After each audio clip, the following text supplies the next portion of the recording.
அனைவருக்கும் இனிய காலை வணக்கம். Good morning to one and all present here. We invite the dignitaries of the inaugural function to the dais. Our Additional Chief Secretary to Government of Tamil Nadu, sir, please welcome.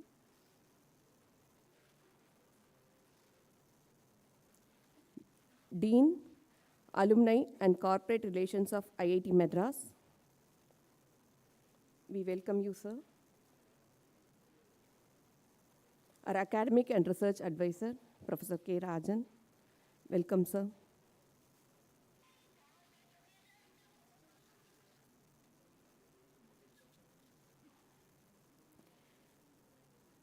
Kindly switch off your mobile till the program ends.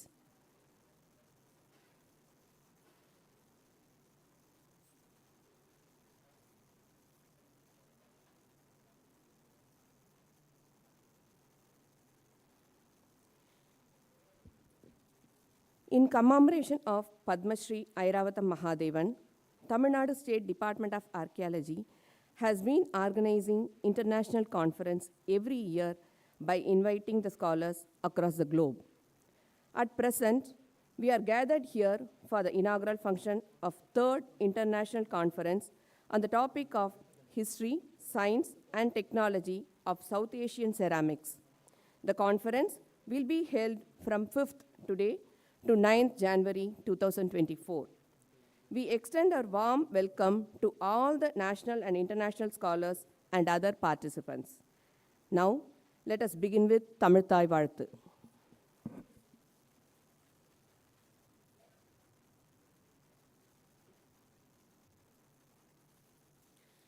நீராறும் கடலுடுத்த நிலமடந்தை கெழிலொழுகும் சீராரும் வதனமென திகழ்பரத கண்டமிதில் தெக்கணமும் அதிர் சிறந்த திராவிடன திருநாடும் தக்க சிறு பிறை நுதலும் தரித்தனரும் திலகமுமே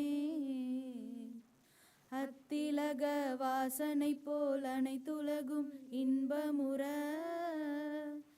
எத்திசையும் புகழ் மணக்க இருந்த பெரும் தமிழனங்கே தமிழனங்கே உன் சீரிளமை திறமியன்று செயல் மறந்து வாழ்த்ததுமே வாழ்த்ததுமே வாழ்த்ததுமே.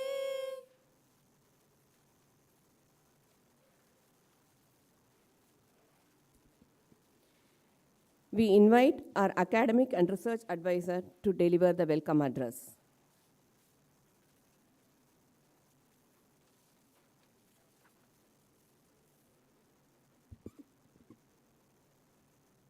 Dear distinguished guests, delegates, participants, students, artisans, and ladies and gentlemen, very good morning to one and all.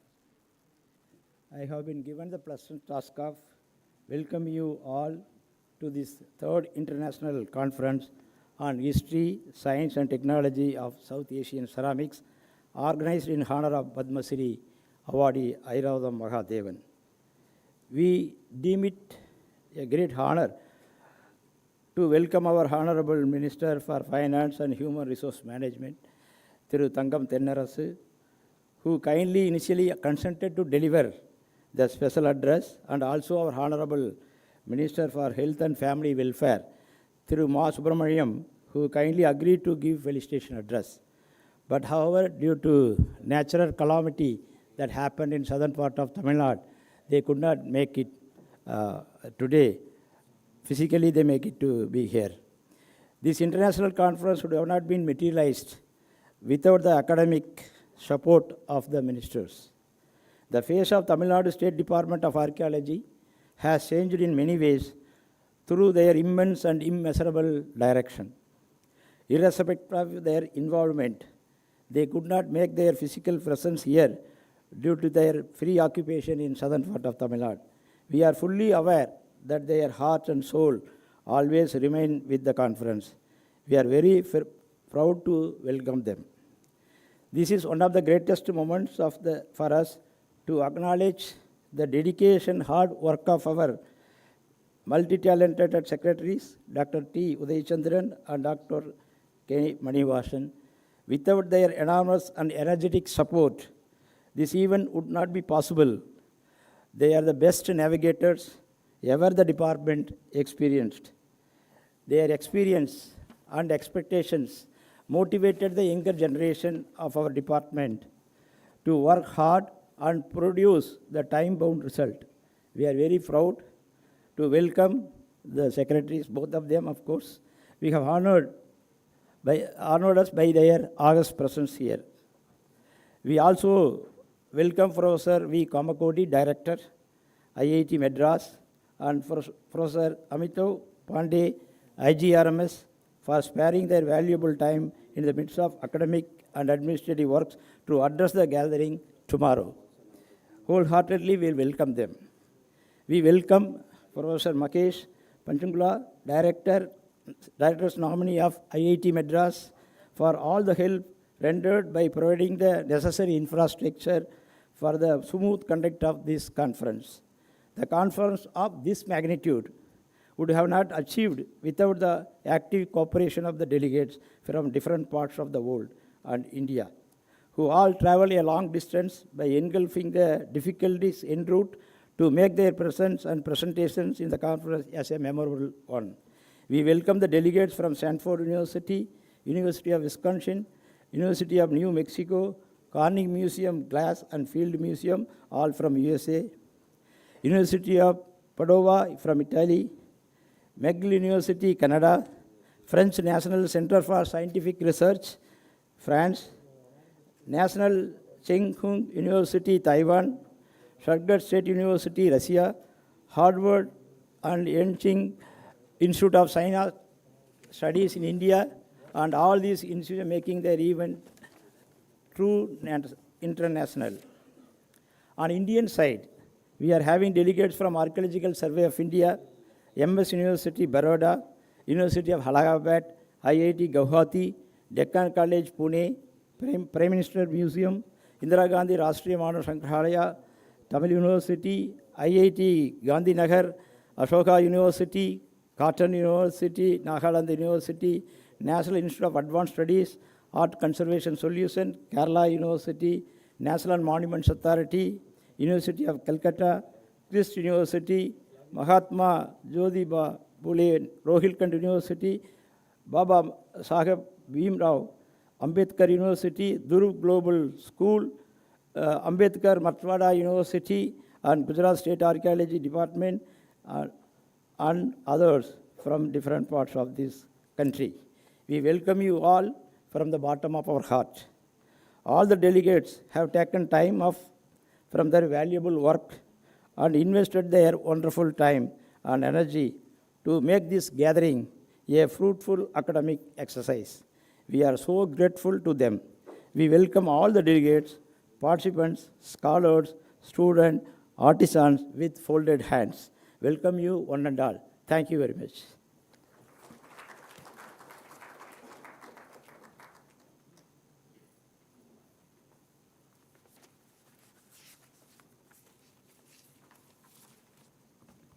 Thank you, sir. This is the time for honoring our dignitaries of dais. We invite our academic and research advisor to honor our Additional Chief Secretary to Government of Tamil Nadu, Tourism, Culture and Religious Endowment Department.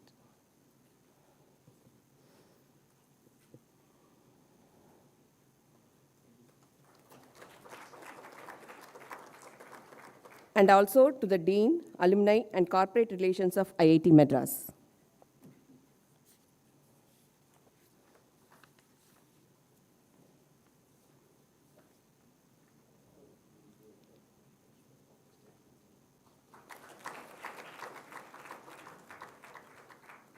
Thank you, sir.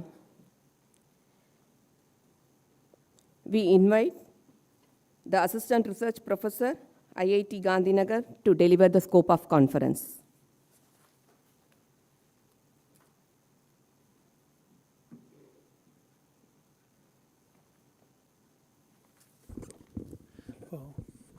Very good morning. This conference which is a series on history, science, and technology of artifacts with Indian knowledge or Indian science, started in 2015 in IIT Gandhinagar.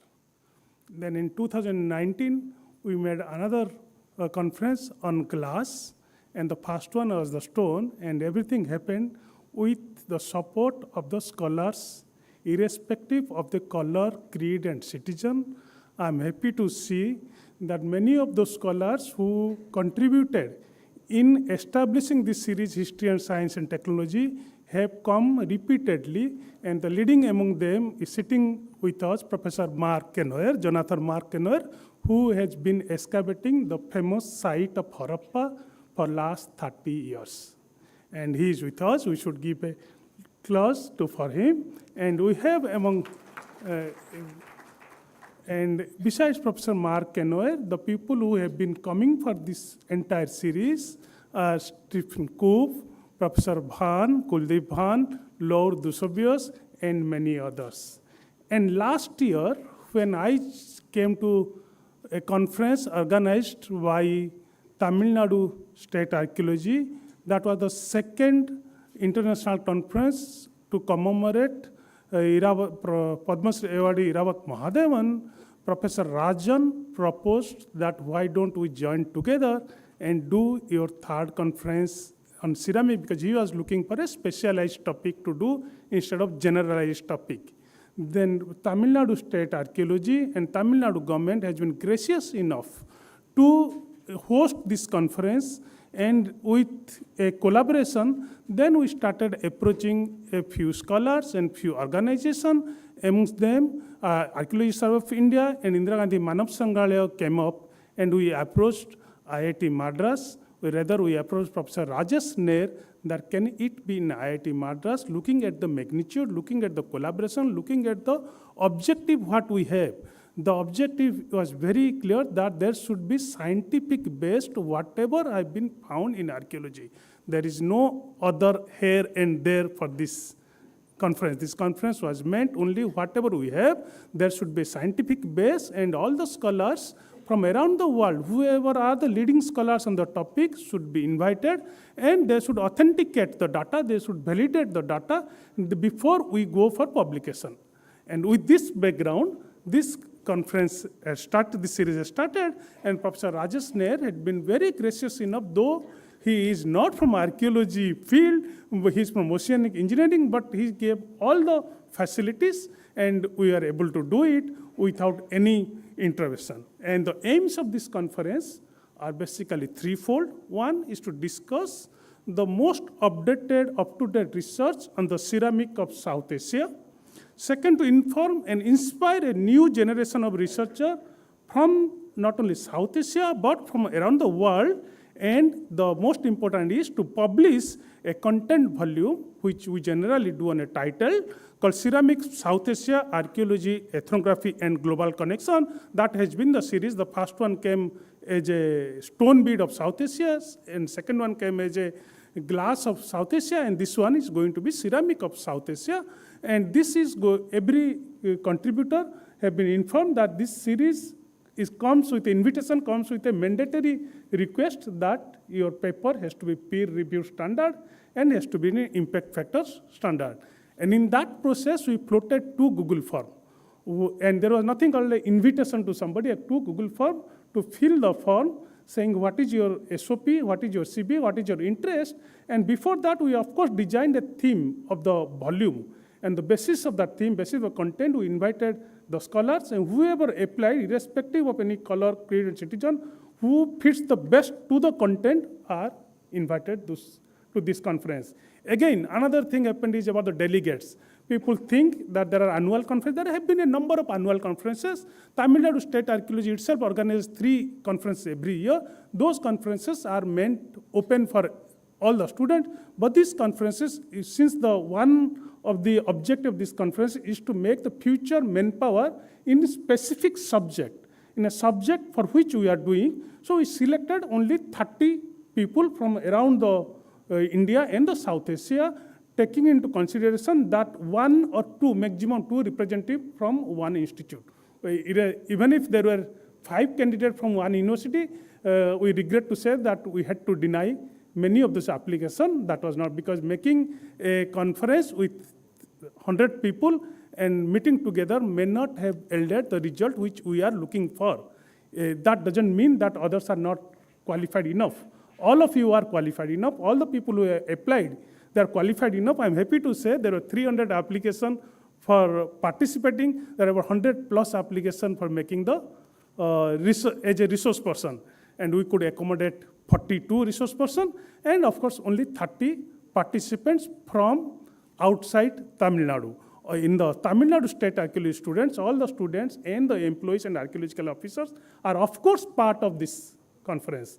And with this, the delegates will discuss in this conference what we thought of, discuss the different aspects of ceramic research belonging to archaeology, ethnography, experimental studies, and archaeometry at a time when India, as a whole we call it, is witnessing the collapse of its traditional ceramic industry in favor of metallics, more automated and less labor-intensive alternative. The deliberation in this conference will provide, we are expecting that to provide the new information about the roots of the activity which is on the brink of extinction. Any invention which happens that goes through many innovations. So this conference is meant to trap those innovations and what the science and what the thought process behind those innovations, if those innovations were region specific or geologic specific or science specific, that's what we'll discuss in this conference.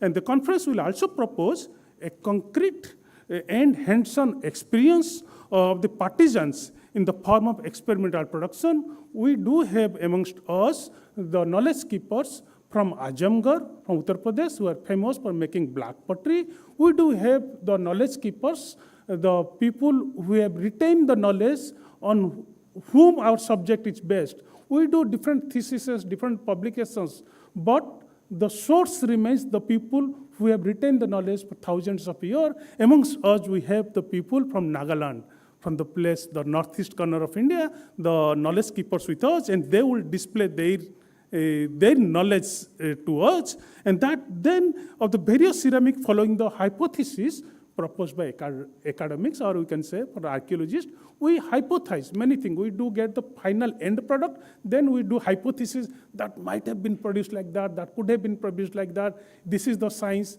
but fact is that there are people who have inherited that knowledge with innovations for centuries, and they have retained that knowledge for us. So those scholars need to be respected as resource person, as equal to any professors. We might be only the teachers, and we are, rather I would say, we are the mediator who gather the knowledge from the knowledge keepers and translate that to the students. The time has come when they have to teach us, we have to learn, instead of we going and collecting the data and transferring to others. So that at the moment, I will call myself as a mediator.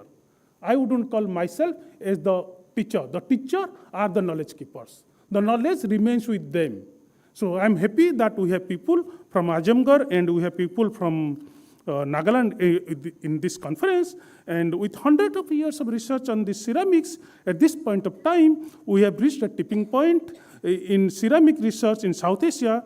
Tracking the circulation of ancient ceramics within the Indian subcontinent and from India around an Indian Ocean has become very important to understand inter and intra-regional connections in ancient time, whether it is Mediterranean or it is other parts or the different regions of South Asia, that rather keep it as a open subject, because for the scholars to speak on that, you will, following the inaugural function, you will hear the lecture of Professor Mark Kenner, who will cover all these aspects. Then we have, most importantly, this conference, as again and again it says, will expose South Asian students and young scholars to this research, to present them with the main actors in this field and allow them to interact with the main actors and the knowledge keepers. That remains the main objective, and the newer techniques and approaches. And this conference is now divided into 8 themes. One comes on, basically we do documentation, typology, and painting and design. The second one will be graffiti and inscribed potsherd. And if you don't do graffiti and inscribed potsherd in Tamil Nadu, where else will you do? This is the place for graffiti and the Brahmi script, everything on the potsherd. Then we have trade and culture contact. Again, nothing is static. It's nothing we can say that we invented, we innovated. There has been always a transfer of knowledge. And who transferred that? That we'll discuss in the trade and culture contact. Trade doesn't mean only making money. Trade means what the culture contact we have. So trade is part and parcel of culture contact, not the other way around. First we need to have a culture contact, then we come to a trade point. So that's what we are doing. And then the session 4 will talk about terracotta, stoneware glazing, and residue analysis. Again, we have some of the best scholars from the world on this subject. Stoneware glazing, Massimo Vidale is among us. And then we have the leading scholar from India, Chakravarti, Kalyan Chakravarti. One of the leading scholar on this residue analysis. India is not far behind the world anymore. And then we have this ethnoarchaeology and experimental studies. That topic, we have many scholars on that topic, right from South India to North India to Northeast India to East India. All representations are there. And we have amongst us Chumbeno right there, and Ditamulu Vasa is somewhere around, and they will talk about, she's there, and they will talk about the handmade pottery making in Nagaland. And of course, we have people who will talk on chronology and scientific dating. We have Dr. Anup Ranjan Misra, who has worked on Chalcolithic and who will be talking about painted graveware. And we have amongst Dr. Bhuvan Vikram, who is going to talk about the famous site including Aichatra.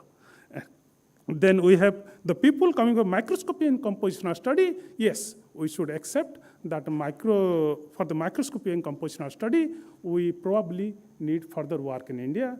And this is the time where we have people like Lauro Dusobius, we have people like Massimo Vidale, we have people like Krishnan sir, K. Krishnan, and they will deliberate on this topic, and most of us will pick up from there and will learn a lot from them. And finally, we have the section on pyrotechnology.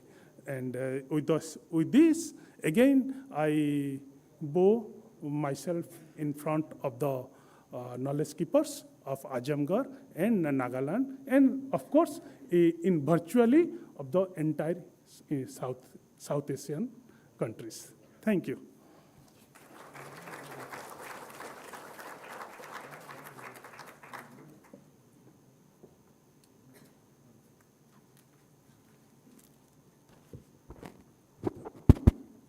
Thank you, sir. Tamil Nadu State Department of Archaeology is giving more focus on interdisciplinary aspects of archaeology, epigraphy, literature, history, architecture, iconography, numismatics, ADNA, GIS, etc. by various activities.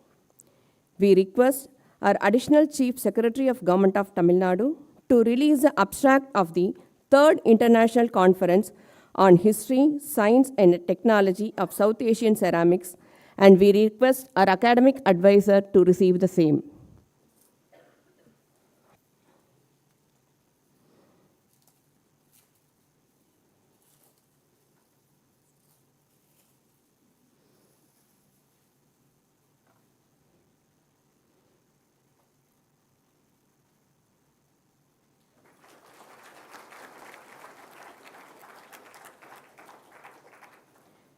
We request our Additional Chief Secretary to release the proceedings of the first international seminar in commemoration of Padmashree Iravatham Mahadevan on early Tamil culture and heritage, and we request our academic advisor to receive the same.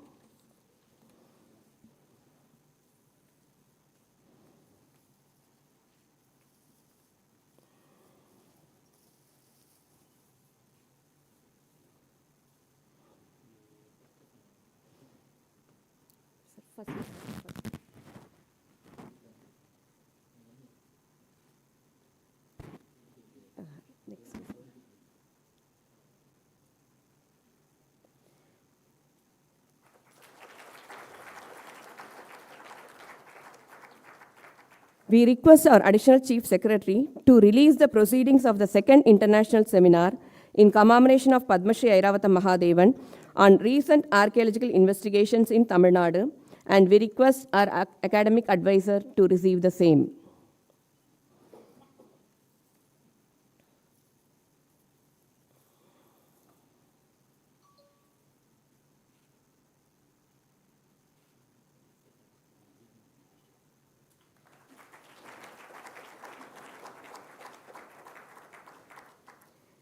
We request our Additional Chief Secretary to release the book on Patrai Perumbudur excavation, and we invite our academic advisor to receive the same.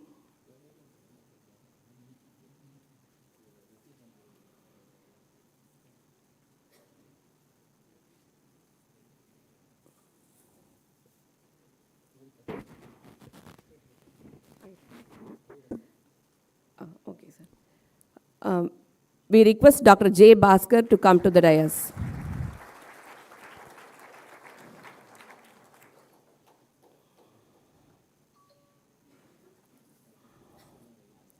We invite our Joint Director also to come to the dais.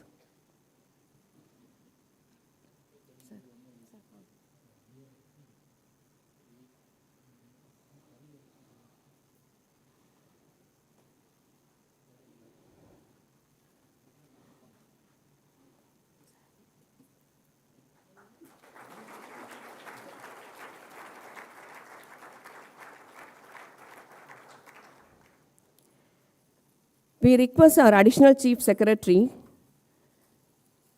to release Tamil Nadu Kalvettugal Thogudi on Sivagangai district, and we request our academic advisor to receive the same.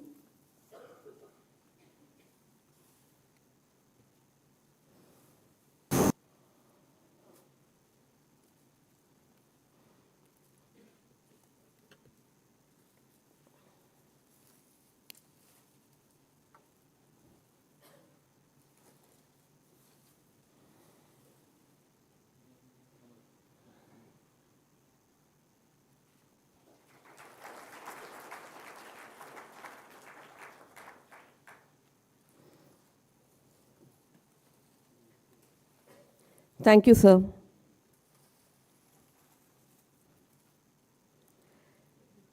Let us invite our Additional Chief Secretary to inaugurate the conference and deliver the special address.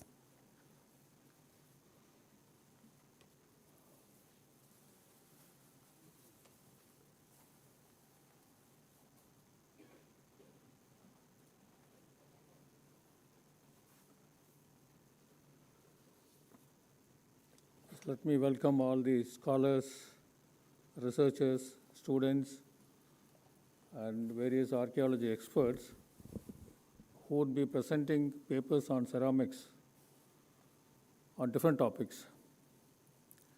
It was very amusing for me also to release so many books by an individual.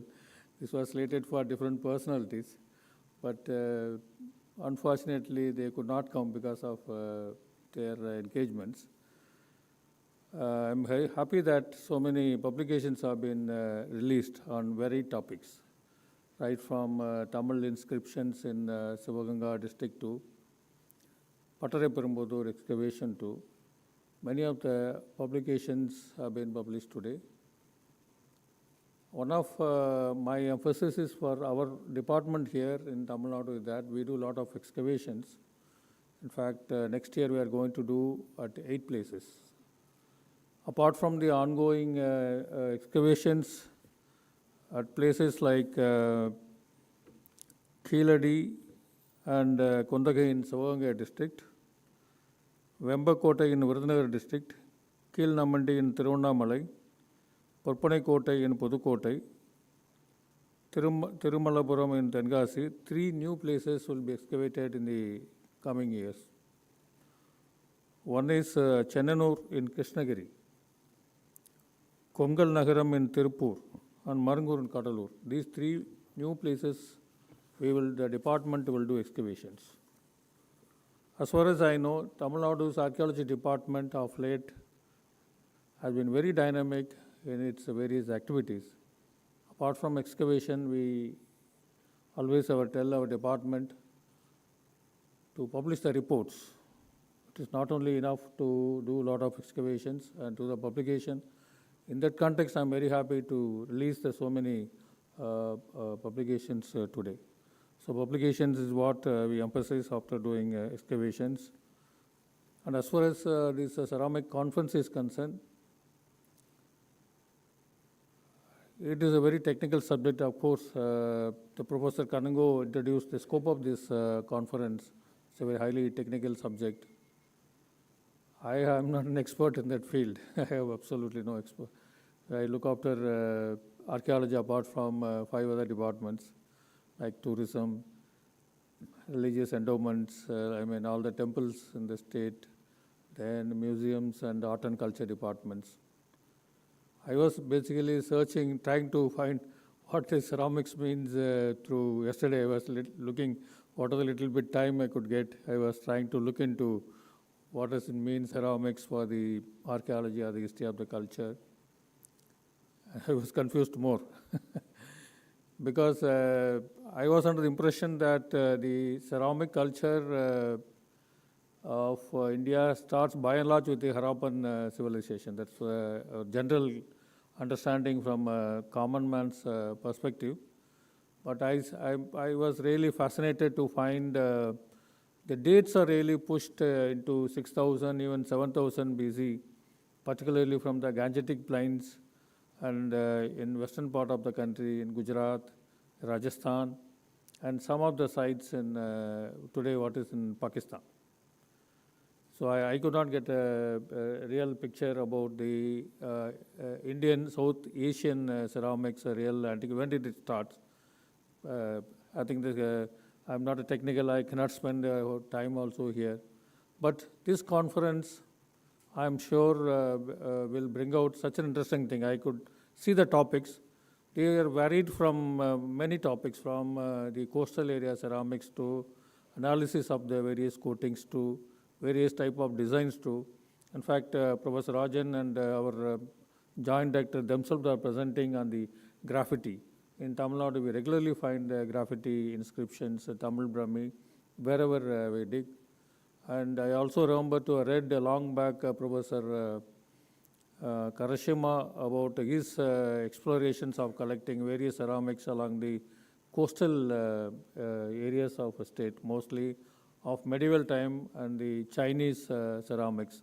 He could just like that do that over a surface exploration, or at best doing some test pit in those days.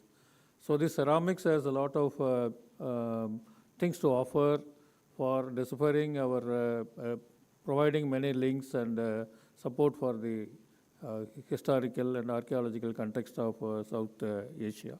I'm very happy to find many scholars have come from many parts of the world and also from different states like pottery from Ladakh and things which otherwise, but for this conference, we would not have heard here. So as far as Tamil Nadu government is concerned,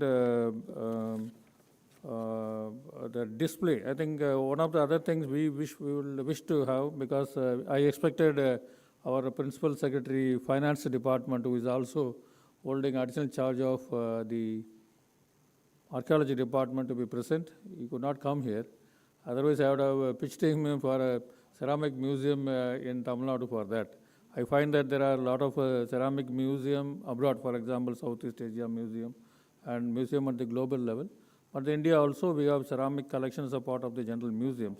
But a well-documented, good curated ceramic museum, I think Tamil Nadu can take a lead and we can propose, because a lot of works are going on in Tamil Nadu on the museum front also, on the site museums.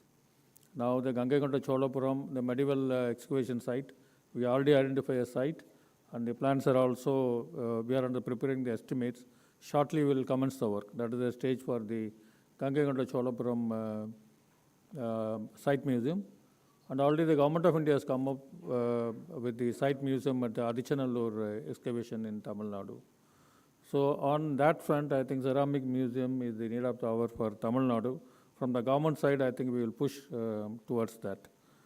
So this is also a tribute to one of the legendary figures in epigraphy. I think we are all aware of him, Dr. Iravatham Mahadevan, This is the third seminar in this series. Last seminar we had on the Tamil Nadu's ancient Tamil Nadu. This is the third one on the ceramics. So Tamil Nadu particularly had a lot of things. In fact, personally, I recollected one of my experiences long back. I was in the school, 12th standard. I was in a place called Rajapalayam. The local people will know. There is a small hillock nearby. So during summer time, our pastime along with my friends is to climb different parts of that hill, to go on a different, one day we'll climb one side, the other side we'll climb on the other side. That used to be our pastime, because that time and all we never had too many things to attract us, like what people have today, electronic attractions through media and cell phones. So one of the day when we went there, I found some broken parts somewhere far up in the hill.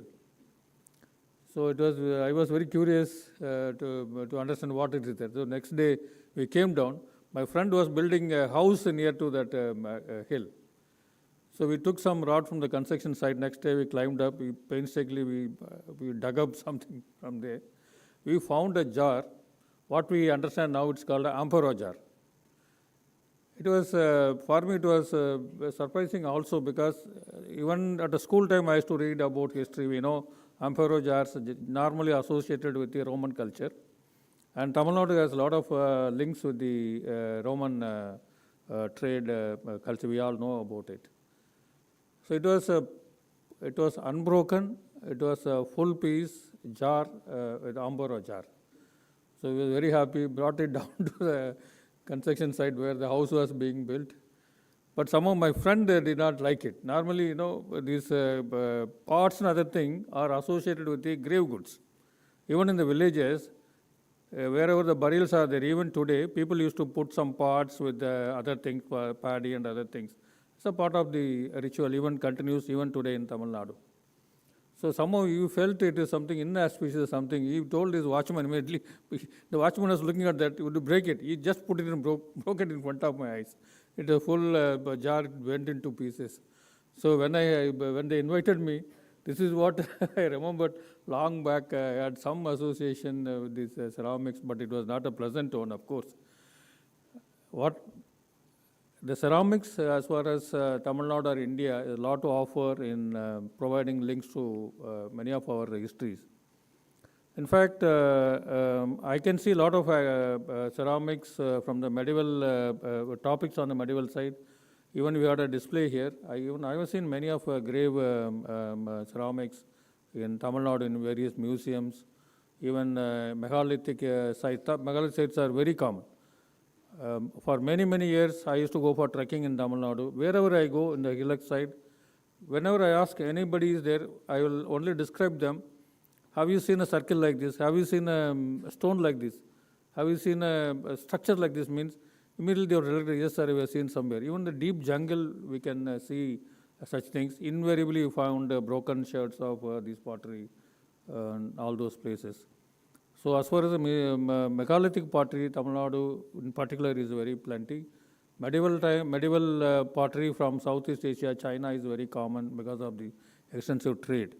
But the only thing is we could not find much on the coastal side, because Tamil Nadu, even before the medieval Chola time, we had a very thriving trade in the Southeast Asia, even during Sangam literature described. So from that side, I don't think we were not able to find much of ceramics in those. Our department should focus on exploring those things. So marine archaeology is very important from the state's perspective, I can tell. So with these few remarks, I'm very happy to see so many scholars who are experts in this field assembled in this place. This 5 days conference is a real good opportunity for learning from each one of us, for the students who would be attending. And high quality of the papers would enrich our knowledge further on the origins and the composition and the various new findings which you would throw up. With these few words, I welcome once again all of you, and thank you for inviting me for this conference. Thank you.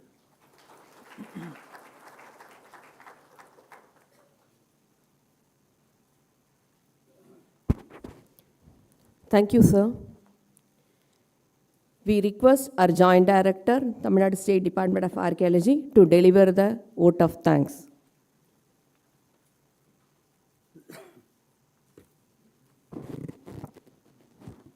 Good morning. It gives me an immense pleasure to deliver the vote of thanks on this memorable occasion to all the dignitaries assembled here. First, let us thank to the Government of Tamil Nadu on this wonderful occasion for the funding to conduct the event successfully.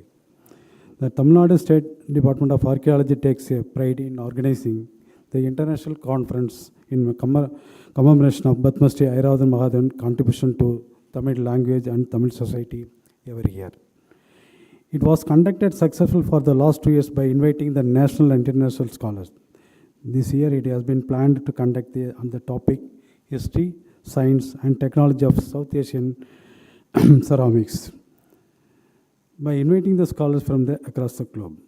The Honorable Minister for Finance and Human Resource Management encourage and support. We have started the memorable event with the inaugural function now. We extend our heartfelt thanks to the Honorable Minister at this juncture. We must our special thanks to the Additional Chief Secretary to the Government of Tamil Nadu, Tourism, Culture and Religious Endowment Department to inaugurate the seminar and release the proceedings for his support always. We owe our sincere gratitude to the Principal Secretary to the Government of Tamil Nadu, Finance Department and the Commissioner of Archaeology who has been guiding us from the day one in all activities of the department. Our sincere thanks to our Professor Rajan, our advisor who is the source of the inspiration and motivation for us always. We would like to express our sincere thanks to Director of IIT Madras and Dr. Alok Kadunga and Rajesh also. We would like to extend our thanks to all the delegates of the wonderful occasion for their acceptance and participation in person. Thanks to all. And the event of the dimension cannot be happen overnight. It requires a meticulous planning and execution. So we must thank for the involvement and willingness of our department staff members. Without of them, we would not have kept step ahead to start the conference. Thanks to all. We are further thankful to all the mentors and supporters. We thank all the knowledge keepers for giving the live pottery workshop. We thank all the students of our department and participants of the other institutions. We thank our press and media also. We thank all the enthusiasts who have come through the online and offline mode to achieve the event grand success. Thanks one and all. Thank you.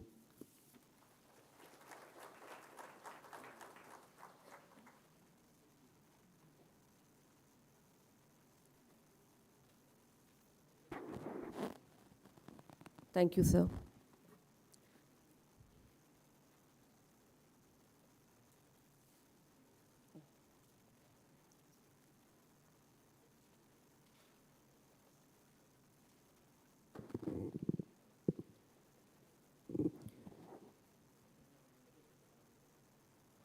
Now, we request Professor Rajesh Nair of IIT Madras to brief the scope of archaeology in IIT Madras.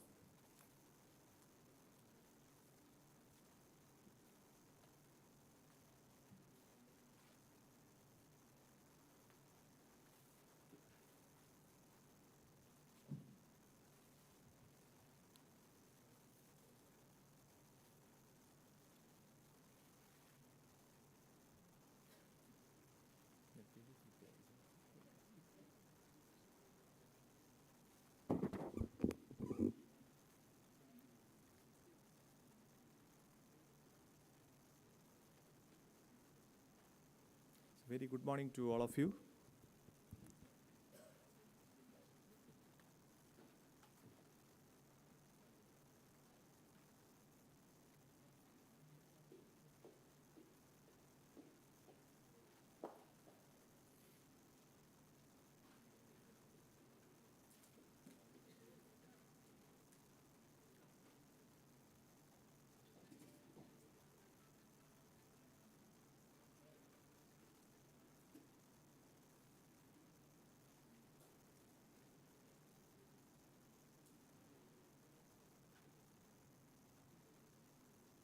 So very good morning to all of you. Today we have with us cultural secretary, the Professor Rajan and Alok Kongo. So they all interacted with us during the initial part of the setting up of this particular conference. And then the idea was that to look in for the possible opportunities in IIT Madras, the facilities which they have with us, and how it can be utilized further for the research of archaeological research, assisting the archaeological research here. So then that way that the progress started, the discussion started, and we moved up further on this arena. And today I'll be basically discussing, I'm basically working in ocean engineering. So in ocean engineering, we do a lot of marine seismic researches. So here we try to showcase how the marine seismic research, which we basically use for oil and gas exploration, to find out the buried river channels, in the subsurface reserve channels, etc., how this can be found out, and our own researchers in this line, as well as in the coastal region, using electromagnetic methods, using ground penetrating radar methods, we have able to locate a lot of deposits which was representing the sea level changes with respect to the subsidence, etc. It happened in various levels of years, around 1,000, 2,000 years back. So we also dated from using the optical simulated luminescence dating from University of Nebraska. USA. This is a long time back. We did some work on that. So today I was just trying to showcase all these things, how it can be connected and how it can be very well utilized for marine seismic research, especially in India. So India has quite a vast coastline, all around the sea. And this has been subjected to several thousand years of subsidence activities, if you look at the historical time period. So now we look at some of these aspects here today. So I'm glad that I'm presenting in front of some of the elite scholars in this region, international well-respected people over here. So today I will try to cover up in the contents on the lost civilization submerged in the Indian marine environment, and whether it represents evidence of an even older civilization in India, or it could be parallel. We could look into that by looking into several aspects of the characterization of those deposits. Significance of exploring and understanding the submerged cultural heritages. I'm trying to focus mostly on marine region because I'm basically in the marine side. So we are very well hands-on with a lot of technologies like side scan, sonar imaging, sub-bottom profiler, marine seismics. So how we can utilize all these technologies to grab this, to find out the truth of these deposits. We also looked into the history of Pumpahar region in Tamil Nadu, where, which has been subjected to a lot of sea level changes. The township has been displaced several times in the history. So there are quite evidences of that. So we have looked into all those evidences, how this seismic evidence can be very well utilized to collaborate that. As well as the importance of discovering Pumpahar, excavation of ancient port city of Korkai by the Tamil Nadu State Archaeology Department. I think last year, there was some expedition has started. Technologies used in marine archaeology, technologies used in coastal archaeology, ground penetrating radar, all geophysical methods, non-destructive methods has been utilized here. Along with that, we are also collecting the core sample out there and then looking for all type of dating, like optical simulated luminescence dating, etc.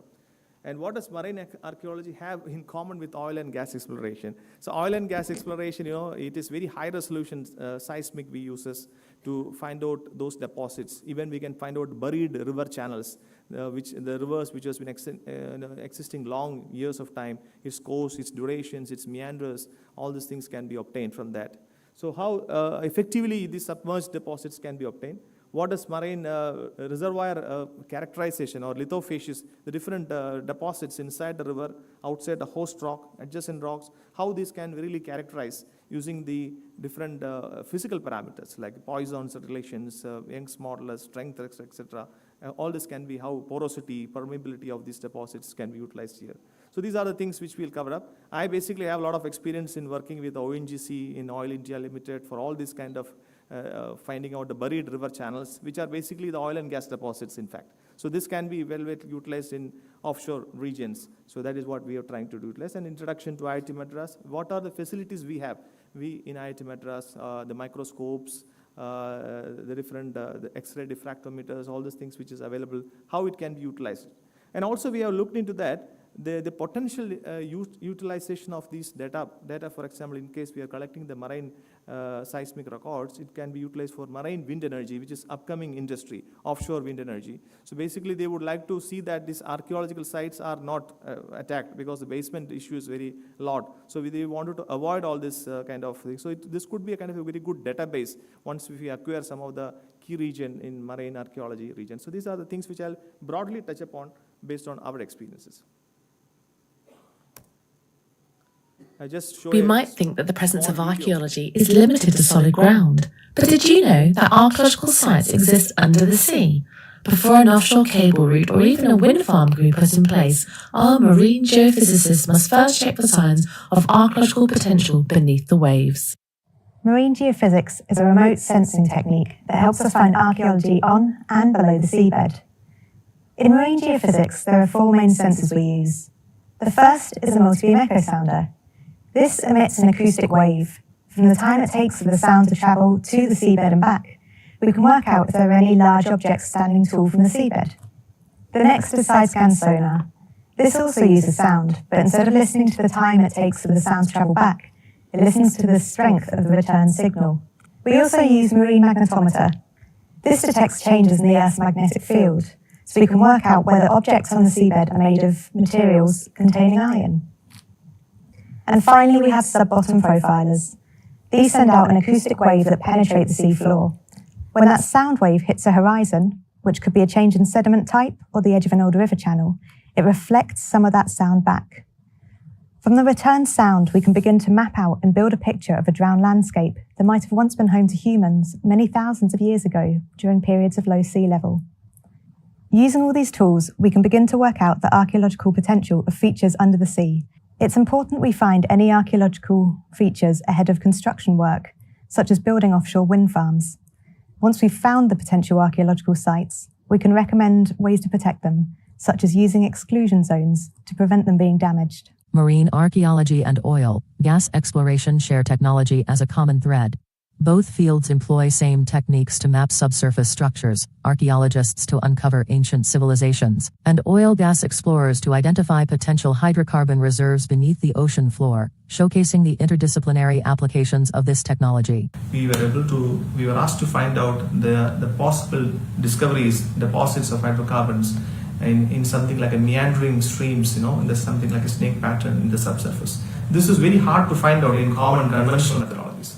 So we came up with a new methodology of integrating different data analytics procedures, including probability density functions, Bayesian classification, converting the seismic data into petrophysical properties, and again calibrating those data and coming up with a new parameter which is called as Poisson impedance parameter, which is able to compute the fluid character in those reservoirs. So that is a unique aspect of this methodology that has resulted in publication in the Nature scientific reports. That was the last piece, was basically a publication in Nature, which we published based on the seismic data analysis in the Assam region. Right, we'll move on to the next slide. So especially these techniques, for example, as utilized, there are some data are available in Pumpuhar, but not detailed. So we may require some, to go in for detailed records of seismic records in this region, Mahabalipuram. They are actually showing the evidences that there are subjected to a lot of subsidence activities in these regions, as well as in Dwarka also, which was noticed. So there is certainly, these are basically give us a lot of emphasis on the evidences of an older civilization in India. So we basically looks at the theory behind the Aryan civilizations, the Aryan, and also how it has been related to the thermoluminescence evidences on pottery shards recorded at several locations in the Gulf of Cambay, which reveal even more ancient ages. So there are a lot of divergence of opinion upon the kind of dating in these regions. Marine archaeology, of course, the Gulf of Cambay, of course, it basically covers the Cambay. It basically stores the structures submerged over more than 10,000 years, which those resemble those of Harappa and Mohenjo-daro, raising questions about an earlier civilization. So there are several open puzzling questions which are already available there, which basically these are the things. So this need to detailed characterization and detailed datings are required. That is what is really throwing us this light on this. So basically, all these things will give us a lot of diverse significance of finding out these evidences. One is preservation of human history, archaeological and historical insight, validation of these historical texts, and basically the cultural identity and heritage preservation, and the maritime archaeology as well as the trade routes which is operating at those period of time, and technological advancements, tourism and cultural awareness, ethical and sustainable exploration, and basically it's having a global cultural exchange. So there are diverse significance of finding out those detailed marine archaeological findings. History of Poompuhar, for example, I've just given a glimpse of it earlier. Poompuhar is a city in the coastal region of Tamil Nadu, which you can see on the eastern coastal side, which was basically, you can see the history that it was ruled by the Chola monarchs in the Sangam age with the lavish embellishments. History of Saivanam temple in Poompuhar is basically documented in inscription, and there are a lot of deposits which shows around more than 10,000 years older city, and with several ranges of subsidence acted on this region with sea level changes. So this can be very well captured by these kind of technologies which I was mentioning about side scan sonar. And the seafloor observations, as you can see here, this is 2020 researchers, Bharatidasan University, I think they did some kind of research in this line, and which basically signifies the Poompuhar's region susceptibility to floods, tsunamis, and even our own records in the Mahabalipuram region using the ground penetrating radar, which basically shows around 1,000 years frequency of these sea level changes in this region. So these are very lot of things which needs more studies and more findings required. And we are also in the same methodology, we are also using artificial intelligence, AI-based tools to reconstruct those kind of deposits, which is very scattered and which is not able to clearly obtained in the data. So these are the other evidences for that. And the marine archaeological explorations are also in the Poompuhar brought to light the remains of terracotta ring wells, brick structures and storage jars in the intertidal zone, as well as in the brick structures. So these are very well captured in these pictures here. Okay, and these buried structures can be also obtained using the ground penetrating radar. So these are the examples in which the Poompuhar, which I was talking to you about, which is basically shows that there's a traces of the ancient port city being buried under sea at a depth of around 50 to 100 meters and around 30 to 40 kilometers off the coast of the present-day Poompuhar region in Mayiladuthurai district. So researchers basically claim that major finding is around 2,500 years old, and which believed widely must be around 15,000 years old. So these are kind of evidences which basically inspires us to go for detailed marine archaeological studies. I think I'm just trying to capture the same picture, which was an expedition by the Tamil Nadu government, and Korkai was the port, which was basically of Pandyas, situated in the banks of river Tamil-Brahmi near the Bay of Bengal.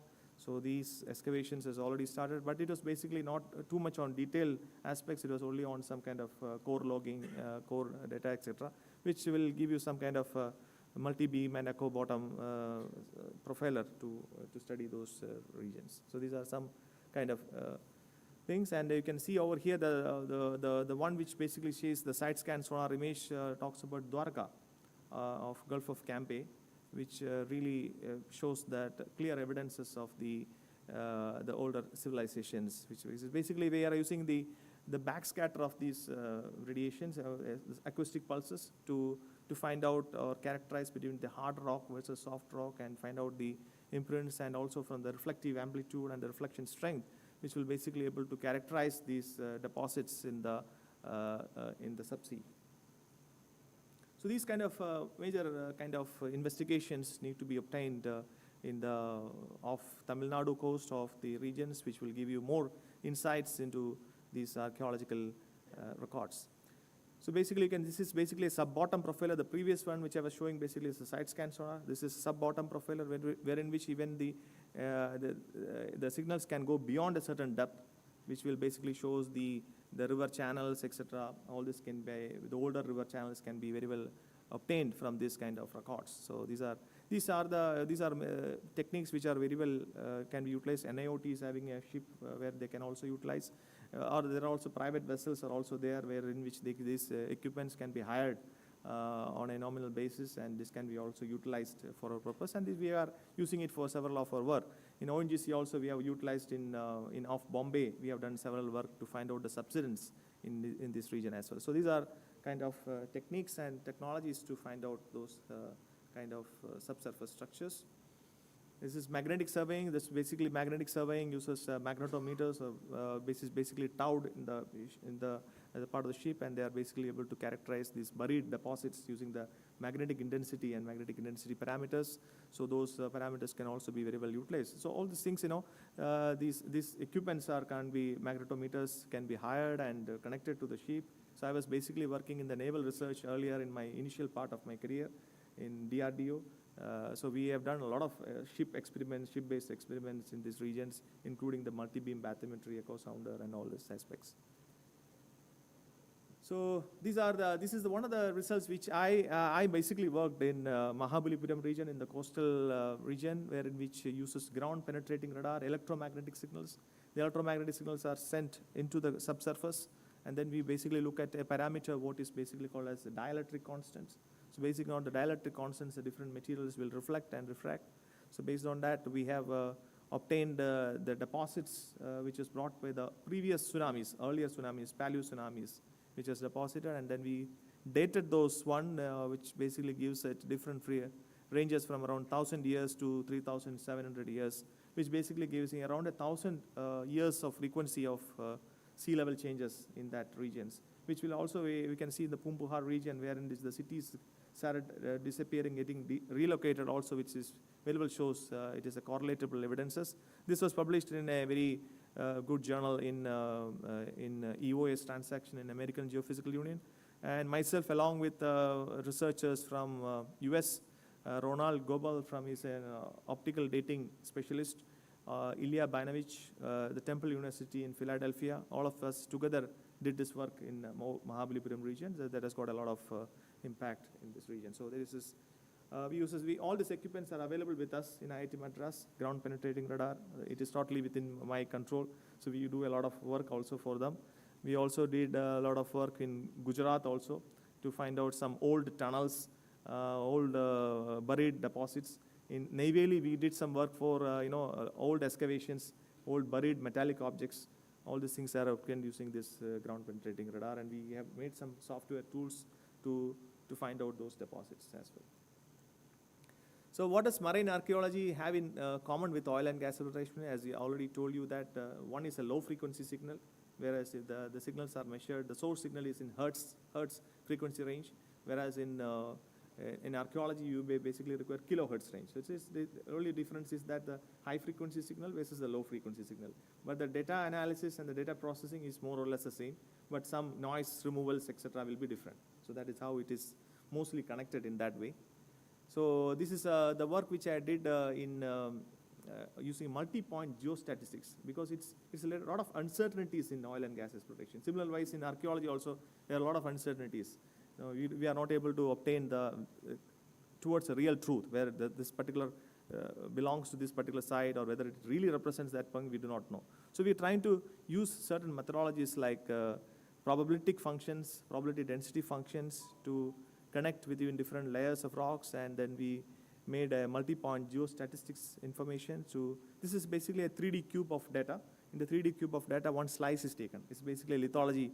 Lithology, you can see sand, shale, hydrocarbon, same like that. So inside the buried channel, you have the hydrocarbon. So outside, we have the sand and shale, etc. So like this, you are able to characterize more deposits with this high frequency data, and that's what we have seen. And you can see the sea level changes on the left-hand side. Okay, and on the right-hand side is one of our work which we did in Bombay High, which was basically due to man-made subsidence, like natural subsidence. When oil production happened, there's a lot of pore pressure changes in that, which is very quite evident on how this subsidence can be very well obtained by these methods and seismic methods. Okay, so these are the introduction to IIT Madras. IIT Madras, we have around 600 distinguished faculty. The dean was there a few minutes back, and we have around people working in different aspects on metallurgy, ceramics, civil engineering, geophysics, ocean engineering, Several aspects are there. Everything is combined here. It is very well near to where Tamil Nadu state government. And we have the scholars are available with us, dedicated scholars. We also have our Discovery campus in IIT Madras, which is in Thiru campus in Kelambakam, which is around 250 acres of land, wherein which all these new centers and new establishments are coming there, which is of useful to the people. So this is some of the instruments which we have. It's 500 megahertz NMR spectrometers, electron spin resonance spectrometers, so which can be used to date tooth enamel, carbonate in bones and quartz in sediments. So there are a lot of equipments available here and associated faculties. And then we have the ICPS inductively coupled plasma optical emission spectrometer, useful for elemental analysis of archaeological materials like metal, glass, and ceramics. So this is very well available. Spectrophotometer used for analyzing dyes, pigments, and other colored materials in archaeological contests. Spectrofluorimeter basically help in identifying organic materials and fluorescent materials in artifacts. So these are things. Raman spectrometer, which is I myself also utilize the Raman spectrometer for some of our analysis, which is also be utilized for non-destructive analysis of pigments, minerals, and organic compounds in artifacts. In rocks also, we use this Raman spectrometer to find out which are those high strength points, low strength points, where is the tensile strength, etc. So these can be utilized it further for all these aspects. Lifetime system, which is for fluorocube, could be utilized in the study of luminescence properties of certain archaeological materials. Okay, and crystallographic equipment, X-ray diffractometers, left and right, so many equipments are available here. And also we have the imaging equipment, which is basically the Conta FEG200 high-resolution scanning electron microscope, which is invaluable for detailed imaging and analysis of artifact surfaces, including tool marks, wear patterns, as well as the material composition. So this is a very important aspect. India is moving towards marine wind energy because there is a lot of thrust for renewable energy. Especially we are moving towards the transition of green energy. So, a lot of wind turbines are going to come up in offshore, which has its own kind of complexities and challenges are there. And basically they want to see that, you're not encountering into the archaeological sites, so one need to ensure. And also the basement issues are also going to be very severe if you are. So a database on these things is going to be very, very relevant in this region when we are moving towards the clean energy. So of course, these are the references which I utilized for this presentation. Thank you.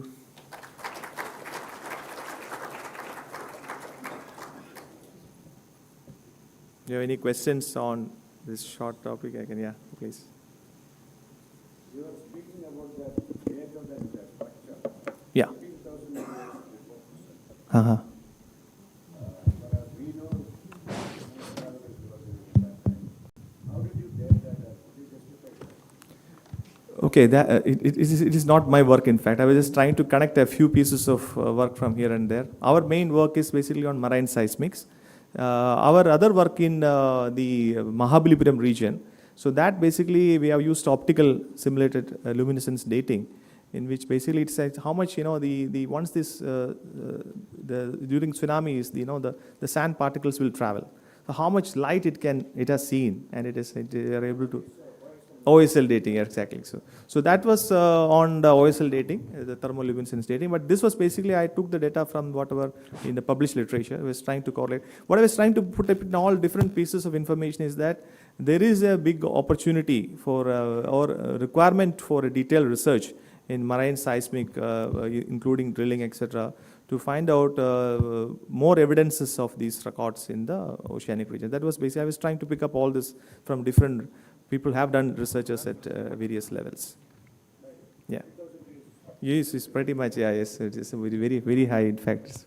Yeah, thank you. Pardon? Yeah? Sorry, I can't get up. I've injured my leg, but must be very cautious in the Yes, archaeological exactly. interpretations. Right.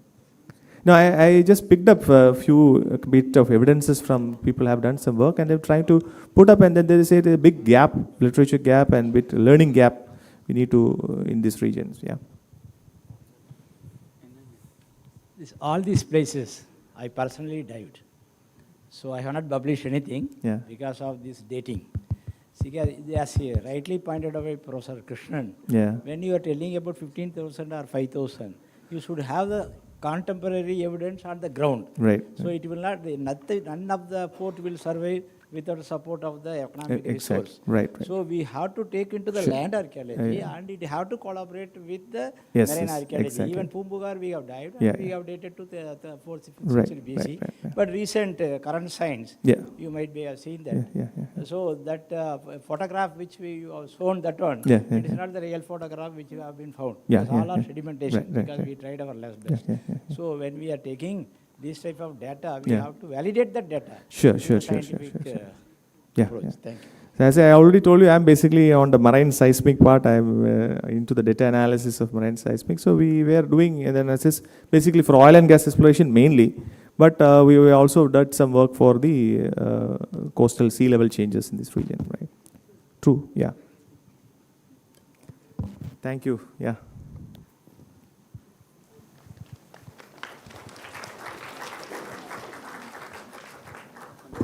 Thank you, sir. Let us have a tea break now for 15 minutes. By sharp 11:45, we will be back for the academic sessions. Thank you.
Okay, sir.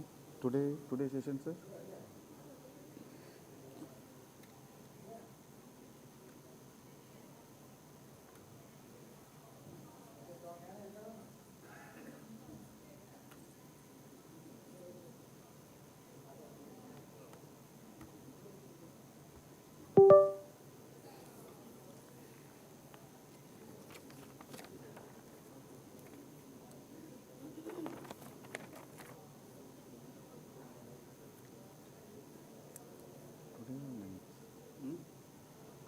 Session.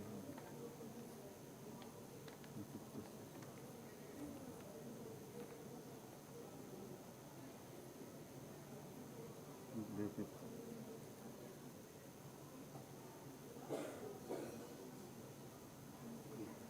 This one, sir. Second one. Okay, sir.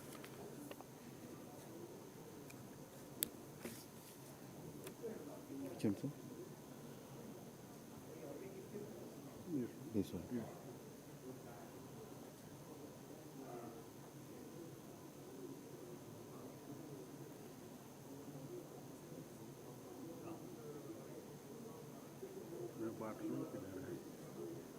That outside, when that go outside, that stall is there, no, sir? Near stall, there's the bathroom, restrooms. Stall, exhibition stall. Okay.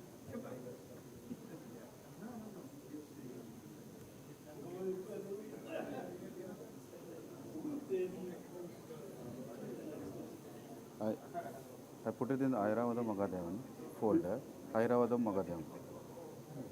In that day, 5th. I pasted here. When presentation comes, I open it. Okay.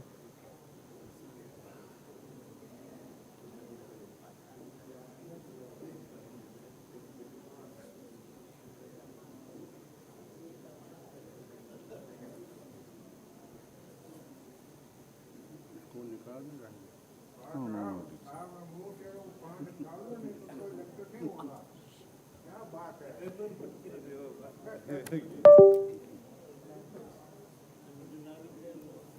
Sir, excuse me. Yes, sir. Yeah, no.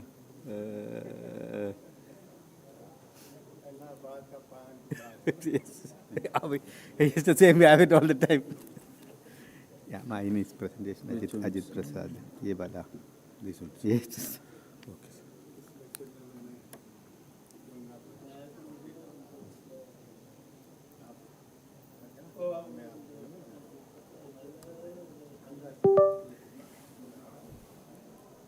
Twenty-four. This one, sir. 24.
to head the session. We are having 4 papers in this first session. Welcome, ma'am. All right. Thank you, and welcome to the first session of our conference, which is entitled Documentation, Typology, Painting, and Design. And I am delighted to welcome Dr. Mark Knoyer to the podium to speak about painted and decorated pottery of the Indus tradition, 5500 to 1000 BCE, origins, continuity, and change.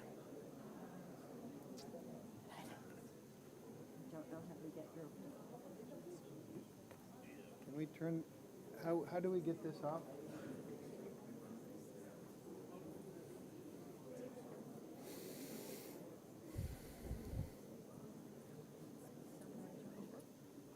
They have to turn it off from back there. Excuse me, we have to get this off. Somebody needs to take this down.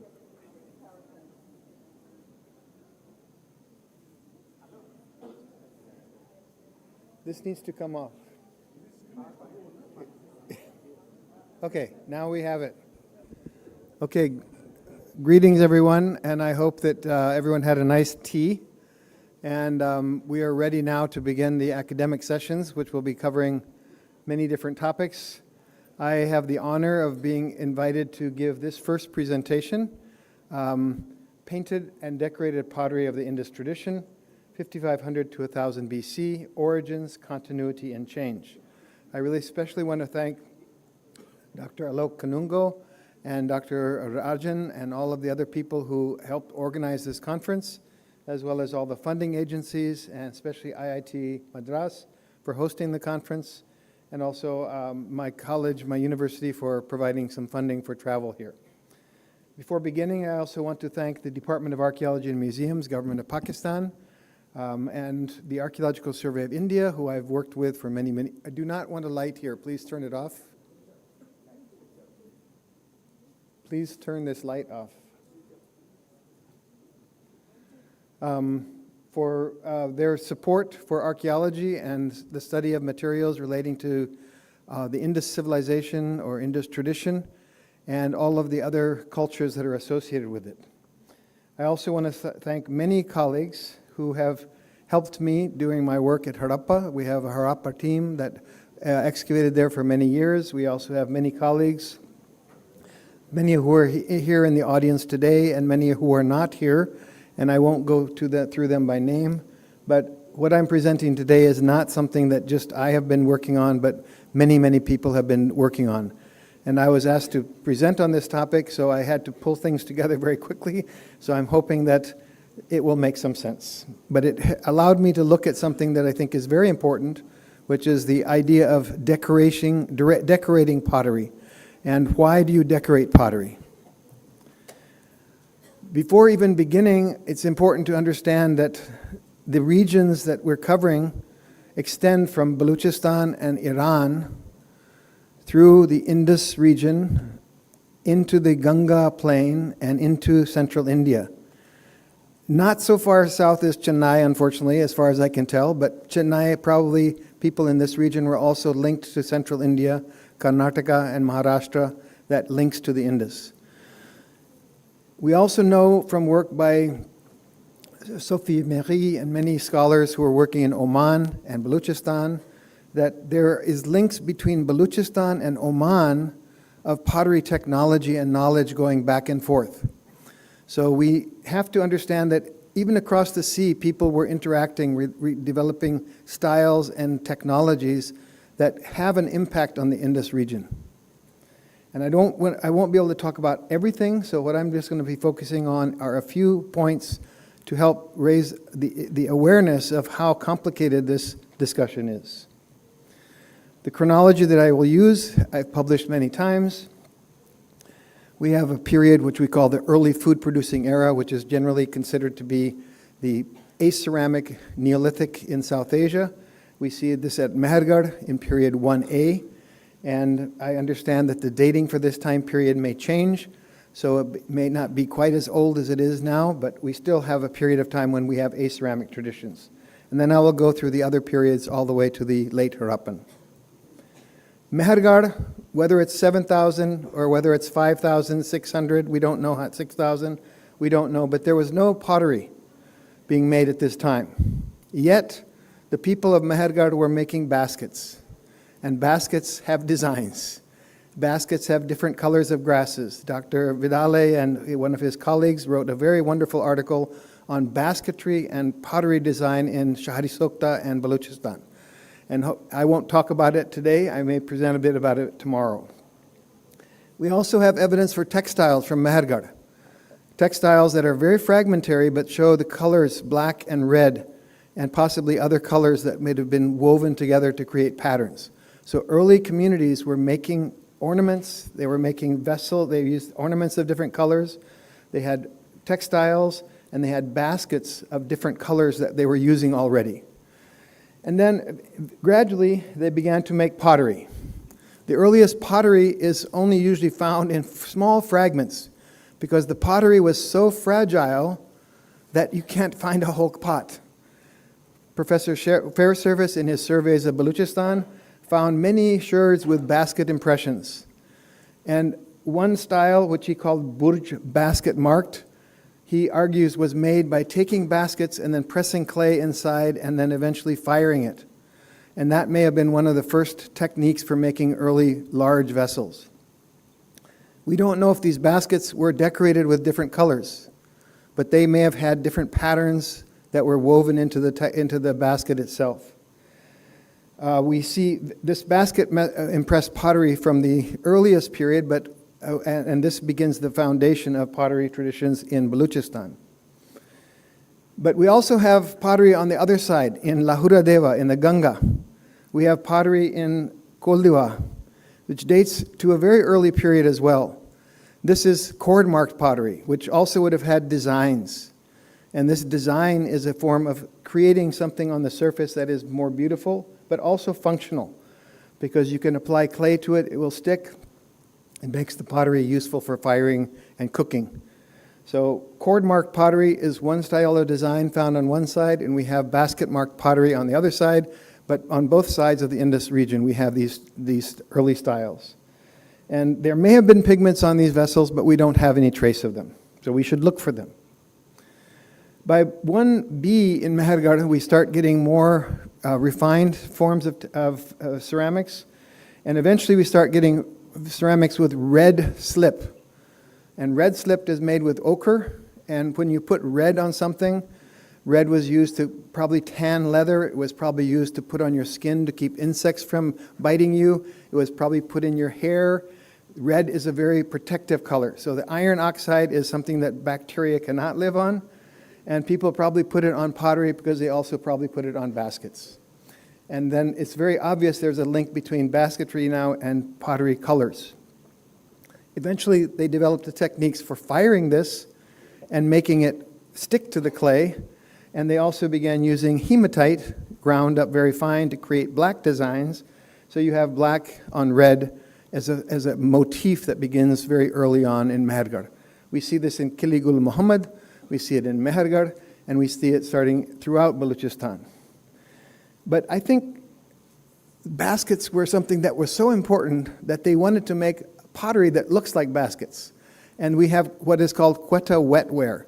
This is a surface of white clay which has been marked on the outside to almost to look like it's woven fabric.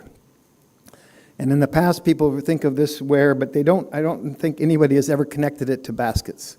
So they may have wanted to continue the concept of a basket-shaped pot with this quetta wetware style. We also have the patterns that may have been originally on baskets, now painted on pottery. And this is what Professor Vidale did a wonderful article on, showing the different colors. But these are black on buff. So this is an example of just two colors on pottery. And some of the woven design, or the designs on the pottery, are clearly linked to basketry, I think. But then you have ones that are of animals. So here's an ibex with plant motifs. And then we have loop designs, and we start getting a high variation of ceramic designs. And these are all from Baluchistan or from Mundigak in Afghanistan, and they relate to the mountain regions on the west of the Indus region. And Mehergarh was the most important discovery in South Asia by Jean-François Jarige when they found, and his team, when they found kilns that were used to make many different styles of pottery. One basti, one village, or one group of people were making gray ware, colored ware, plain ware, red ware. They were making all of these things in Mehergarh and trading them from Mehergarh to other places. So Mehergarh was actually a major production center that was making the pottery of different styles to market to different communities. So the idea that only one community of potters makes only one style of pottery, we need to discard. So potters are versatile artists, but they have to live, and they have to make pottery that they can sell to people or give in trade. So they will make whatever you ask them to make. And the Mehergarh potters began making many different styles of pottery that were traded throughout Baluchistan. The earlier scholars, Dr. Fairservice, when he surveyed Baluchistan, he did not know that Mehergarh was the manufacturing center, so he gave these pottery different names. Fez Muhammad, Kechi Beg, Burj Basket Marked. He has all of these names for the different styles of pottery in Baluchistan, but they were actually all being made probably in Mehergarh or other major manufacturing centers. And these styles, some of them, the one on the right, looks like the embroidery that you still see in Baluchistan today. It has very beautiful geometric designs, and it also reflects probably the color pastel, the color choices that the people had. But when you think about who made this, and I'll talk about this more tomorrow in my talk, the hand-built pottery was probably made by women. And the decorations were probably made by women. And the women were also probably making the embroideries and the textiles. So all of this technique and the technology, we need to think about who was making it.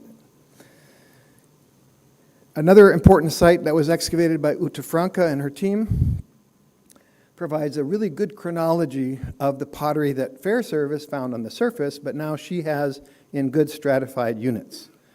And her presentation of these styles shows the earliest forms. We have black on red designs, we have geometric patterns similar to some of the basketry, and then around 3000 we have a beautiful polychrome pottery being developed. So some artists in Baluchistan began taking colors that you cannot fire in a kiln. You have to put them on after the pottery is fired. So if you put lapis powder on a pot and put it in a kiln, it will turn black. But if you have copper powder, malachite, and you put it on a clay pot and put it in a kiln, it will turn black. So what they did was they fired the pottery first with outlines, and then they painted in yellow, which is made from lead oxide, so orpiment. They painted in green, which is malachite. They painted in blue, which is either azurite or lapis. So this way you have beautiful colored pottery, but unfortunately it's not permanent. It washes off very easily.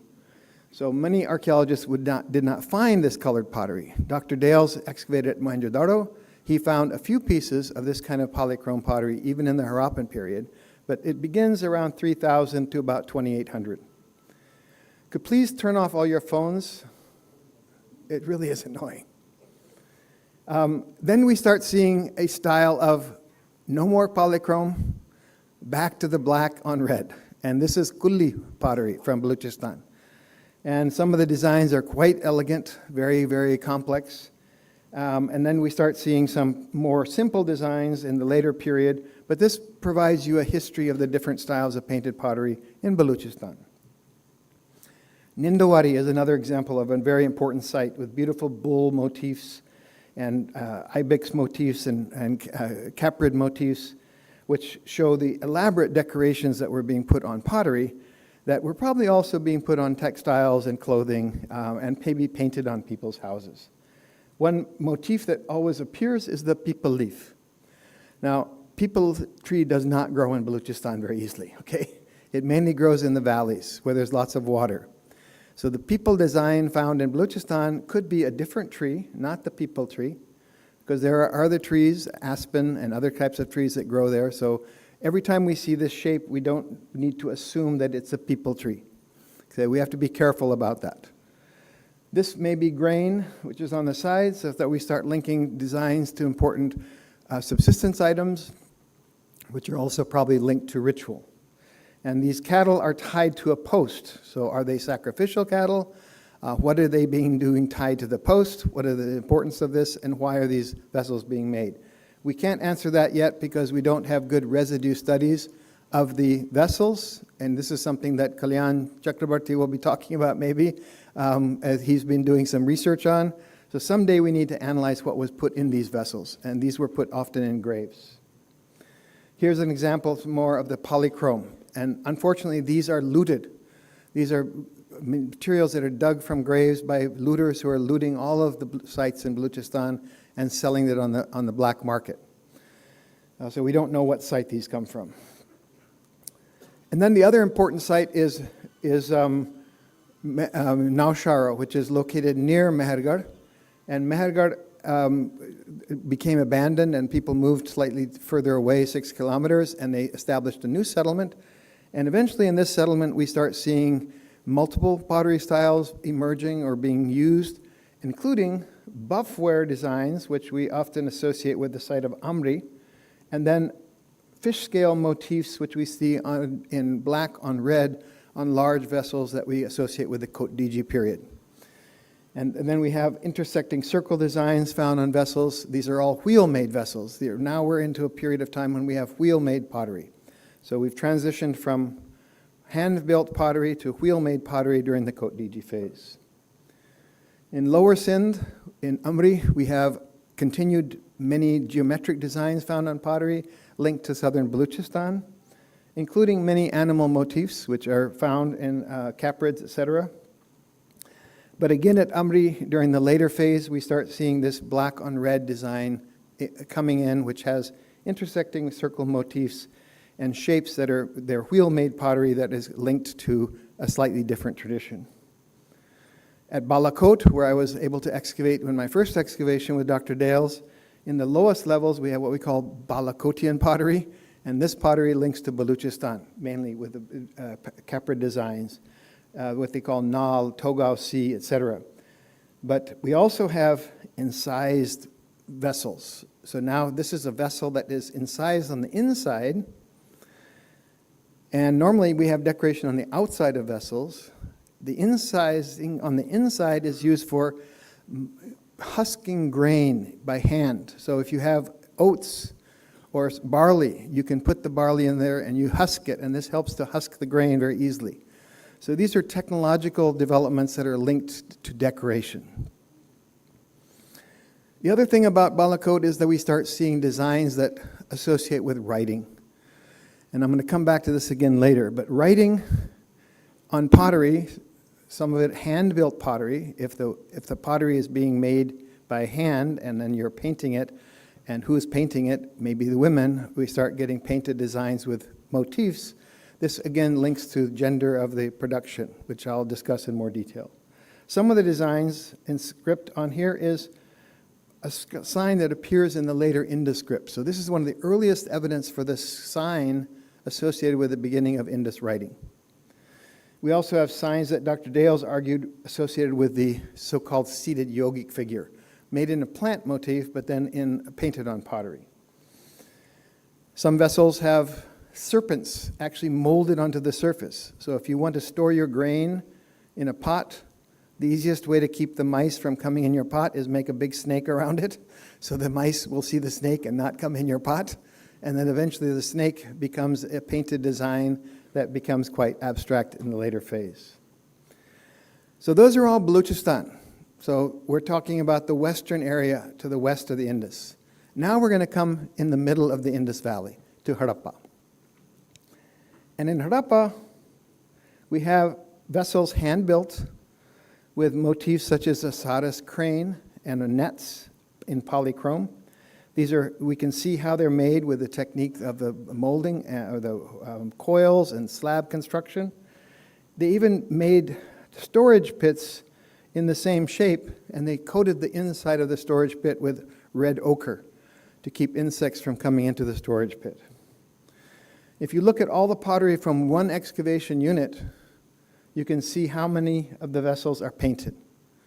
Basically, every single vessel is painted, except for cooking pots. So these are the large cooking pots down here. They were not painted, but every other vessel in the Ravi phase occupation seems to be decorated.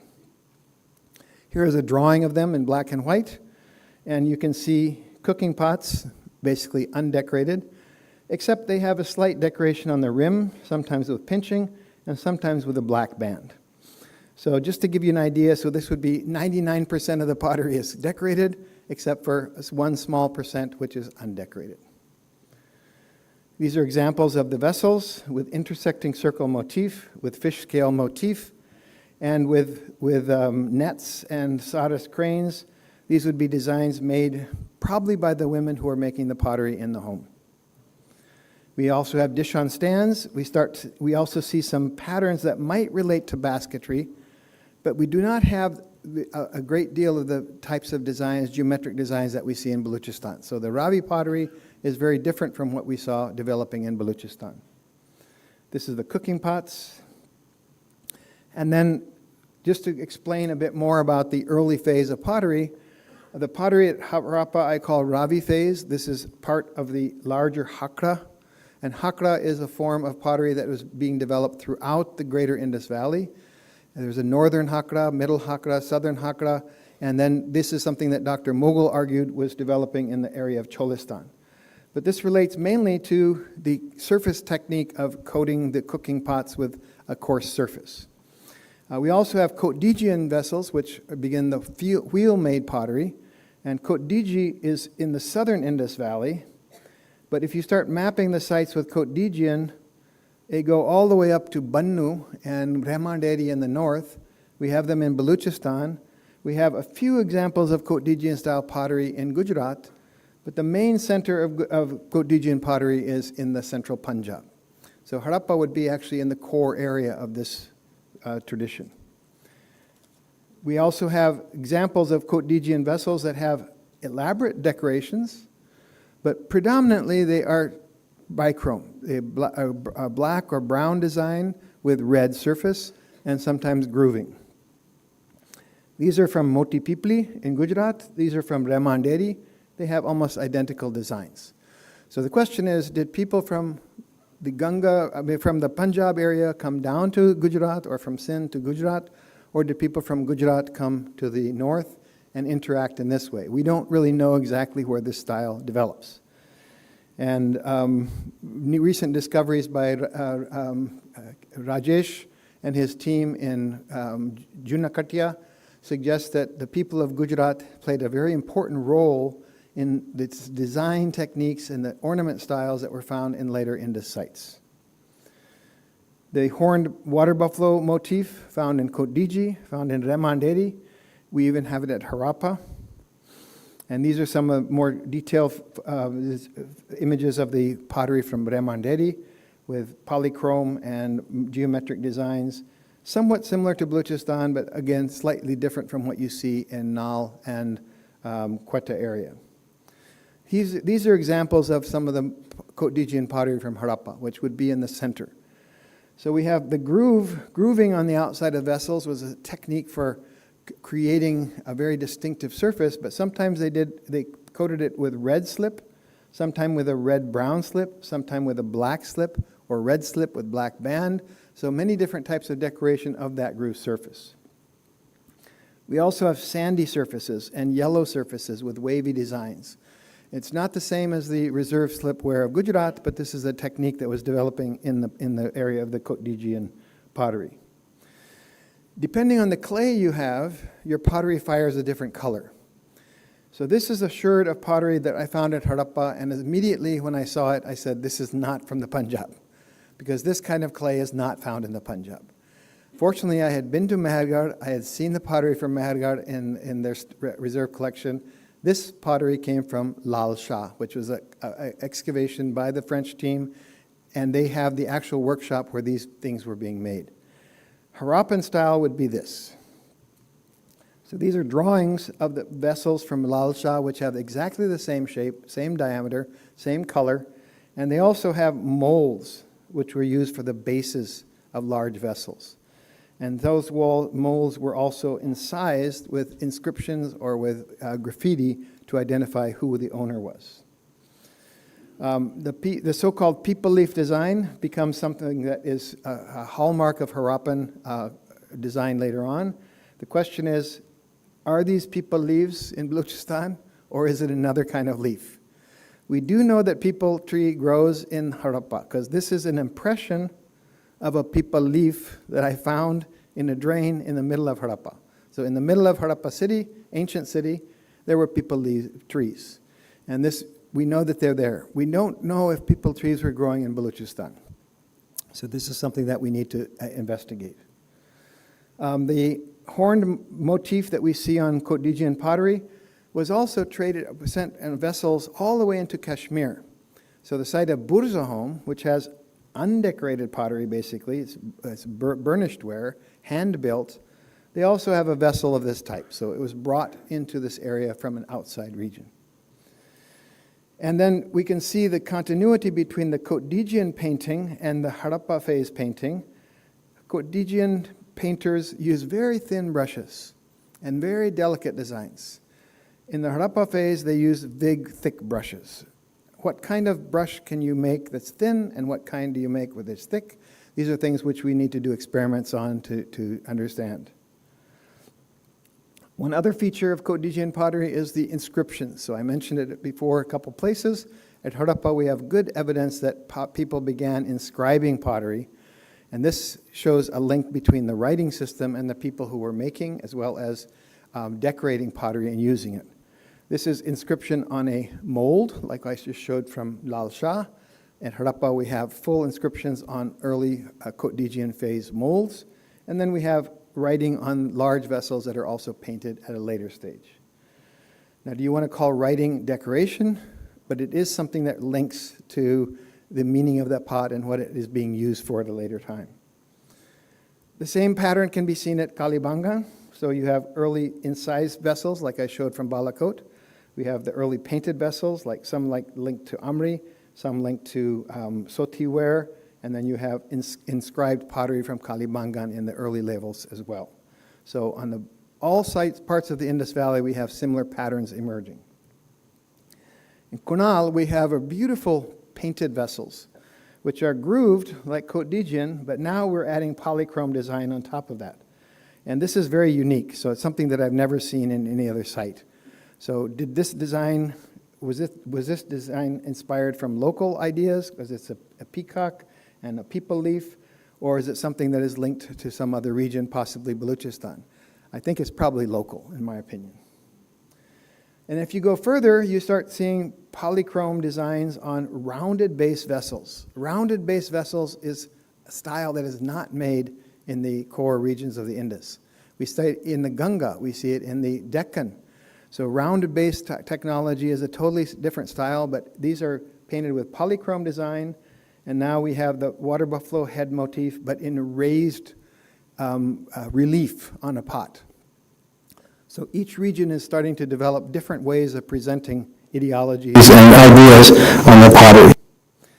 And last, we have Loteshwar. So Loteshwar has, again, fish scale designs, black on white, but in a shape that is not found in the Indus region. It also has the round bottom vessels with black and white designs painted on it and kind of burnished vessels.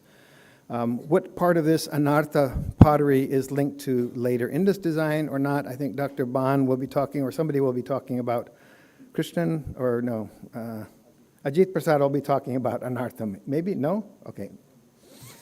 Anyway, so I've been working with potters at Harappa to try to understand technology, and they've been replicating many things. I'll discuss this a bit more tomorrow when we talk about clays, but we know pretty well how these designs were made and how they were fired and the temperatures needed to produce them. And it reveals that each region was developing certain styles and techniques to create permanent motifs on their vessels, and that these were an important part of their cultural traditions. And in Nagwara, we have styles that are not found in the Indus, but we know that this reserve slip pottery, which had become very common throughout Gujarat, eventually some of those vessels were sent to the Indus region. So the question is, how did this tradition develop? And we have stud-handled bowls, which are found, this is a central Indian tradition, found all the way into Gujarat. And then we have other styles which kind of link between Gujarat and Kot Diji. So how do these all fit together into the later Indus is something that we still need to investigate. This is from Nagwada burials, and then Surkotada, and then Padri. So I wanted to kind of give example of sites from all the different regions to show some of the regional variation. Then we come to what we call the Harappan period, okay? So some people call it mature Harappan, I don't. I call it Harappa 3A, 3B, and 3C, because the 3A period has lots of painted pottery, 3B has less painted pottery, and 3C has very little painted, decorated pottery. So there is a change that happens within the Harappa phase itself. This is an example of a Kot Diji phase, or late Kot Diji phase large vessel, and you can see a peepal tree with a little bit of design. By Harappa 3A, this is from Chahunjadaro, where Professor Awardee and her team are excavating now. Very heavily decorated pottery. There's no space that's not painted on this vessel. So there's a very strong change between the Kot Diji delicate painting and the very thick, heavy painting that we go see with the beginning of the Harappa phase, Harappa 3A. These are vessels that are made in Harappa 3B, and they were put in a grave. And all the other vessels are plain, no decoration at all. These are, again, 3B vessels with just banding and then no decoration. So there is a change from 3A to 3B and 3C. These are examples of those vessels, some with very elaborate painted designs, filling every space that you can on it, but then the rest of the pottery that was used in the household was not decorated. Why did they stop? I think that they stopped because they were decorating their clothes. They were decorating other things. They were making beautiful jewelry. And pottery itself may not have been the important mechanism for showing decoration. And it was being made probably very fast. It was being produced in a very rapid way. And you can't produce detailed painted designs in a quick way. It has to be done very carefully. These are examples from Balakot with the elaborate painted design. And at Balakot, we also have vessels that are linked to Baluchistan and then are also found in Oman, so a different Baluchi style. This is from Ganweriwala. And then we also have black slip vessels, which are used only for trade.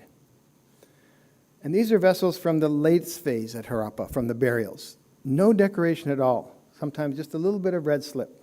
So basically, they've gone from heavily decorated vessels down to something that has no decoration at all. These are the storage jars that are black slipped. And I'm going to just put one last vessel in here, which includes, this is a disposable cup, like a kulhar. You drink your lassi in it, and then you throw it away. It was decorated with grooves, possibly to keep it from slipping out of your hand, but some of them were decorated with stamped impressions of seals. So they were used for very special occasions. So a few of the undecorated vessels have some other motif on it, but nothing that we can say is permanent. In the late Harappa phase, we go to sites like Hulas and Alamgirpur. These are far east in the Ganga, and we basically have just plain surfaces with black bands, no beautiful designs like we saw in the Indus. And then we get to the final phase, which is the late Harappan, when Harappan traditions began separating into regional identities or regional groups. I'm not going to go into all of them. I just want to focus on Harappa itself. So the transition at Harappa, we see one or two painted vessels. Everything else is plain. We do have a new style of cooking pot, which has a honeycomb motif on it, which is used for making your clay fit on the outside. This was actually covered with a slurry of clay, and it was used for cooking, probably making beer. And then we have the burial vessels. And the burial vessels at Harappa begin to re-emerge with painted designs that had not been used in the earlier two phases at Harappa. So these are vessels found primarily in the burials. and used for secondary burial. So bones would be collected and put in them, and then they would be put in the ground. I was able to excavate one of these at Harappa when we were building the new museum, and we know that they were dug in a pit, and then the pot was put in, a lid was put on it, some bricks were put on top of the lid, and then it was sealed. So this was put into a small pit, and that's how they interred these. Some of the painted designs are quite elegant, and some of the surfaces are also very, very unique, which show some surface decoration which is different than what we saw during the Harappa phase. These are some other examples, especially rounded base vessels. And the firing is much higher than was done in the Harappa period. So they fired these at a much higher temperature. The surfaces are almost vitrified. And I think somebody will be talking about NBP ware, which is a vitrified surface, which is something that we see beginning with this late Harappa pottery. So I want to just conclude here. I've covered a lot of material, but I wanted to just conclude with the image of the fish scale design. So fish scale design is found at Harappa in the early phase. It's found in Nausharo in the Kotdiji phase. It's also found in Loteshwar. So these are found in different regions of the Indus, which show a theme, but we don't find fish scale design, as far as I know, in Baluchistan. So unless Massimo Vidali has some examples that I don't know about. So this would be an example of an Indus design. So what I think we need to do is do much more careful documentation of regional designs that are emerging and how they link to later Harappa period designs to try to understand the contributions of different regions to the larger corpus of Indus motifs. Thank you very much.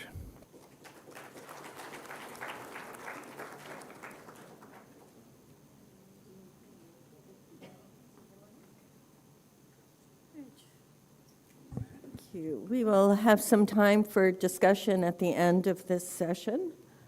And I'd like to welcome our next speaker, Jagannath Pal, speaking on Mesolithic pottery with special reference to North Central India.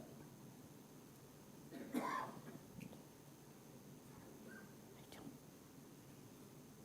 not sure where your PowerPoint is.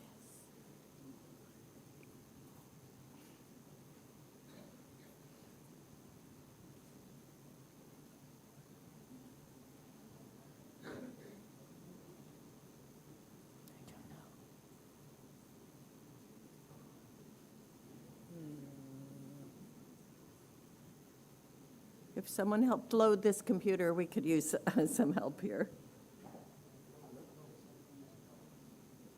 Finding his PowerPoint. Your lecture is here, no? You have copied? No. Copied. It is with the dates. Date. Watch. What is that? Iravatham Mahadevan. Why did he change it? I don't know. This one, sir? Yes, yes. Thank you.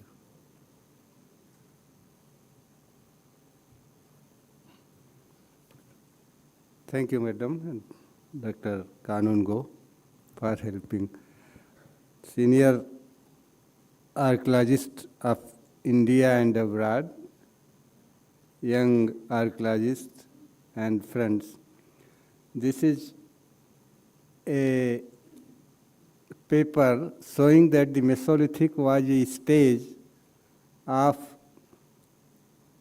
experiment in different fields, as in agriculture, domestication, and also in pottery, because pottery is also considered as a basic feature of the Neolithic culture, though we know that in the Neolithic period, pottery could not come just in the beginning. There are many areas in the Neolithic culture where the pottery comes in second phase.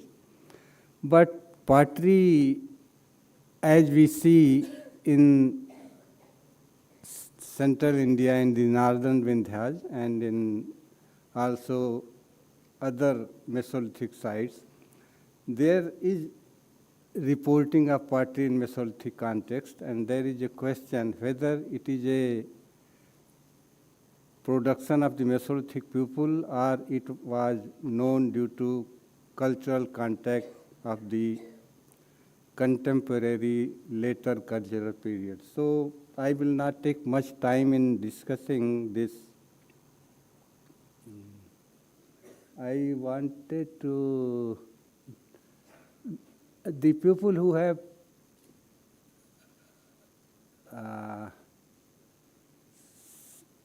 come to contact with the archaeologists of the Allahabad University right from the Professor G.R. Sharma, they know that the University of Allahabad conducted explorations in the Vindhyas, which is south of Allahabad, and in the Ganga Valley, north of Allahabad. And the earliest culture which has come to light in the Ganga plain is the Mesolithic culture. But in the Mesolithic culture of the Ganga plain, we don't have any evidence of the pottery.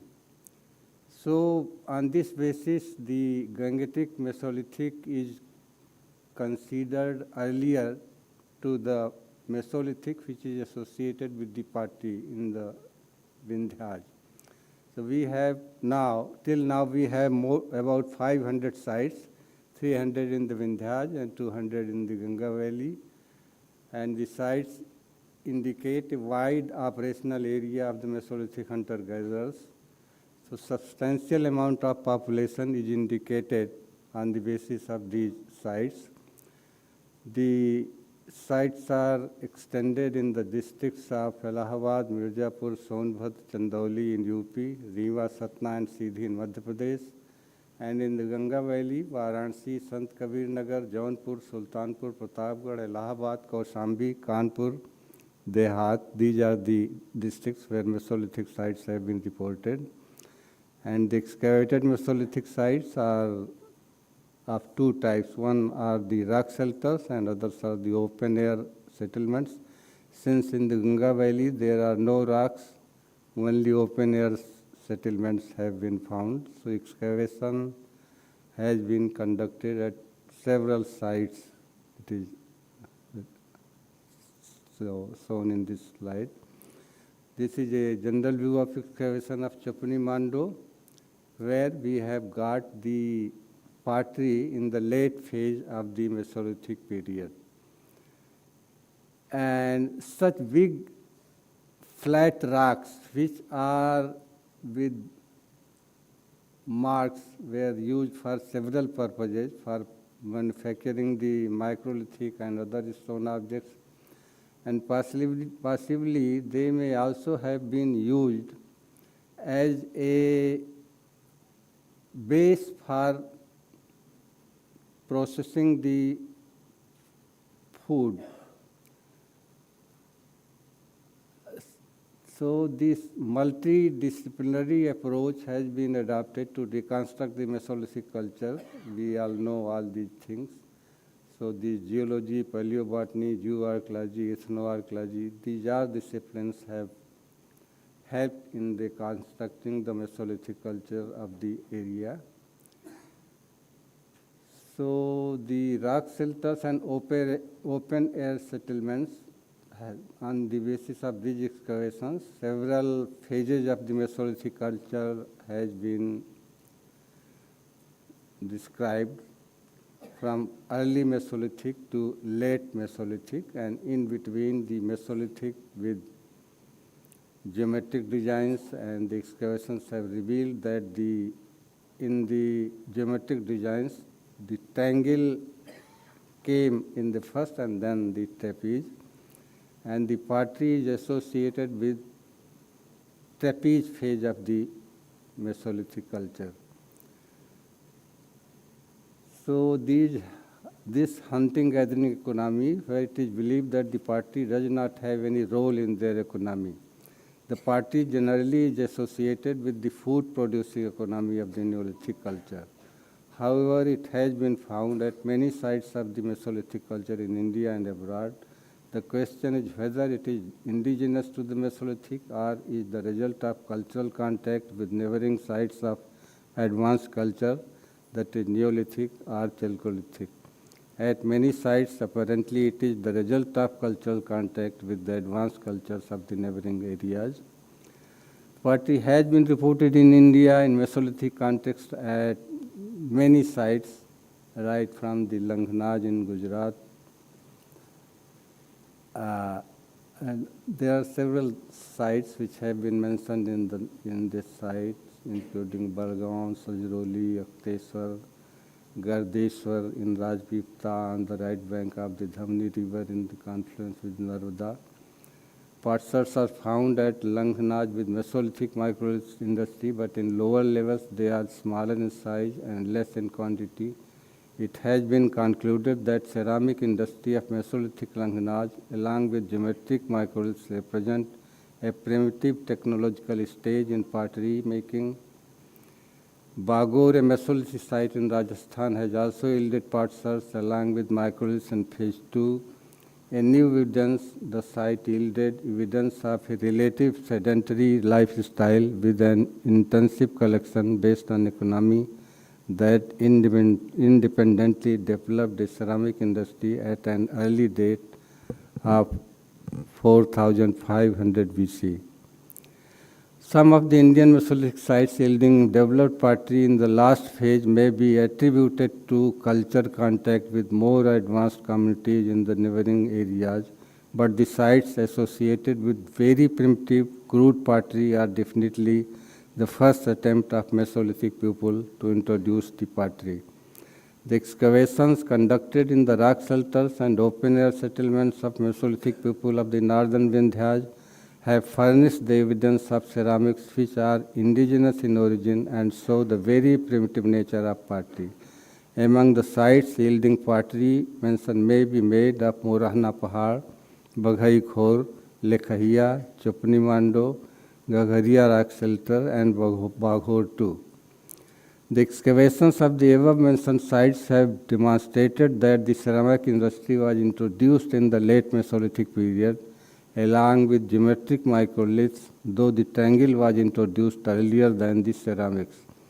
The frequency of the shards is increased in the upper layers than the lower ones. On the basis of surface color, the Mesolithic ceramics may be divided into two categories, ordinary red ware and brownish grey or khaki ware. The succeeding layers show considerable increase in the number of potsherds. The fabric and texture remains unchanged throughout the period. However, the shards in lower levels are smaller. The clay, this is a general description as we described about the ceramics in our study, so how the clay was made. So it is presumed that no attempt was made even to sort out the granules from the clay. The walls of pots are full of calcium, laterite, and iron granules. Presence of silica along with rolled granules indicate that local clay from neighboring river and nala beds was used for the purpose. No temper was mixed in the clay except in a few cases where some vegetal temper may be accidentally is mixed in the clay. Fine clay from bed of nalas and rivers produce the pot with solid core in appearance, but these are very light in weight and of coarse fabric. A few shards which have got some temper are with porous cores. The pots are handmade, though both the surfaces of the pots are heavily rolled, but uneven walls of the pots are noteworthy. The pots are not fired in high temperature, but generally the whole body of these pots has got even temperature. This fact is evident from the same color of the surface and core of the pot. The pots of the khaki ware are brownish grey color in appearance. This grey tinge of the pot is not due to reduced firing technique because the pots are fired in a very low temperature. The pots which have got some vegetal temper are of blackish core. There are a few shards whose inner surface is of khaki and outer of red color. The pottery shapes are very simple and one pot is different from another, having dissimilar rim, indicating thereby that the industry was just in the beginning. The ceramic industry is embryonic in character, as the Mesolithic people have expressed their love for art through the paintings in the rock shelter. Their pottery is also artistically decorated. A considerable number of parts of both the wares, red ware and khaki ware, have been decorated by incised and impressed design. Inside decorations on the external surface of the parts have been obtained from Morana Pahar, Baghari Khor, Lekhahi and Chapni Mando. The incision is so deep that even on the heavily rolled shirts it is discernible. Among the incisive motifs, mention may be made of oblique lines making angle, horizontal or vertical lines, squares or crisscross line joints, irregular dot incisions, etc. Impressed designs may be divided into two subgroups: impression in horizontal, vertical or curvilinear or slanting depressed registers, bias of engraved diver. Twice cell impressed designs resembling the card impression.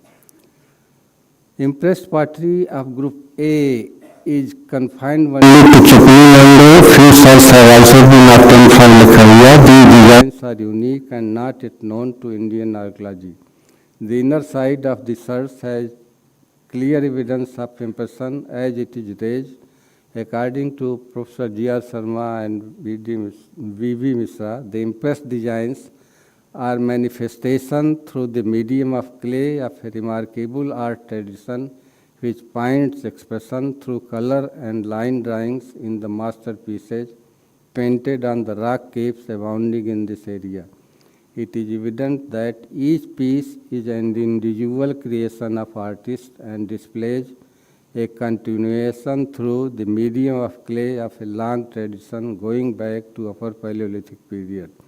Generally, they have been drawn upon the flora and fauna and conch shell-like material. Probably it owed a idea from the Mesolithic artistic expression. Second group of impressed pottery group is similar to the card impressed designs, which has been mentioned by Professor Kenoyer. So in the Mesolithic context also we get the source of the card impressed ware, but one experimental study has shown that the card impressed like design may be obtained when a tortoise shell is used as a diver on the external surface of the pottery. We will see some of such designs in further slides. So this is a slide showing decorated impressed pottery from the Mesolithic Chopni Mando. So this last search 12 is a conch shell-like design. It is impressed one, and there are several search. But this type of decoration is obtained only from Chopni Mando and a few search from Morana Pahar. These are some other shirts showing impressed decoration on outer surface. Some resemble to very small leaf decoration. And these are some other shirts from other Mesolithic excavated sites. And these are the shapes. Shapes are very simple. Shallow and deep bowls and some vases. These are the pottery types from Chapni Mando phase 3, that is the last phase of the Mesolithic period. And this is a impression from tortoise shell on a clay, which looks like card impression. So one experiment was made, bowls were made and outer surface was beaten by tortoise shell, and this type of decoration was found, which looks very similar to the card impressed pottery. And this is the wild rice from Chopni Mando. So the late phase of the Mesolithic culture was an experimental stage for the subsequent Mesolithic period. So these are the deposits which indicate that the Mesolithic settlements were quasi-sedentary settlements, both in the rock shelter and open-air settlements. So we have the evidence of hut floors from open-air settlement of Chapnimando. These are the dates obtained from different sites, C14 dates. And this indicates that the Mesolithic culture was preparing ways for the Neolithic culture of the region. And these are some designs of the Neolithic period, card impressed pottery. This is from Sohgaura, a site in the Ganga Valley in Gorakhpur district. This is from Chiran, and this is a site, Hetapatti, near Jhansi in Allahabad district. Close-up of carded shells. Okay, so this is a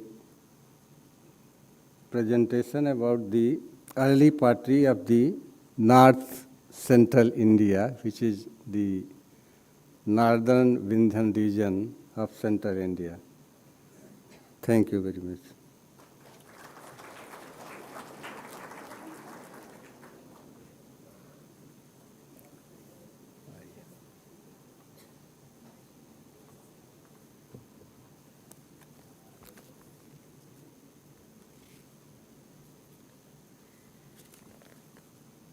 Thank you, Dr. Paul. And our next speaker is Ajit Prasad, speaking on the Surat Harappan ceramic tradition of Gujarat, a typological and stylistic appraisal. Let's see if I can get this open.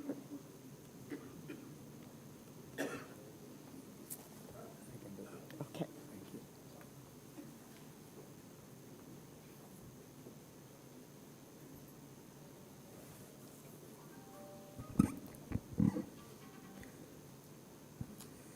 Good morning, everyone. My presentation is about Gujarat Harappan, especially the regional traits which we actually come across in the Harappan assemblages in Gujarat, which is often described as the Surat Harappan, named after the traditional name of Saurashtra. Before I start my presentation, I would like to thank all the different institutions that are involved in organizing this seminar, especially Dr. Kanungo for invitation to for this presentation. I will actually be touching upon just three important aspects about the Surat Harappan, primarily based on typology and the style of paintings, and that is the first thing, is basic features. I'm not actually going into details because these features are actually being dealt with extensively by several scholars, especially starting from S.R. Rao, Professor Greg Posel, and Raval. We'll have a quick look at the antecedent and origins of the Surat Harappan. We'll actually try to understand whether we can actually trace its origin in the antecedent early Harappan cultural assemblages or the ceramic assemblages which we come across in Gujarat. We'll also examine the relationship of Surat Harappan with the two associated potteries, that is Mykish redware and black and redware, which are generally found invariably associated with most of the Harappan sites in Gujarat. These are the 3 points which I would actually cover briefly in my presentation. As this map actually clearly shows, what we can actually see is that you have this the expansion of Indus civilization covering the Gujarat region. You do come across certain regional features which has been highlighted here, which is known as the Surat domain, Surat Harappan. The Indus Valley proper, for the convenience of description, we call it the classical Harappan, where we have the standard features which we actually compare with the peripheral regions. This is the scheme in which we actually look at in the Indus Valley. What we have is almost the same chronological sequence, but being actually kind of described almost similar. But in Gujarat, what we have the regional trait, which has been actually described as the Sorat Harappan. In addition to, we do come across in Gujarat both classical Harappan, which is mostly confined to the Kutch region, whereas when we come to Saurashtra and North Gujarat, it is mostly the regional traits which actually dominates, which is contemporary with the classical Harappan time frame. So we will essentially be covering primarily the early stages of this Chalcolithic cultural development in Gujarat. Goes back to 3600 BC, which is almost contemporary with the similar kind of developments you come across in the Indus Valley. And then actually comes up to 1500 or 1300 BC in many of the sites in Gujarat. In fact, the difference in the material culture in the Harappan remains, which we come across in Gujarat, was actually noticed by the earliest of the excavators, starting from 1930s onward. It was N.G. Dikshit who actually kind of called it actually post-Harappan, because many of the, in his excavation at Rangpur, many of the artifacts which were found at the site were actually not conforming into what has been exactly the same as what has been found in the Indus Valley. So he actually thought it was post-Harappan. That's an appreciation of the differences which you actually come across in Gujarat. Subsequent to that, and Leland actually described it as sub-Indus. Obviously, there are a lot of shared features, but there are certain differences. So they actually used the term sub-Indus. And Subbarao in the 1950s, he actually called it Katewad Harappan. His idea was that it's actually kind of later development during the late Harappan times, after 2000 BC. And to describe this difference you come across in Gujarat Harappan remains, he called it Katewad Harappan. It was porcelain Ravel, which actually kind of described it as Sorat Harappan, and they actually dated it contemporary with the urban phase of Indus civilization. In addition to that, I will actually be discussing some of the features of the Sorat Harappan ceramic styles, and to understand the antecedent, the origin of these traits. We will actually be briefly discussing about the ceramic assemblages which predate the urban phase of Indus civilization from the northern part of Gujarat, that is Loteshwar and other sites. That is the another tradition which Mark has briefly mentioned in his the first talk. And then some of the ceramic traditions you actually come across at Somnath, those Padmashree in the Saurashtra coast of Junagadh district. These have been actually dated from 3600 BC to 3000 BC. So these are the very easily identifiable Sorat Harappan vessel forms. I will actually take just two vessel forms. One is bowl, and the other is some of the pots, where we can easily, where it is easy for me to kind of illustrate the difference which we actually come across and trace the antecedent features of those traits into the early Harappan context. That's the reason I actually picked up all these two. There are many other things one can actually pick up and actually see the difference. But anyway, what you can actually see is the hemispherical bowls, which actually undergo certain stylistic changes in due course of time from, let's say, 2600 BC to almost 1300 BC. One important feature which we actually come across is the stud-handled bowl, which is generally seen as a type fossil of the Sorat Harappan or the Harappan remains in Saurashtra. So these bowls, and then you have also dishes. Dishes essentially is a prototype of the Indus civilization, which is very, very popular. But there are stylistic variation in dishes as well, pots. So I will briefly be referring to all these things to illustrate my point. So where does exactly if you actually look at the antiquity of the bowls, what we can actually see is that the bowls are a very common vessel form you come across in another tradition going back from 3600 BC. You can see and these bowls are essentially, either made on a hand modeled or made on a slow wheel. And you can actually mark this painting style, which has got this, painted in a particular style at the rim in most of these cases, most of the bowls. And when you come to Surat Harappan, that is what we actually come across here. Very similar kind of bowls. The difference is that this is all wheel made. And even you can actually see the painted patterns actually looks pretty similar, indicating probably the connection they had. You should imagine that one is this painted style, similar kind of bowls and painted style started from 3600 BC onwards, and Surat Harappans are dated somewhere around 2600 BC.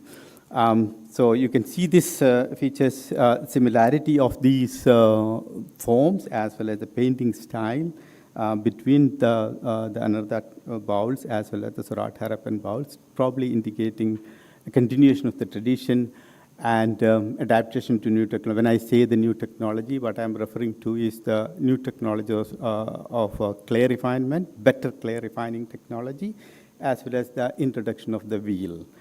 So introduction of the wheel actually made the Surat Harappan bowls more finer and even in their thickness. And the new painting style, actually. And these kind of bowls are actually found in the Saurashtra coast, which is actually been described as a Prabhas ware, but basically one of the same. But the vessel forms and the painting style is almost, in terms of its execution, very, very similar, indicating, a tradition which had its origin much earlier and continuing different regions, showing slight variations from 2600 BC onwards. Then you come to this kind of pots, medium-sized or small-sized pots. This is the pots which we actually come across in the Anartha tradition, going back to once again in 3600 BC with this bichrome painting, which has got a use of either creamish or whitish pigment extensively in the early stages, which actually continues even in the Surat Harappan later in a slightly modified form. Professor Mark Canoyer has actually kind of shown these two pots from the Anartha tradition, which shows its the fish scale pattern. It's quite familiar in the northern part of Punjab. In that region, you have from Kodiji as well as from the Banu Basin. These are some variants of similar kind of ceramic, painting styles as well as shapes which we come across at Loteshwar. So mark this, the pattern of painting. You have the paintings at the rim, and then you have at the shoulder, and then you have painting at the body. And this is the pattern which is being actually, the scheme which we actually come across, continued even in the Surat Harappan, even in the Surat Harappan context. You have the use of bichrome paintings, as well as the kind of style which is quite popular in the Surat Harappan. These kind of creepers, very, very popular. And what I mean to indicate is that there is a continuity in the vessel forms as well as the painted schemes which we actually come across in the bowls and pots, between the Surat Harappan and the Anartha tradition, probably indicating the roots of the origins of the Surat Harappan. One can actually trace into the early Harappan or early Chalcolithic regional traditions of Gujarat. As I said, the difference is essentially the use of wheel. That is when the vessels actually become much more, presentable. Much more even and uniform. This is an interesting set of pottery which we come across, the grooved or the ribbed pottery, and also with the incised decorations. these are very, very common in the Surat Harappan, not so very common in the classical Harappan ceramic assemblages. And the kind of impressed or the incised decorations, many different kinds of incised decorations you actually come across. They increase in the late Harappan context or in the post-urban Harappan context. One can actually see, the pots. Mostly these are found on the pots, not on the bowls. And you actually see the antecedents of these actually coming from these two sites from the pre-Prabhas context, 3000 BC or 3300 BC. There are two sites of the pre-Prabhas which we have from Gujarat. One is in the Saurashtra coast and the other is at Dadrana in North Gujarat. Both do have very similar sets of ceramic assemblages and dated roughly around 3300 to 2800 BC. And these are the kind of corrugated or ribbed vessels you actually come across with incised decorations. You can see these ones. And this is from Datrana.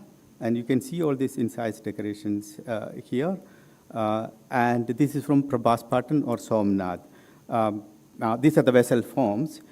And when you actually, you can see the one-to-one resemblance, what you come across in Surat Harappan, 2500 BC to 1900 BC.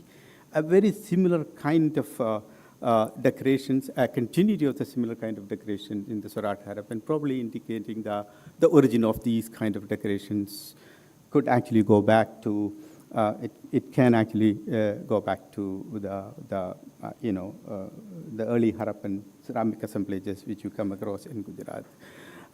It has always been a question, what is the origin of Surat Harappan? We were not actually able to come across a site which actually indicates the origin. I mean, you won't probably come across a single site which actually shows this origin. Its origin actually lies in the early Harappan cultures, which is quite widely spread from North Gujarat to Saurashtra.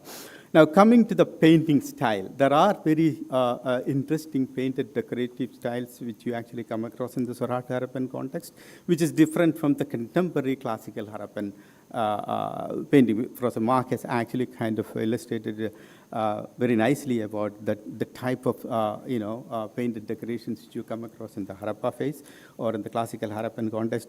You do come across many of these actually being repeated in Gujarat, but in the Surat Harappan context, what you generally come across is a lot of animal figurines. Some of them are actually kind of very graphically shown. Some of them are very stylistic. So a stylistic kind of representation actually happens in due course of time.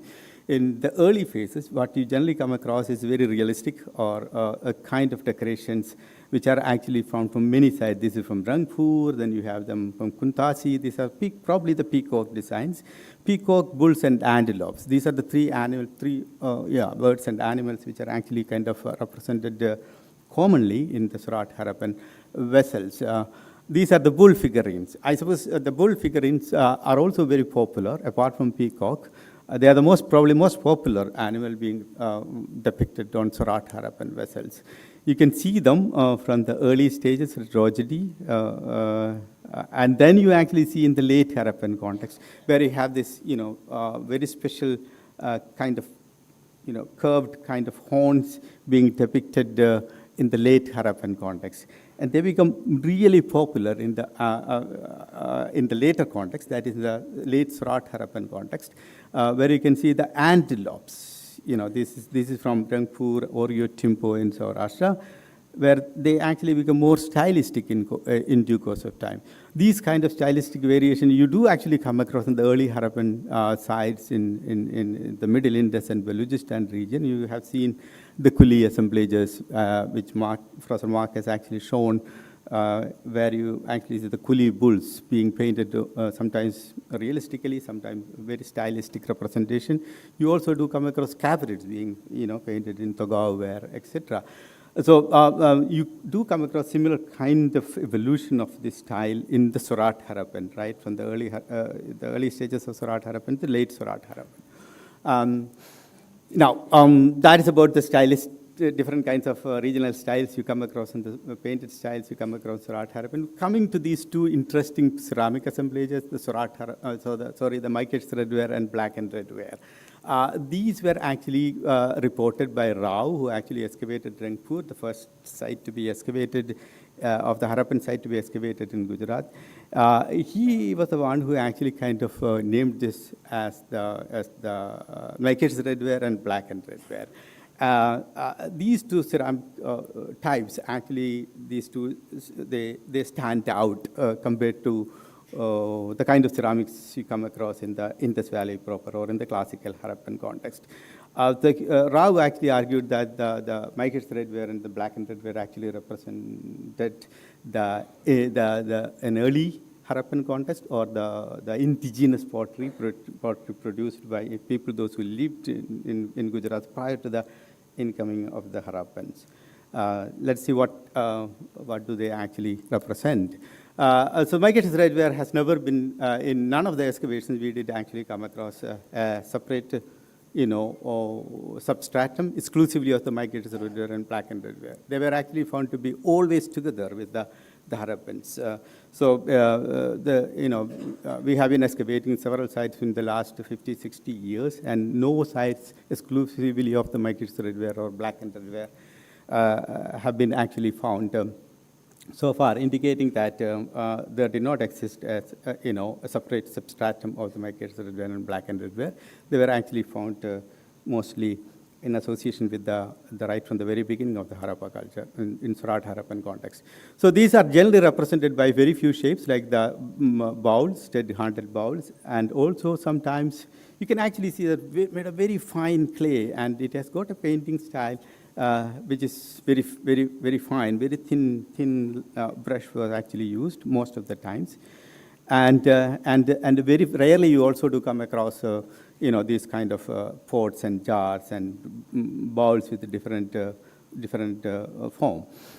And even the paintings, when they are actually painted, the pots when they are painted, they actually repeat the same Surat Harappan painted motifs, indicating that they are therefore part and parcel of the Surat Harappan assemblage you come across in Gujarat. Therefore, it is just a different style in the Surat Harappan rather than an independent ceramic tradition that existed prior to the beginning of the Harappa culture. And you can actually see the kind of, the similar kind of painted decorations you come across in here in the Surat Harappan context. There is a repetition of that. And coming to the black and red, there is a even more interesting story, primarily because you do come across two, at least the black and red where what we know is, the Ahar Banas, black and red ware. That is where it was originally identified. Black and red ware, in fact, is actually found from the pre-Prabhas context as well. These are the black and red ware we actually come across in the Surat, along with the Surat Harappan sites in Gujarat. You also do have this stud-handled bowls, mostly represented by bowls and sometimes with medium and large-sized pots, suggesting that they are, once again, part and parcel of the, and they do also have these white painted designs, which are certainly different from the painting styles you actually come across in the redware bowls. That certainly need to be looked at. Also, they do have some of the painting styles inside are similar to Surat Harappan, but then mainly they do actually have a painting style exclusively of their own. And you do come across, So you have, where do we come across the black and red ware in the earliest context in Gujarat? We have the black and red ware actually being represented from the pre-Prabhas, going back to 3000 to 3300 BC to 2800 BC. These are some of the black and red ware vessels which we have from pre-Prabhas context. And they are also, the black and red ware you come across from the pre-Prabhas actually have the similar forms of the red ware or the grey ware you come across in the pre-Prabhas. They are also decorated, as you can see, by incised decorations. So indicating that they were essentially one and the same, ceramic assemblage. These, not the top row, but the bottom rows are essentially, most of them, excluding this one, is all black and red ware. What you actually see it in here. This similar kind of vessels have been reported from Somnath as well. These are all black and red ware. Unfortunately, in the original drawing, they did not actually show the black and red ware features in the diagram. And you can see it in here. It is actually shown the black and red ware. So essentially suggesting that that was a technique which has already been, practiced by the early Chalcolithic, early Harappan Satpuri Prabhas context. But the vessel forms do not actually look similar to what we come across in the Harappan context anyway. The other black and red ware, as I said, is the Ahar Bana sculpture, dated from 3500 BC to 2000 BC. And these are some of the black and red ware vessels from Palathal, and then the kind of paintings you actually come across them. The vessel forms do actually show, the bowls actually show similarities with the Harappan vessel forms. These are the Saurashtrian one, black and red ware with the outcurved vessels. But I suppose the black and red ware we actually come across in the Harappan context, in Gujarat, Surat Harappan context, probably had its origin in the pre-Prabhas black and red ware, probably by around 2500 BC, because of the constant interaction with in the Benas region. That is the reason we actually come across similarities of designs as well as similarities of the vessel forms of the black and red ware in the Surat Harappan, similar to the Aharian or Valadar. To summarize, the Surat Harappan vessel forms and painted and incised decorations show their origin in the regional early Harappan traditions of Anarda and Prupa. That is what I actually tried to illustrate through my talk. And the Maiket's red ware and black and red ware are distinct pottery types developed locally within the Surat Harappan tradition. It doesn't look like there is a separate, indigenous tradition that existed apart from Surat Harappan, exclusively of the black and red ware and Maiket's red ware in Gujarat. Thanks very much for your patience. This is my acknowledgement. I have, acknowledgement MS University of Baroda, the different projects with institutions which I worked with. Thanks to all the students and other researchers, those who have actually helped to do Harappan research at the MS University. Thank you.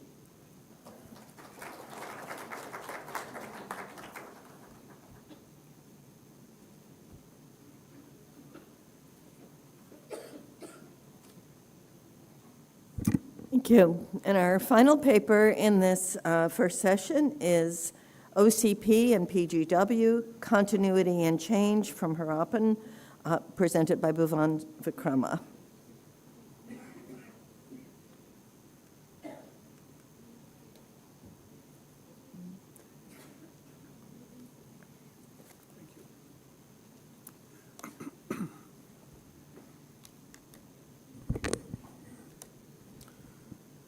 Thank you. Namaskar. Sorry. First of all, thank you to the organizers, the two IIT departments, and a special thanks to Alok for pestering me into coming.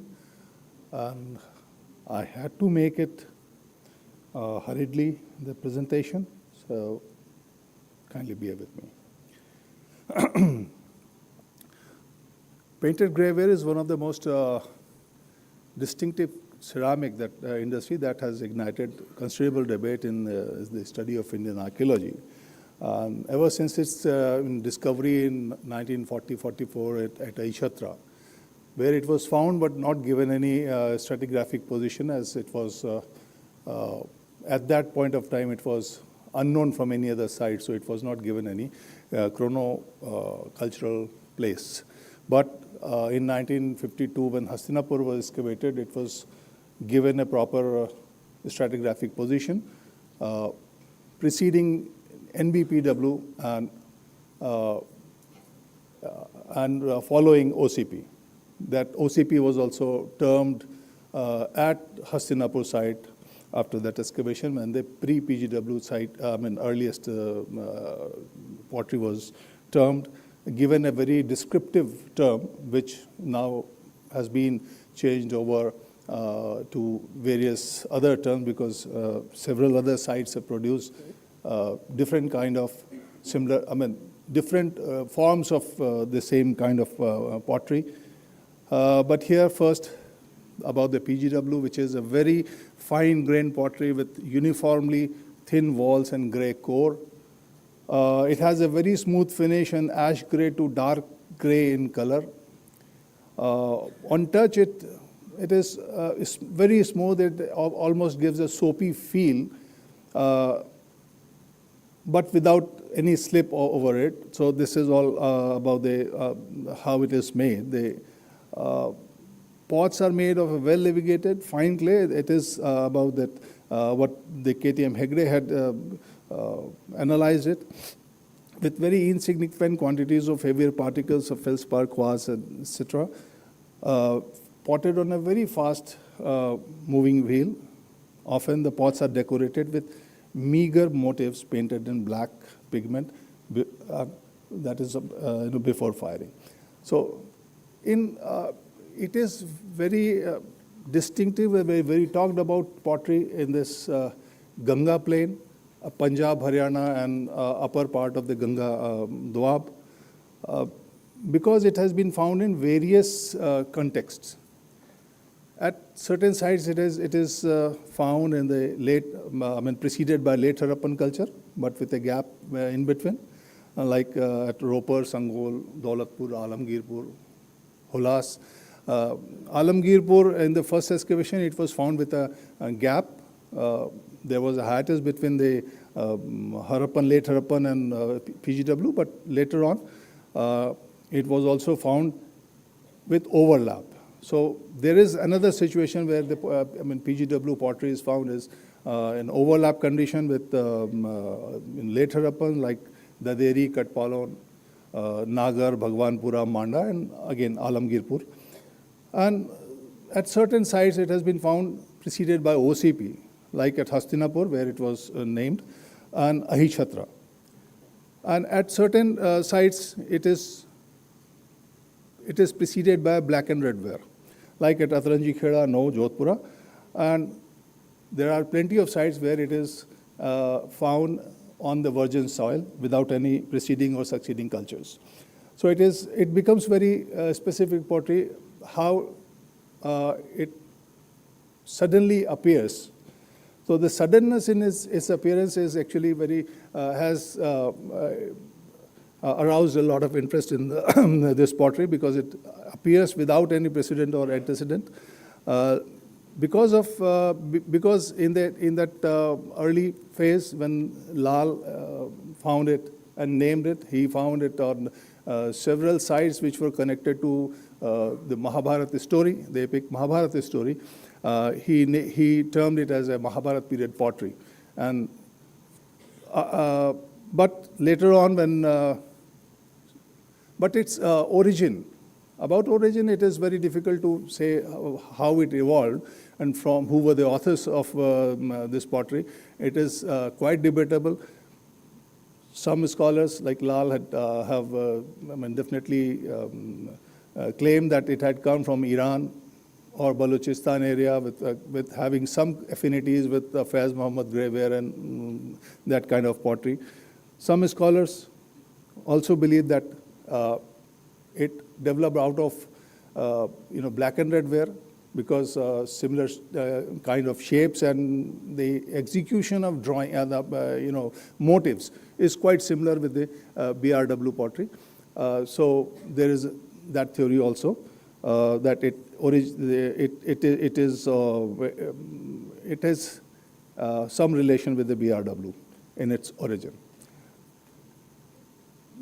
So far the spread is concerned, it is found from the Sindh to Jammu Kashmir, to Jammu region of the state, down south to Ujjain, and up to Kanpur in the mid Ganga Valley, to Kanpur and Kaushambi also. Some shards have been reported from Kaushambi and Shravasti. But from some few dozen sites now, the standing is about 1,500 sites of PGW reported, with lot of about a few dozens of them have been excavated on different scales.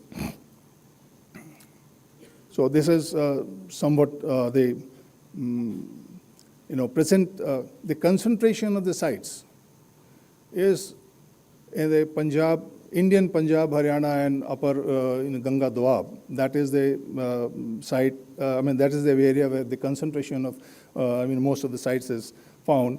But we do also have some linear, settlements going in a linear manner towards, Ghaggar, along the Ghaggar, where the abandoned Harappan sites and nearby the, painted grey where settlements have been found. So some are the sites, some the outlying sites can be, seen as a contact zone areas, but the core area that comes out from this, from the distribution of the sites is eastern Punjab, Haryana, and this upper Ganga Doab region. But how it appeared? So there is at Aichatra a site from where it was first discovered. At the lowest level, we have a very thin deposit of kind of black and red ware, but in the shape and the execution of paintings, it is quite similar to this painted grey ware, and perhaps this might be the beginning of it after experimentations and all, because there is kind of technology shift into the into making this grey ware. These are the common shapes that we find mostly in the painted grey ware pottery. These are the prime shapes that we find. A dish, straight-sided bowls, small and large, and a small convex-sided bowl, and solitary lota that has been found from Roper. This is a general assemble of PGW ware that is reported mostly. Shape-wise, the dishes are quite distinct. Some have flat bottoms, some have slightly sagging bottoms. That is, but the walls are almost kind of convex sides. About the paintings, there are lot many patterns, but all kind of geometric patterns. That is, geometric patterns, wavy lines, parallel lines, and all sorts of. So these are the painted motifs that we need to. We try to analyze from all the published sources, wherever we have this, all this kind of pottery, and also the normal understanding that the painted grey ware was a ash grey, light ash grey color. But at Aichatra, we have found that painted grey ware had a range of shades of grey. And that too, there is, in any particular given level, all the different shades of grey were found with different kinds of paintings on them. The paintings also range, although we can very well say those are black painted, but sometimes there is also white painting, white paintings on them, and also in this shirt, if you can see, there is also the brownish red paint. So there are certain shirts with different range. The body color is also ranging between light gray to dark gray, and the paintings also vary in color. Can see the different, but the common motifs that we have seen are mostly linear patterns, circlets, which are associated with, which are commonly identified as sun motif or swastik motif and all that. But that's a combination of motif. We try to analyze all the decorated motifs. So we found that about 46 kinds of patterns are there, which we further tried to break down into, to group into certain smaller groups, depending upon how they are made, the making process of those motifs. Like from the dots, dot and line pattern, and then the loops, and different combinations of loops that are all found on this. So we tried to find the progression of the making of these motifs, how they are made, and we also try to look, is there any regional affiliation of these motifs? Because they say the spread area is quite large, so we tried even to identify that, whether the one particular kind of motif or set of motif is found in one particular region or not. This is all in the making, how the motifs, and when we remember the two presentations that Kenoer and Ajit have made. So plenty of patterns are there, which are very complicated in Harappan, less complicated in Sorat Harappan, but yes, there is some kind of linkages in between if we get to the unit of that motif. And then different combinations are placed to form these motifs. So there is a kind of cultural continuity. Are these motifs carry a meaning to it? So there must be something which is there, because all those motifs are somehow continuing onto the pottery. So maybe there is some values attached to those motifs. That's why they are a particular set of motifs are continuing over the millennia. So these are the further progressions. Now, mostly PGW is considered, like I showed the earlier picture, 4 or 5 pottery set, that is purely a tableware kind of thing. So it is generally believed that painted grey ware, I am talking about the fabric only painted grey ware, not the associated wares. So painted grey ware was only a tableware kind of thing. But it also includes various other shapes. Now we come to the paintings. The surface area, the paintings cover normally around 25 to 30% of the surface area. And when we read the reports of the PGW sites, excavation reports, we find that they mention that the painted grey ware is 5 to 7% of the total pottery yield. But when we excavated Aichatra, we found that painted grey ware, fabric-wise, is about 30%, 25 to 30% of the total pottery yield. Then, if we see that 30% is only the painted area of a pot, and we say that it is 5 to 7%, so it is almost about, so probably at every site, the pottery yield fabric-wise is about the same, 20, 25% or 30% at max. The rest all is red ware, which is a common ware, a generic ware, which is found in every site, and for different purposes, different pots are made, different shapes, but all different types of red ware, whether it is slipped or unslipped or washed, all that. So there is only, there is also a thing that only geometric patterns were found on the PGW sites, but one site they recently excavated in Palwal district, Kaserua Kheda, it yielded one sherd with an animal motif, with long tail is visible and the body with dotted decoration and some kind. What animal we cannot say, but yes, the faunal motif is also found on painted grey ware. So there are certain things, the faunal or human motifs were not found so far, but now we have even at least one sherd which depicts a faunal motif. These are larger basins. So it is not only confined to 4 or 5 shapes, but big, large basins of painted grey ware fabric is also available at Aichatra. Another lota is also there. Even perforated pots are also there in PGW. And one unidentified kind of pot is here with a very clear perforation. We don't know the actual shape of it, but it is also painted.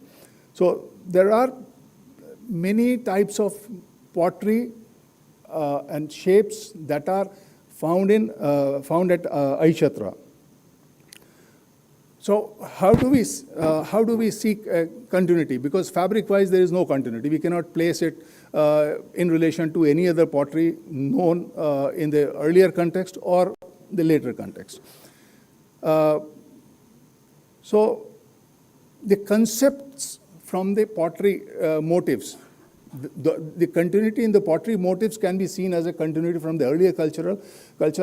If we don't see that continuity, if we don't try to find this continuity, then who were the authors of this pottery?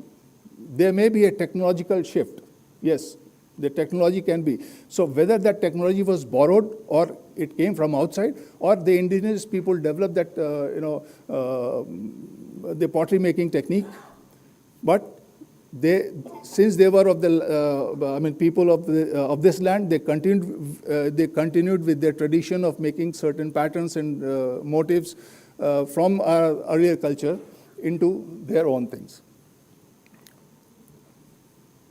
Some of the motifs, I'm giving example of one motif here, which is the intersecting circle motif that we have seen at Harappa and all.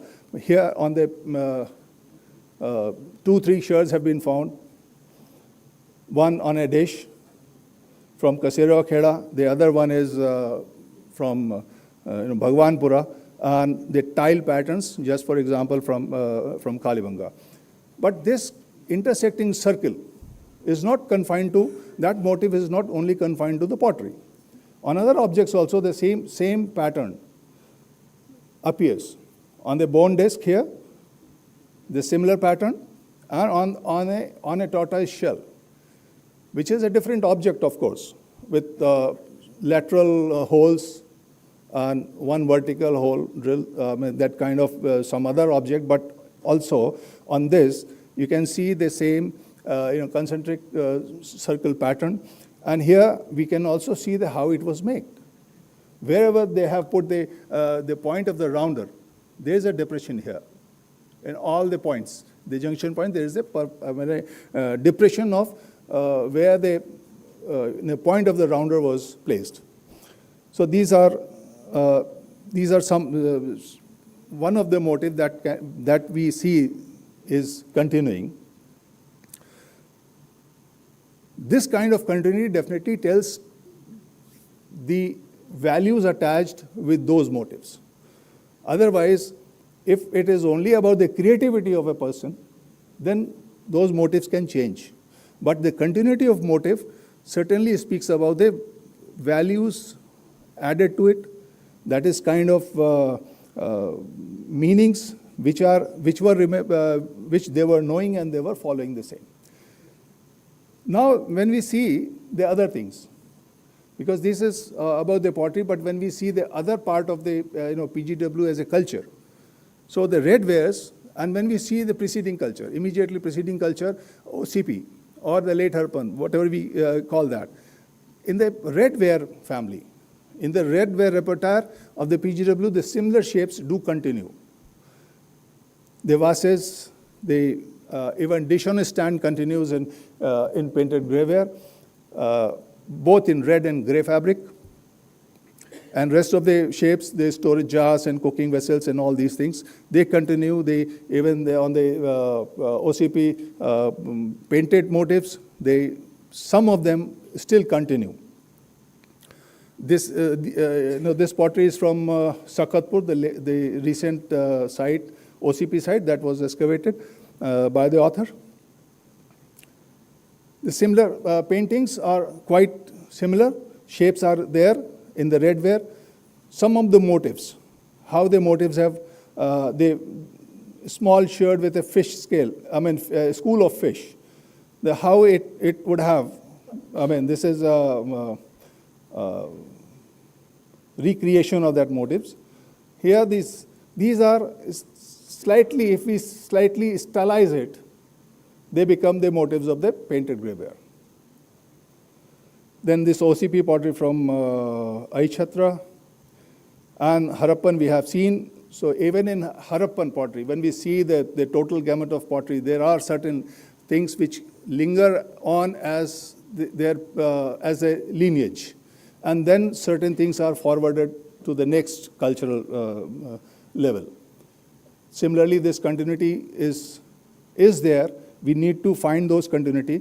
And second thing that keeps on going unchanged is the kind of cooking ware and storage wares. This is the find from Harinagar hoard. This is in copper, bronze, but the similar, their counterparts in terracotta are also available in the Harappan realm, and also in the later cultures. So like PGW, the tableware keeps changing, but the kitchenware, that keeps continuing. So, but in one pottery shape that is very interesting in PGW period is this handi, the rimless handi, which is almost flat on the top with a mouth and a round base. That is one exception which is their invention, perhaps, but rest of all the things which are also in the PGW, they carry forward in the same manner, which are also in the preceding cultures as well as in later cultures. So handis, the frying pans with loop handles and a small pottery. Even the tumblers, they continue in redware, and different kinds of bowls, shapeless shapes. The dish on a stand, this is from Kaseruwa Kheda, and different pottery. PGW, the painted motifs, where we can always relate and find semblance in the earlier cultures. This kind of lid is mostly found also in OCP and early part, and also in PGW. This is redware in the painted ware gray level, but also the two knobs, the bird knobs, which are purely in painted gray fabric, were found at Aichatra. So there is a kind of dissimilarity with, there is some elements which continue. The only one element that is different is basically that the making technique of the pottery. In the other objects also, the whistle, the top one is a whistle which can play 4 notes, which can play at least 4 notes, because there are opening on 2 sides. You blow it from here and then you can play 4 notes. And the other bird figurines, all this continues. And at the later level of painted graveware culture, we start getting the animal figurines as well as human figurines in the same way. So this is the upper levels of PGW that we start getting animal figurines as well as human figurines. So there is a kind of continuity and the more important thing is, the continuity is not just because that was a tradition, but perhaps there was some kind of meanings attached to them, to those objects, those motifs. That may be a very interesting study to carry on, that we are on it. Thank you very much.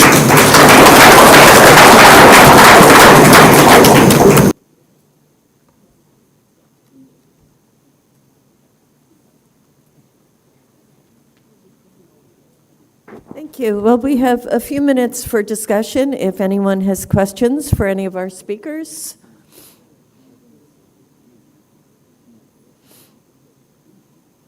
Yes.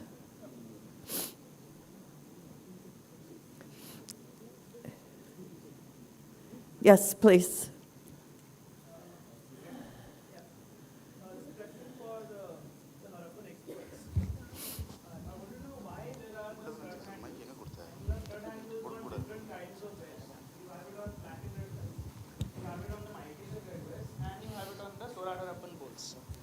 So my question was, do you think all of these are used for the same purpose? And why exactly do we have stud handle bowls?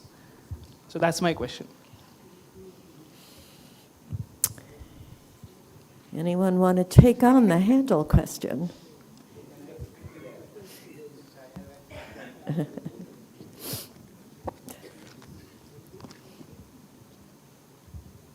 This one is one of the enduring enigmas of Indus civilization, I suppose. I don't think we know exactly what in fact was the functional value of the stud handle. These bowls are very large bowls, and if you actually fill any liquid with that and just hold it with your handle, it can actually break. This is I think it is some kind of a meaning in the way that vessel was actually used for certain purposes, etc. Something to do with not kind of to carry around sometimes. I don't know exactly. That's the reality. I do not know. If anyone has an explanation, we would actually can have a discussion on that. Mark. Actually, Dr. Balwali had done some research on this, especially about how the length of this stud keeps increasing. And you also try to fix it with some chronology part, isn't it? And would you like to elaborate on that, since the question comes back to you?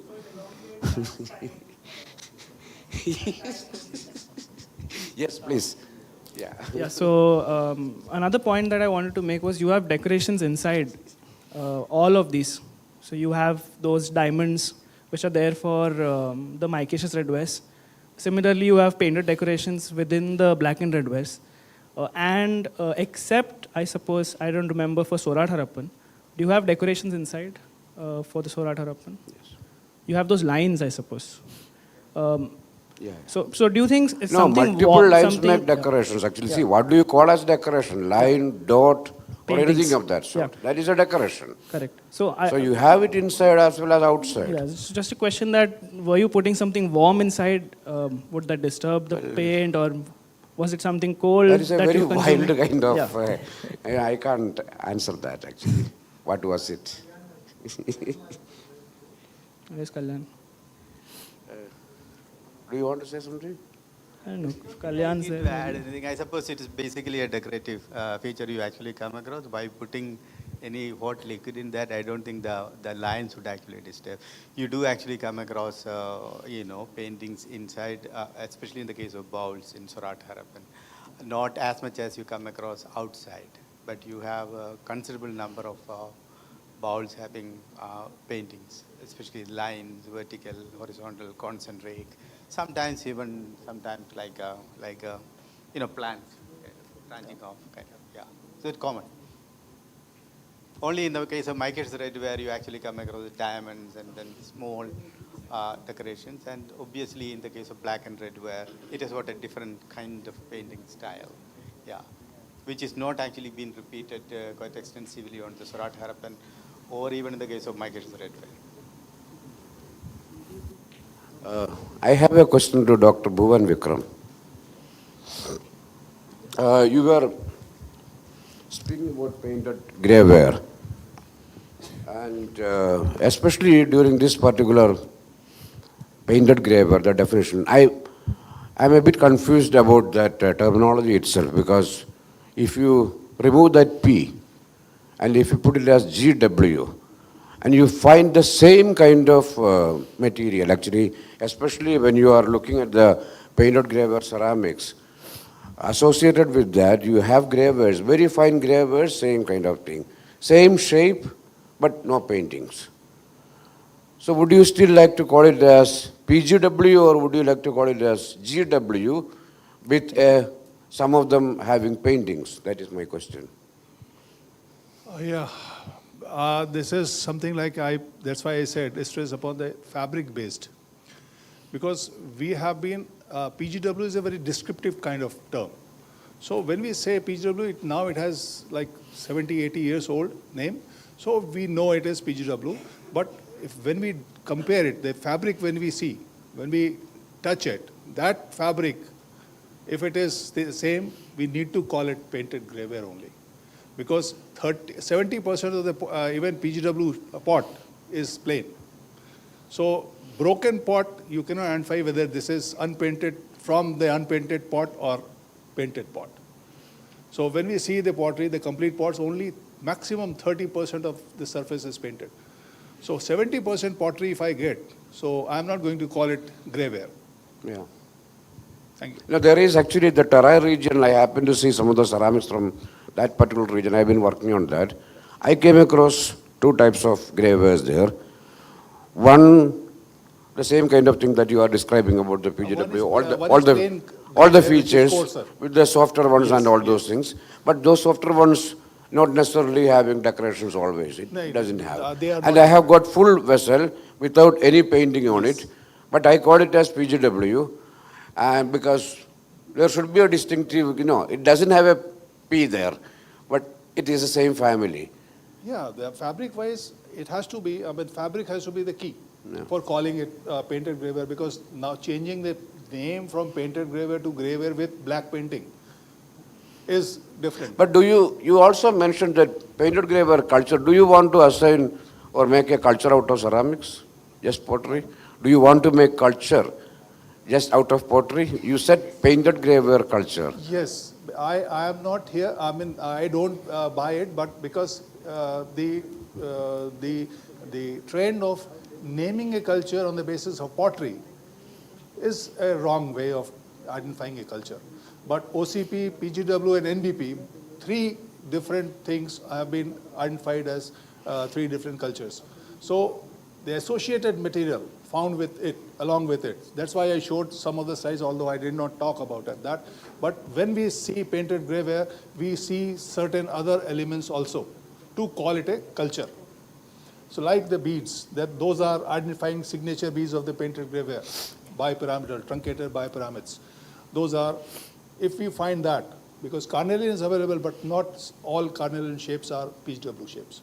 So there are things where we need to put a marker as a cultural element, because otherwise, if we see PGW and even in NBPW, there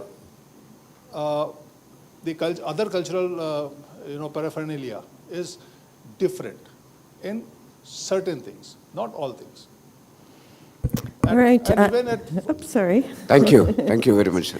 I'm getting the signal that we should break for lunch, so please join me in thanking our speakers.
We are having 6 papers in this session. We invite Professor Bellina to head the sessions. Thank you. Thank you very much. Well, I hope you enjoyed the lunch and are awake for the next speaker. And I hope the next speaker is here, actually. I'm calling Grace Ann Varkey. Is she in the room to come and present her work? Yeah, you're here. Okay. So Grace Ann Varkey is going to present about ceramic sequence of Vadnagar, an overview. Please come.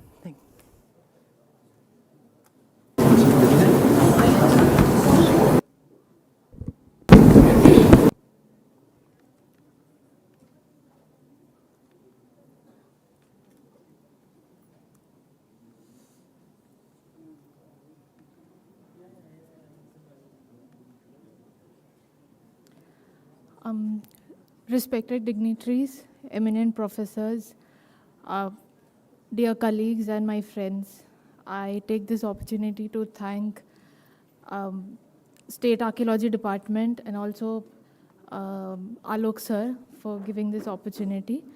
So I'll be talking about ceramics sequence of Vadnagar and overview. So before getting on to the ceramics part, I'll just quickly talk about the site. So Vadnagar is basically a taluka of Mehsana district in the northern part of Gujarat, and it has been variously known by different names: Vrindnagar, Anandapur, Anarthapur, Chamatkarpur, and Nagar. So it is basically a fortified town, which is partly made by stones and bricks. And towards the southwest, we have this Sarmishta lake. And there are 6 gates, towards this, going all direction. So if we talk about the beginning of the study of Vadnagar, it starts from 1952 by S.R. Rao, where he has done a great deal of work. Eventually, MS University under R.N. Mehta and B. Subbarao conducted excavation outside the fortified town. And on the basis of RPW, they could identify 3 cultural sequences. Subsequently, State Archaeology Gujarat.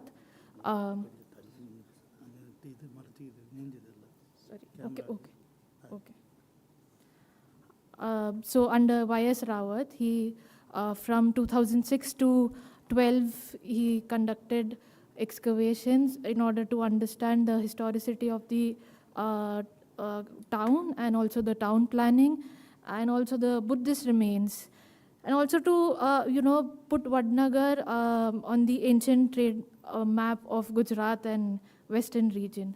This was followed by ASI from 2014 to 16.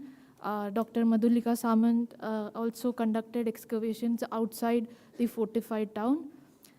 Then Dr. Abhijit Ambekar has been conducting excavations since 2016 onwards. And basically this excavation has been divided into 2 phases, where 2016 to 19, he had conducted at 8 localities. And eventually from 2019 to 22, as the competent authority has taken decision to create an experiential museum at the site, an archaeological museum site, so which is being constructed by the State Archaeology Gujarat Department. So in connection to that, excavations were further taken up at Ambaghat. So Sarmishta Lake, which is possibly a remnant of the Paleo-Channel Sabarmati River and which is flowing 15 kilometers southeast to the town. And if we talk about the sources of Vadnagar, we have both literary and archaeological evidence. So Skandapura and Aine Akbari gives a vivid description about the town, and also Hyun Sang has visited in this town in 640 CE. Further, copper plates of the Vallabhi Maitrakas also mentions names such as Anandpur Nagar and Anarthpur. So Like I mentioned before, there are 6 gates. So one of the gate that is on the north side of the town, that is Arjunbari gate, has this Arjunbari inscription of the Chalukyas, which is also known as the Solankis, mentions about repairing of this gate. So this is an ASI protected monument, and towards the left side of the gate, this inscription is also there. So now, among the 8 localities, we have taken 5 index trenches, that is Amba Gate, Valminamad, locality B, C, D. And these excavations have revealed an uninterrupted occupation right from pre-2nd century BCE to present. And if we look at the present town, it is exactly perched upon the thick cultural deposit that is about 20 meters. And on the basis of the associated artifacts, ceramic assemblage, structural activities, and also the scientific datings, that is samples of carbon, OSL and AMS, we could establish cultural sequence, that is pre-Rampart period, Kshatrap period, post-Kshatrap, Solanki, Sultanate Mughal, and Gaikwad. So this is basically a fortification walls, a section of it. And these are the images of the broad category of artifacts. So the objective was to understand the changes occurring in terms of, and identify terms of, where shapes, sub-shapes that are occurring in each of these cultural phases, and also to understand which, where or shape is popular, discontinuing or continuing, and then also give a sort of a ceramic chart in terms of North Gujarat. So these are in index trenches, which basically range from 7.5 meter to 19 meter of depth. And if I just talk about the diagnostic sherds, we have gone through 8,68,171 sherds to identify what all overall broad category of wares and shapes are there. So, first step was to select the index trenches, and then based on the evidence of potteries in the stratigraphic context was of course separated into diagnostic and non-diagnostic sherds based on period, wear, shape, surface treatment, firing technique and decorations.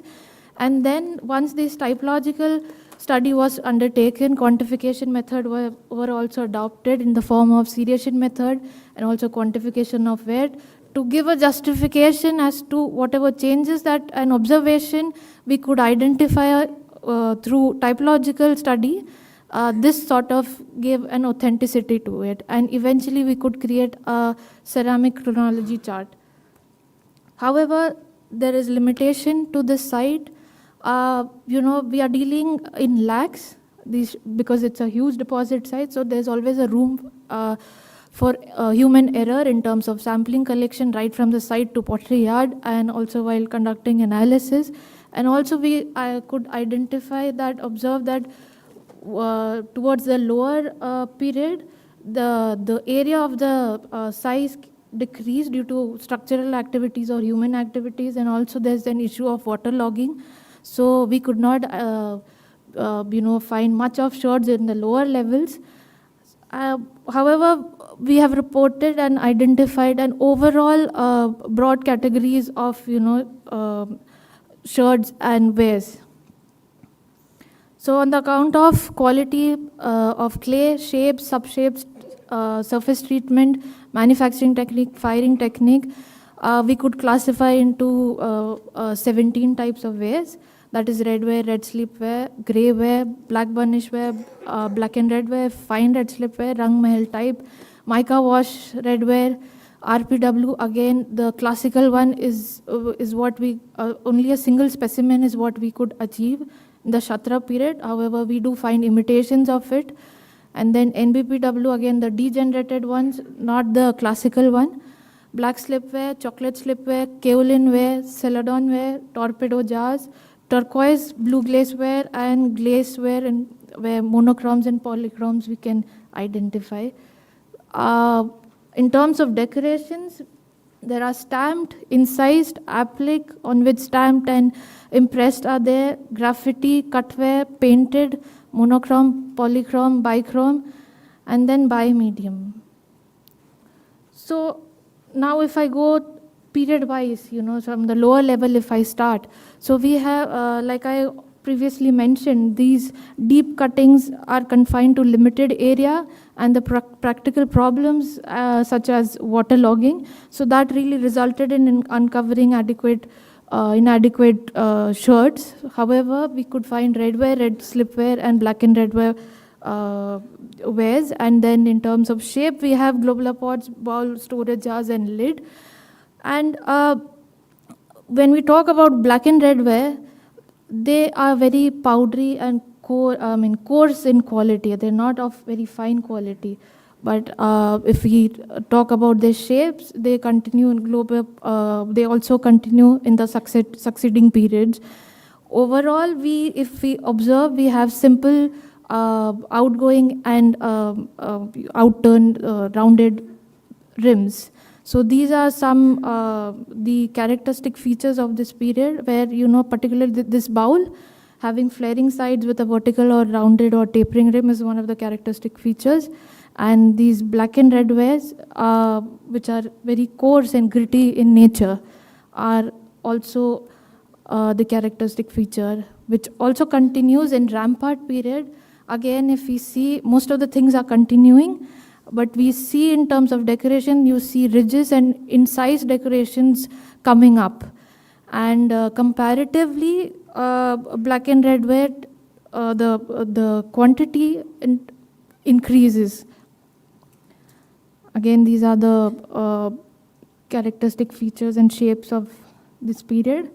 When we talk about the next period, Kshatrap period, so this period witnesses variety of wares, shapes. We can see an increase in varieties. And this period is divided into early Kshatrap and late Kshatrap based on introduction of new shapes and wares. So among the three wares that were there in the preceding period, we find red polish ware, like I said, the classical one being introduced in this early Kshatrap period. And then towards the late Kshatrap, we see coming of BBW.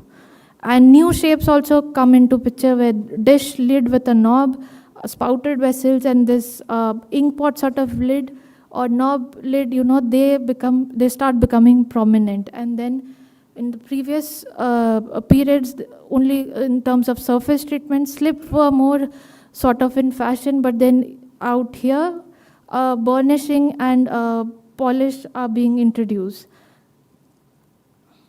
These are the characteristic, again, shapes and wares that we can see. In terms of decoration, we see Rang Mahal type being introduced, and in early Kshatrap period, we see common decoration in the form of applique, incise, stamp, simple painted bands where black and a red horizontal bands being prominent. And towards the later Kshatrap, new color pigments, that is purple, brown, white, and bichrome paintings, they become more prominent. Then comes our post-Kshatrap period, where in terms of all the period, this period is considered to be the most flourishing period, not just in terms of ceramics, but even in terms of antiquities, structures. You find everything at its peak. You see the quantity and quality being increased, and there's a sense of experimentation going on, where even sort of regional varieties that we can see, people are might be are not really hesitant in experimenting. So new introduction of wares that we can see is chocolate slipware, kaolin ware, black slipware, and imported ware consists of torpedo jars and two body shirts of turquoise glaze ware. And most of the shapes are continuing of the previous ones. However, there's this, in terms of surface treatment, we find gold and silver wash becomes very prominent in this period. And in the early post-Kshatrap, again, this period is also divided into two based on minor changes, that is fabric, firing technique, and color. The early post-Kshatrap, we find darker shades of wares, while the later post-Kshatrap has much more lighter shades. And it's a huge time frame, so we could, based on the associated artifacts also, we could divide this period. And we see an imitation of, red polish ware.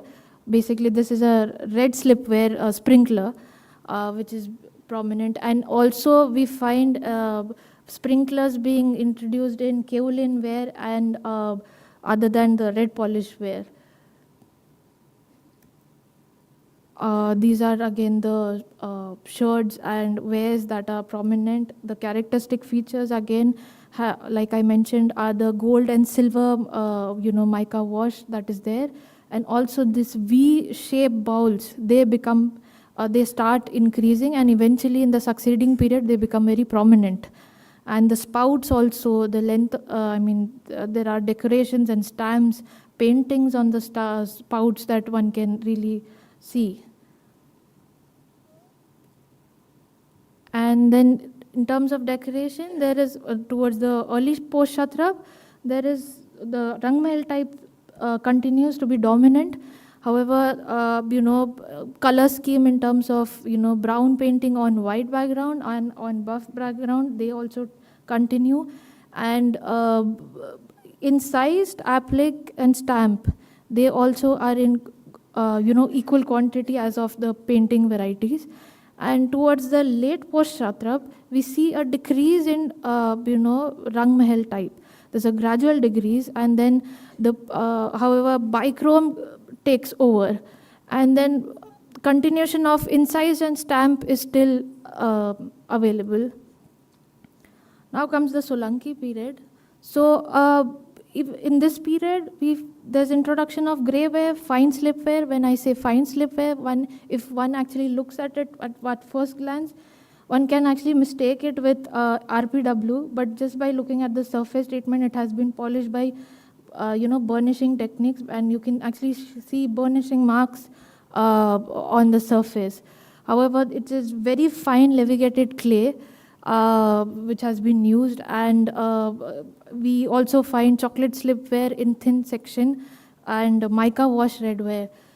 So in mica wash redware, one need not have to put it in certain angle to see the mica content. It is just very much visible through naked eyes, And also a new fashion takes place in terms of black and red ware, where the length of the rim having constricted neck, they become long, which is either projecting or angular, and that is one of the characteristic features. If you find mica mica wash red ware and black and red ware with this feature, it is very much clear that we have reached Solanki period. That is one of the characteristic feature. And we also see a change in the spouts, where the length of the spouts, if you see, they decrease. They might have been specifically used for dispensing oil or ghee when compared to the previous periods where the spout length is pretty long. And also the quantity of black burnish ware, the black varieties especially, they come to an equivalent of the red varieties. And eventually, towards the later or the upper phase of the site, the BBW or the grey varieties, they take over. They are much more in quantity. The red varieties, however, are there, but then the black varieties are much more in dominant state. These are this is what I was talking about, the black and red ware globular pot. This is one of the characteristic feature of this period. And then the V-shaped bowls taking prominent place, and then the handis coming into picture. What is interesting to note is that the stamp decoration, Stamp decorations, they also continue, and bichrome paintings, they also exist. However, incise decorations, now there's a shift from painting to incise, where the incise, they become much more prominent, and new introduction of patterns are there: triangles, punctured mark, incise lines, and they even in Sultanate Mughal period, as I'll be talking about now, they become very prominent. So in this period, we have glaze and celadon ware being introduced, and like I said, grey ware and the black variety, black burnish ware, they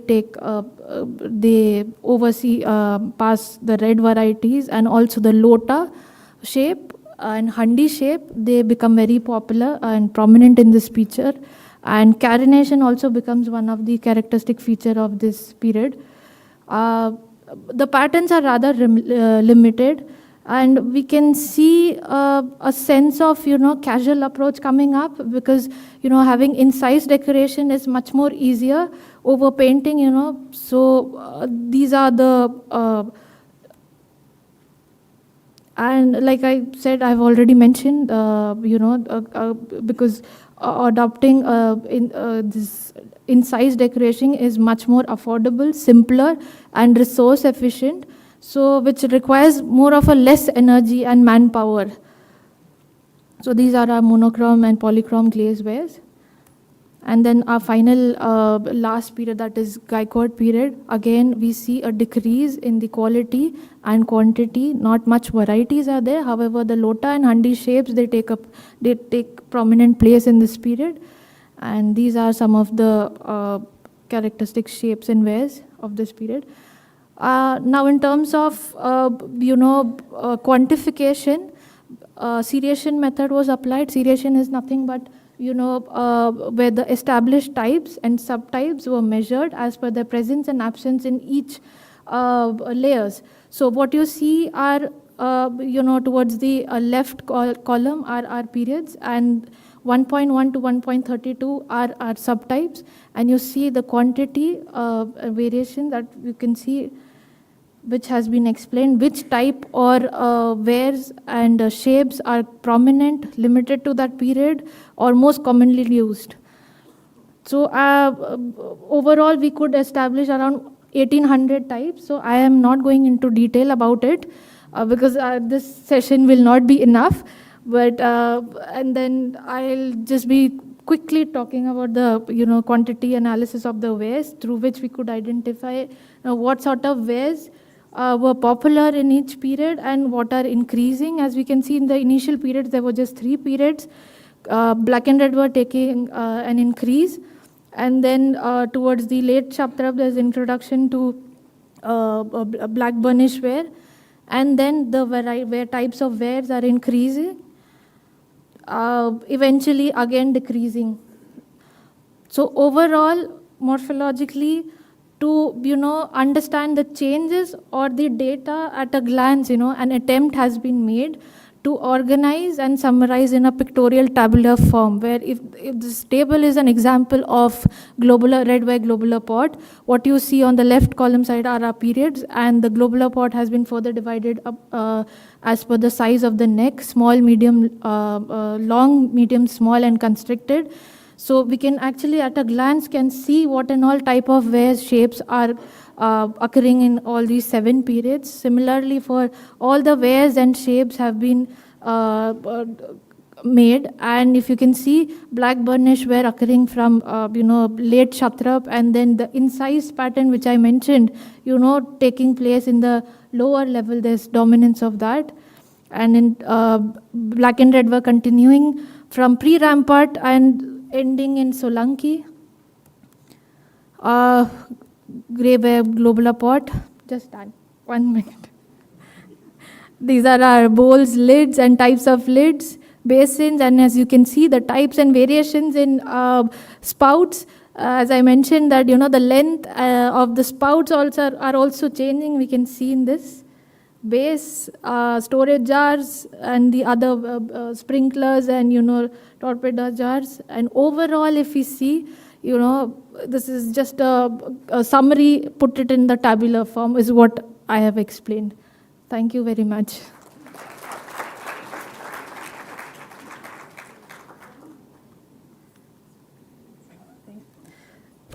Thank you, Dr. Varkey. So I think, like during the previous session, we're going to keep the questions for the end of this panel. Is it someone's USB key? Dr. Varkey, is it yours? No. So now I'm going to invite the next speaker, who is Dr. Kaushik Gangotpadhyay from University of Calcutta, and he's going to present his work on early historical pottery from coastal West Bengal. Yeah, the computer has gone. So you have yours? No, I think already they have loaded this thing. So there's a technical issue. Yeah. Yeah. We've already, myself and Anoop's thing, I think they're already here. So this is, I'll let you know. Thank you.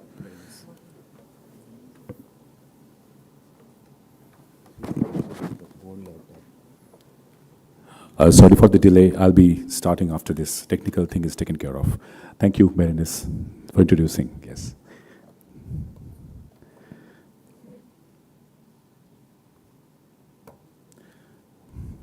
Yes, so let me just begin by introduction, since we are always running out of time. I'm Kaushik Gangotpadhyay from University of Calcutta, and I'll be speaking on archaeology of coastal West Bengal, particularly ceramics, and attempting to give a new perspectives. The whole presentation will be rather a little more general because of the number of students we are having in this workshop. The hard work, the technical analysis part, I have now left to my students, some of whom are here. I'll be thinking about the meaning of these analysis rather than doing the analysis myself. So the analytical part, I hope not to bore with you with a lot of analysis and stuff like that, but rather to bring to the forum certain questions that I have myself and certain conclusions which actually throw up new problems. So with every conclusions, we have new problems. So problems are never ending. Yes. Yeah, this one. Yeah. So when you think about ceramics from coastal West Bengal, these are the salient points. I'll be talking about primarily two aspects: local innovations and interactions.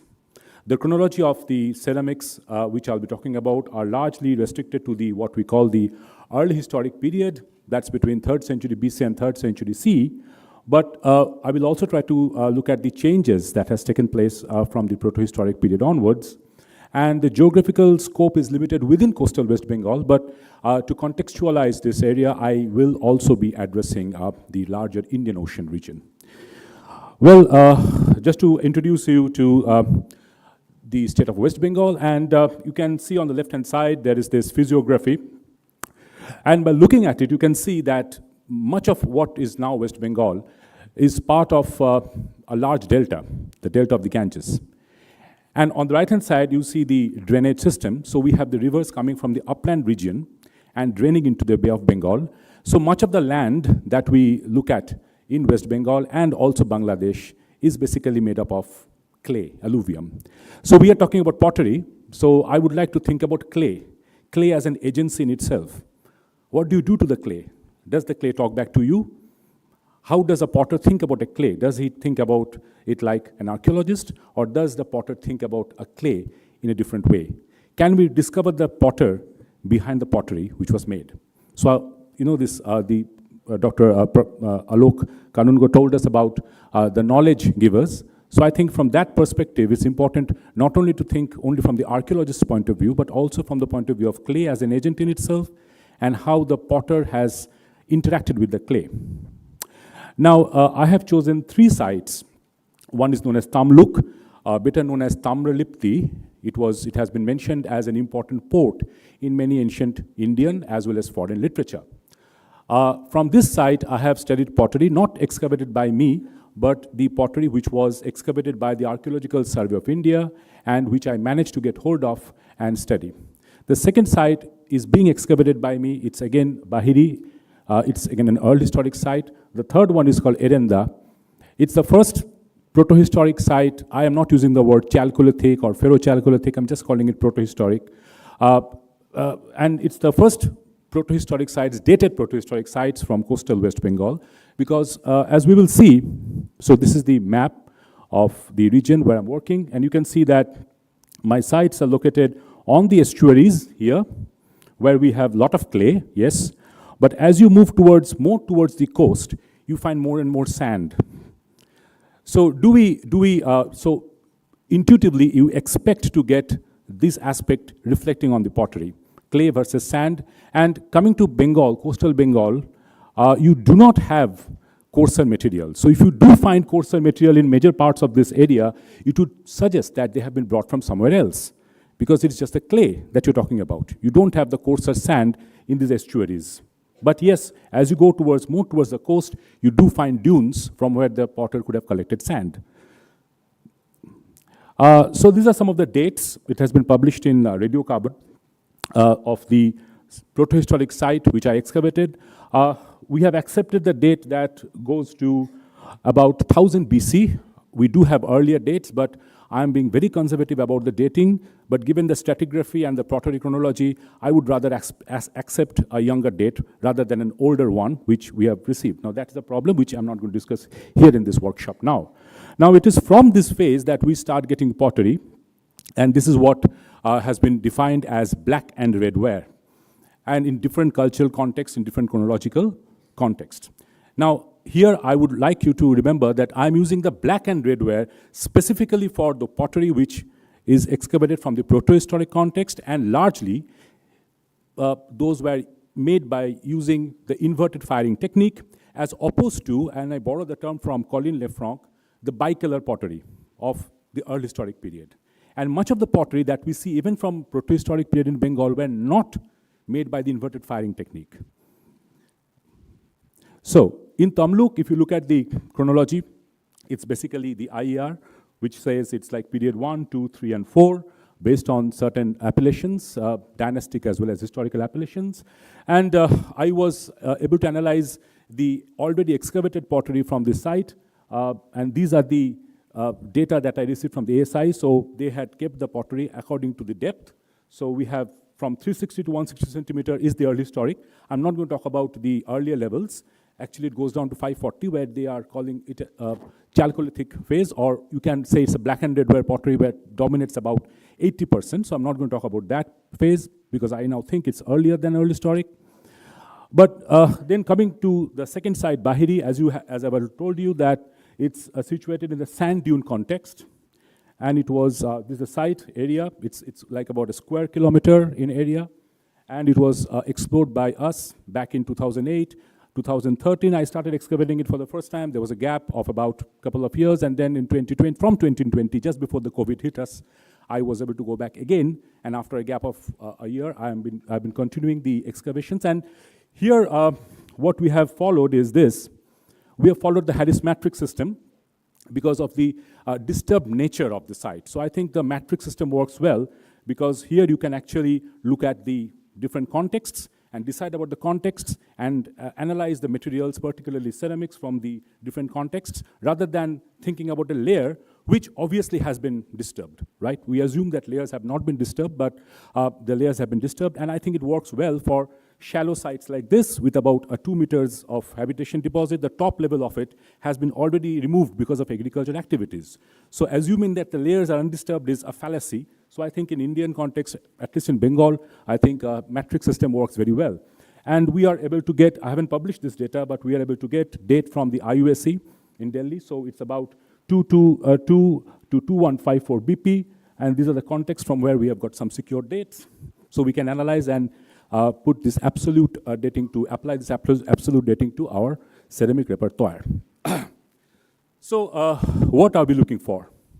So I'll be introducing a term, maybe it's familiar to most of you, but some of you may not have heard about it. It's called chain operator, right?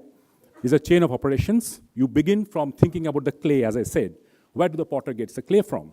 Is it available in the locality? Is he getting it from somewhere else? If he wants to have sand, where does he get the sand from? If he wants to have organic remains or organic materials, where does he or she wants to get all those materials from? The second, we'll be talking about the spatial patterns of ceramic production, distribution, and use within the site. And thirdly, interaction. I'm using the word interaction and not trade, which has a very limited meaning, but I think interaction is a better word rather than using the term trade. Well, for the students, basically we study these aspects by studying excavated pottery from earlier excavations, like from Tamluk. I did that. You could also excavate the sites yourself and study the materials by you and your students. And finally, you should always have ethnoarchaeology as a research methodology, because without ethnoarchaeology, you cannot expect to, carry on the interpretative task that you're given, because ultimately it's an interpretative task that we are doing. We are thinking about networks, and as Professor Jan Hodder would say, we are thinking about entanglements. So clay, like Professor Dr. Bhiman Bukram showed us, the motifs, they are moving from the pottery to bones to other things, and I'll be showing you. So we are talking about entanglements. And this is how we need to understand human society, not just as isolated features, but as an entangled web of meanings and ideas. All right, so when you look at the clay, so we started to work with the clay itself, and based on the clay, we divided our repertoire into fine, medium, and coarse. Of course, there are very fine and medium to fine and very coarse and coarse, but these are the general categories. And just to give you an idea, what do you mean by a fine ware? Like Dr. Bhuman Bikram was telling us, even in Bengal, we look at the section, you look at the surface with your naked eye and possibly with microscope, but you could also touch it. And this is the agency that I'm talking about. You feel the pottery as an archaeologist, and you say it's a soapy feeling. This term was used by Dr. Bhuman Bikram, I liked it. So you feel like handling a soap. So you can intuitively, it's a fine ware, So you interact with the pottery, not very in a very technical sense, but in a very personal way. And then you come to the coarse ware, where we find, like I said, in Bengal, coastal Bengal, it's quite difficult to get coarser materials. So you need to get the sand and add it to your pottery at times to make it coarse, intentionally. And if you do not find coarser material like sand, you could always use rice husk, which is always available in the locality. And the phytolith analysis showed that rice cultivation was taking place at the site. So that's a different issue altogether. Again, you have rough filling on the finger, where you're talking about the medium fabric, and when you go to the coarse fabric, you feel it like a sandpaper. You're moving your finger on a sandpaper. So these are some of the, not petrography, and I hope some of my students will take up this task. So I'm giving the task to all my students now, the hard work. But you could see the fine categories of pottery that we have in red and also in gray. And this is the coarse one, right, on the right-hand side. And one characteristic feature of pottery that we find from coastal Bengal is these large flakes of mica, white mica. Now, these are naturally, I think, found in the alluvium, which you can find on the surface. So that's a diagnostic feature of pottery from Bengal. If you want to understand if it's coming from Bengal, if you have the chance to look at the surface and you find this mica shimmering on the surface, you could say that, yes, it's possibly coming from Ganga and possibly from Bengal. Right. So there's a term that the potters use locally that's called kush mati. Mati is clay, which they say is the most suitable for forming the pottery here. And the organic remains, organic materials were collected from the farmers, possibly, or even the potters themselves could be part-time farmers.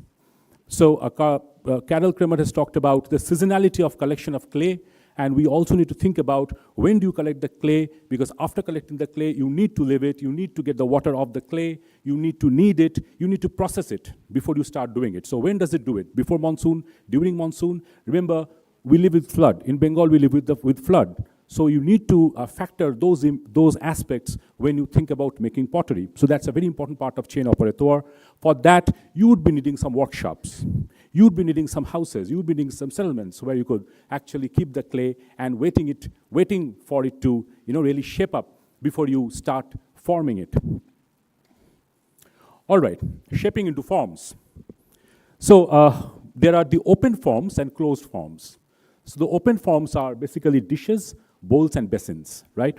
And the closed forms are largely vases and jars. So this is how we can categorize it. So we can start categorizing it by using these terminologies. And I'm not going to talk about what is a dish or a bowl. Anup is here, so he'll be talking about all those difficult geometry. But again, dishes, basically they fall within what we call the fine ware category. But also we have categories that in India we use. I think it works for us. So we know what is PGW, we know what is NBPW. I think we can carry on with this, because we know what it is. All our students know what it is. And related ware, so these terms have been used, so I think there's no harm in continuing some of these conventions, right? Now, if you come to understanding how the dish was made, for example, then you could read the article by Raymond Olchin, The Poor Man's Thali, right? Where he suggested that it was made by using the slow turntable, right? But recently, Dr. Sharmi Chakrabarti from Bengal, she has published an article called The Ubiquitous Dish, in which she has claimed, based on her studies of pottery from Chandrakatugar and also based on ethnoarchaeology, that dishes were made by fast wheels. And she has claimed that dishes with flat bottoms require more skill, whereas the dishes with sagging bottoms could be done by lesser skilled potters. So here we are talking about agencies, not just one group of potter, but maybe the skilled potter and the apprentice who could be producing the dishes. Now, coming to the different forms from Tamluk, from Tamralipti, these are some of the examples. So from 360 centimeter to 160 centimeter, we see the dishes continuing. However, there are some changes in the shapes and sizes. So there's a continuity of tradition over a period of time. And as part of the chain operator, you can also study these changes, whether the rims are changing, whether the diameters are changing, whether the height is changing. And that obviously would be an important aspect of the study, which I'm not going to discuss in detail because of want of time. But you can yourself see there are variations within what we call the dish, within quotes. These are the dishes from Bahiri, which I've excavated, just to illustrate. So, for instance, in Bahiri, we get more flat-bottom dishes as compared to Tamluk. Does it have any significance? We have to think about it. Whether Tamluk as a more complex site, whether they could have more potters, skilled potters, apprentices, and Bahiri being a smaller site, they could be having, just few house of potters who were equally skilled. Chakrabarti has said that the mean rim diameter or the median value of all the dishes from India, she has published this article, is about 23 centimeter. When I compared my data with her data, it seems that the Bengal pottery, the mean value is about 29 centimeter. So it fits within that range, but there is slight difference between the pottery that is produced in Bengal, coastal Bengal, and what Chakrabarti has talked about is 23 centimeter median value of all rims from all sites or select sites from India. Forming techniques. Now, the second forming technique, the second type of open forms are the bowls. So here we have two types of bowls, one with a kind of a foot here, and the other, it's an open form of bowl, which has an internally folded rim. And this is something very similar to what we call the type 42 from Arikamedu. And this bowl is very common at sites like Tamralipti. I'll be talking about it when I talk about the interaction phase. The bowl with a flat base, they were produced by using a string. They were made on fast wheel, and the potters, they normally use a string, as we all know, to detach it. From Kausemkau, they have mentioned it about the kinetic rotative technique, which were used to detach the bowl from the wheel. So these are again from Tamluk and Bahiri, and these are some of the illustrative bowls from Bahiri. And coming to the closed forms, we have jars, vases, and handis. And then we see that the jars normally have been classified as those which are similar to the vases, but they have a thicker section from about 1.5 to about 3 centimeters, whereas the vases, they have a thinner section. Now, when we come to the jars and vases, the process of making is quite complicated. You could make the upper portion on wheel, while the lower portion could be made by using a paddle and anvil, a technique that is still practiced in Bengal. So these are some of the vases from, sorry. Yes, So these are some of the vast, what's happening? Some of the vast types from Bengal, from Tamluk. And just to give you some statistics, not to bore you, when we analyze the rim diameter, it seems that the rim diameter increases and becomes more varied in the middle part of the unit. And that is between 260 to about 275 to about 240 centimeter, which I think was the most intensive phase of occupation at Tamluk. But that's a different story altogether. So these are some of the vast forms from Tamluk.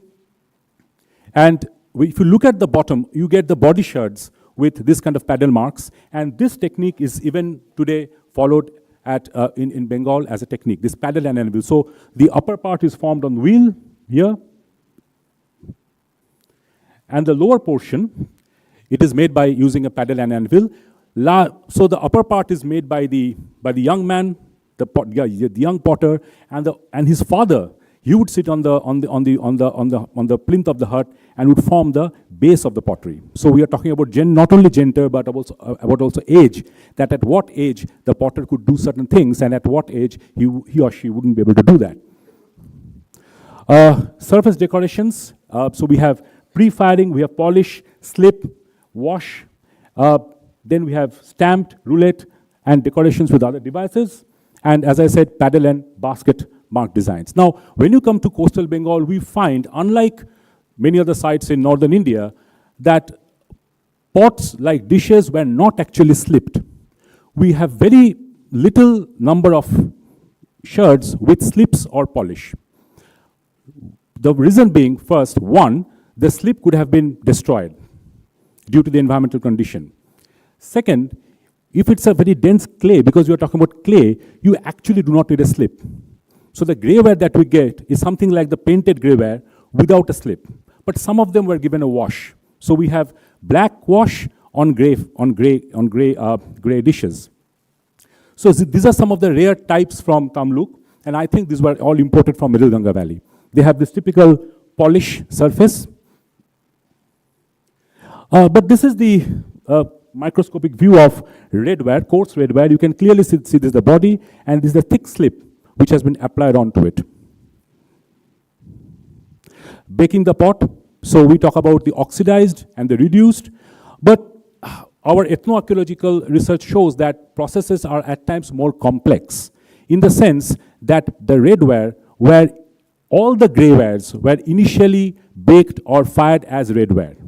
And it is in the second process, in the second firing, that they turn gray. So it's not that they were doing it from the very beginning, but they would make the redware, all the pots as redware, and then in the second firing, they would turn them into gray. So initially it would be oxidizing, and in the second firing process, they would be using the process of reduction. That is possibly the method that they were following even in the past. So because of which, even in the grayware, you would find in the core, the core is at times red or brick red, even on greywares, because they were possibly not doing it at one time, but they were double firing. And to confirm this, we just studied the percentage of grey and red wares from Tamluk. And if you leave out 360 centimeter, the data from 360 centimeter, it shows that the grey wares were much less in number as compared to the red ware. In fact, the potters would tell us that the grey wares are and were used for ritual purposes, for purposes other than functional.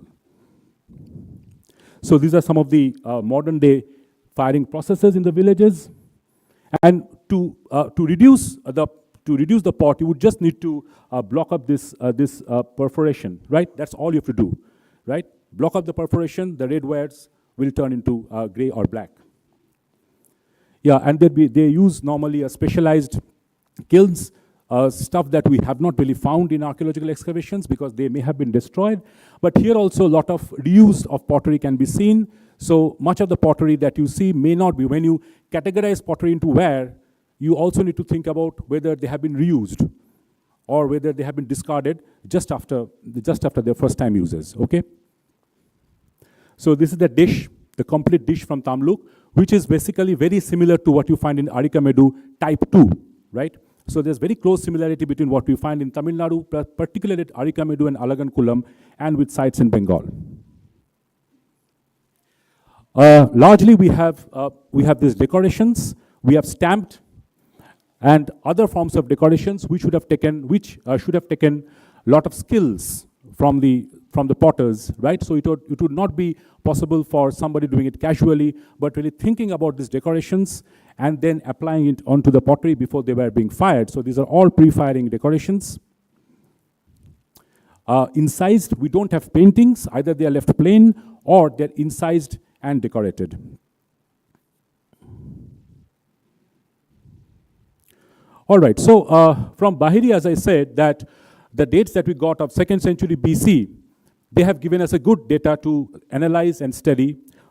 At the upper level, which has not been dated, we get the pottery which are largely made out of a different technique. And this I would place between the end of the early historic and till maybe the early medieval phase, where you have this decoration which I call fingered impress decorations or twisted rope decorations. Again, it's very popular along the east coast. And the spouts, they start appearing, right, from the late phase. So in the around 2nd century BC, we don't get so much of spouted vessels, but it comes up a little later. So this is the site that Bahiri I'm talking about, and it's from, time is up? Yes, thank you. 5 minutes? 5 minutes? Yeah, thank you. So from this site, we were able to look at particular spatial aspect of the pottery usage. For example, we do get from this area in one of my trenches, YA2, pieces of bone inserted into the jars, right? So these large jars were used for storage of animal meat. And we have deer, we have confirmed with deer, and also cattle. And I just skip this part, but I just want you to remember that there is always an aspect of the contextual recording of pottery. So before you take it up and start drawing it and studying it, please look at the context from where you have collected the pots. And finally, to the interaction. So we are looking at the Bay of Bengal region. And these are the finds this year. So we did find related ware from Bahiri, from my last excavation. And this is a type which you find in Alagankulam in Tamil Nadu. And you would find it only at Tamluk. Paddle impressions from Tamluk, Arikamedu, and Alagankulam. I'll just move ahead, and and knobbed ware. Lots of knobbed pottery that you find in Myanmar and Thailand as well. And these are potteries from Myanmar, which have stylistic similarities with potteries from Bengal. So we are now looking at it. We have conducted ICPMS and all this composition analysis, which will be published, and hopefully it will be of interest to some of us.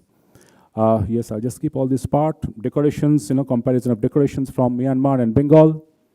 And we also found some jars which initially I thought was coming from Myanmar with strap handles, but now possibly it could be coming farther from the east. They could be Chinese, of Chinese origin. And lastly, this is a unique find. It is the only one in India. It's called the Akaba amphora. You have found that in Gujarat, but in pieces. So I'm thankful to Roberta Tomber, who's no longer with us, for pointing out, and it has been published. So it's the only one that's in India. It's a complete Akaba amphora jar dated to 7th century AD. And conclusions, innovations, and interactions were part of coastal ecology, ceramic ecology, so it's not just one-way traffic, it's not just trade, it's a lot of interactions happening, and a lot of innovations were taking place through which some of the shapes that were possibly originated in Middle Ganga Valley or further upstream, they were, rethought about by the potters of coastal West Bengal. And these are my acknowledgements, and thank you for listening to me. I'll be happy to take any questions if possible. Sorry for the extra time. Thank you, Kaushik. Now I'm going to call the next speaker, who is Dr. Anup Mishra, and who is going to present his work on the analysis of vessel proportion, weight, and functions.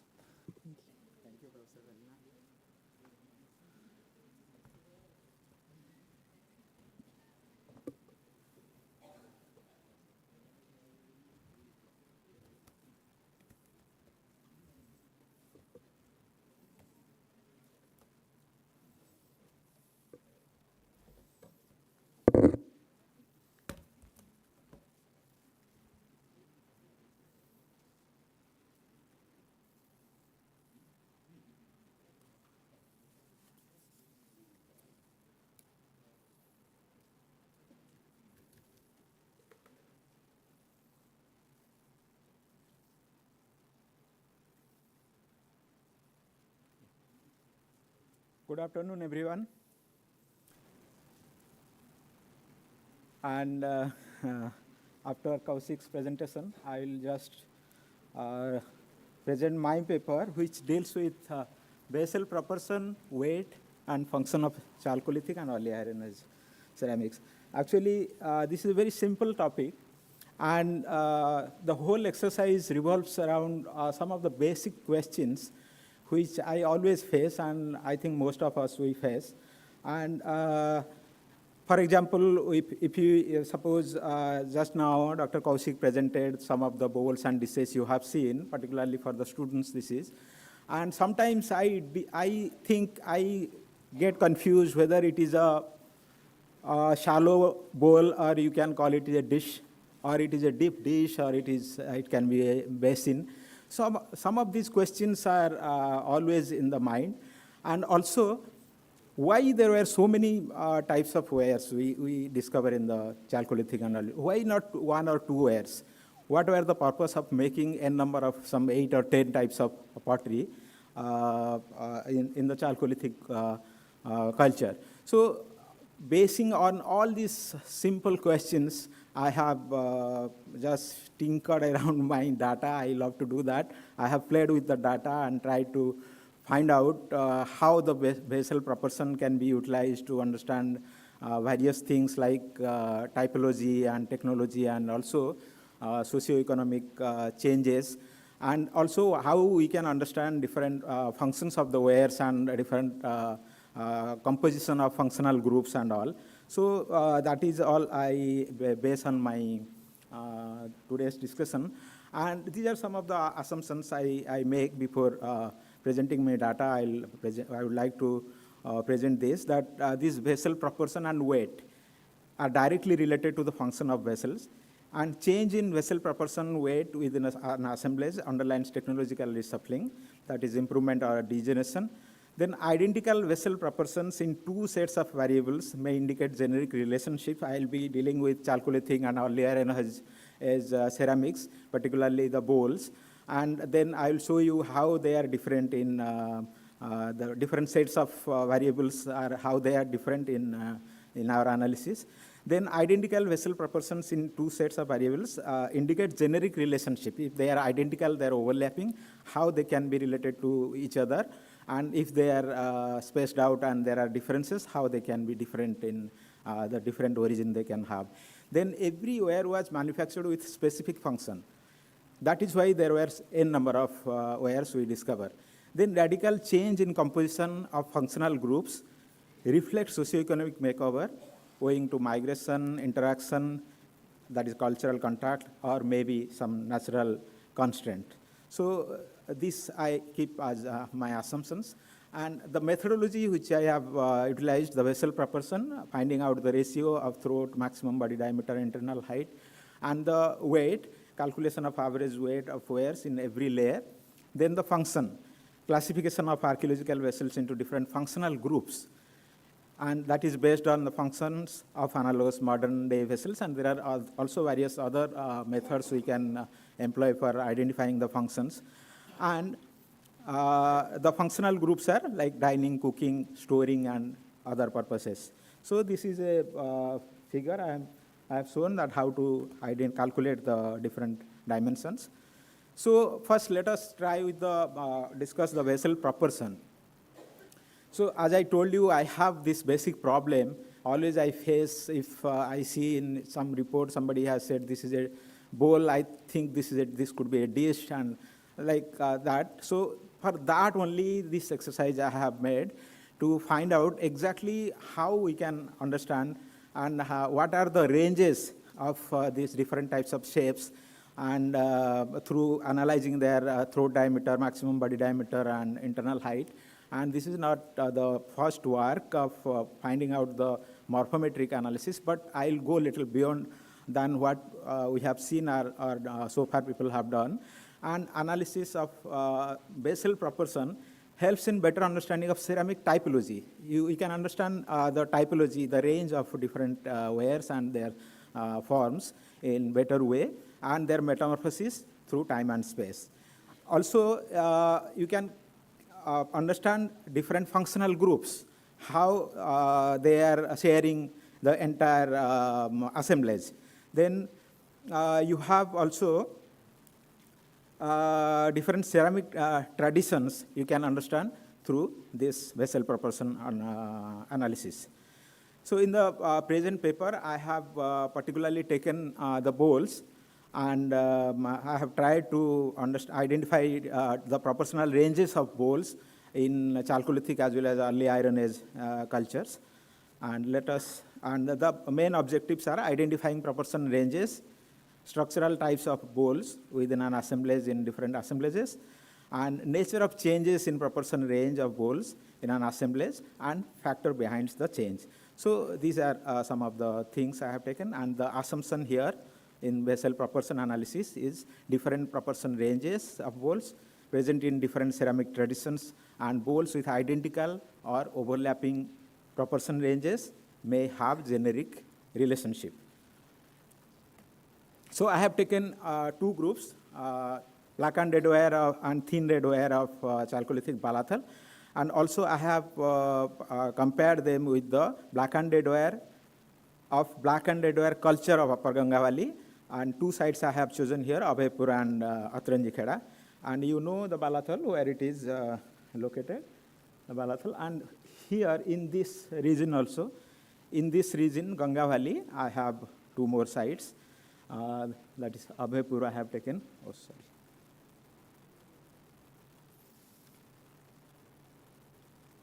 Abhaypur.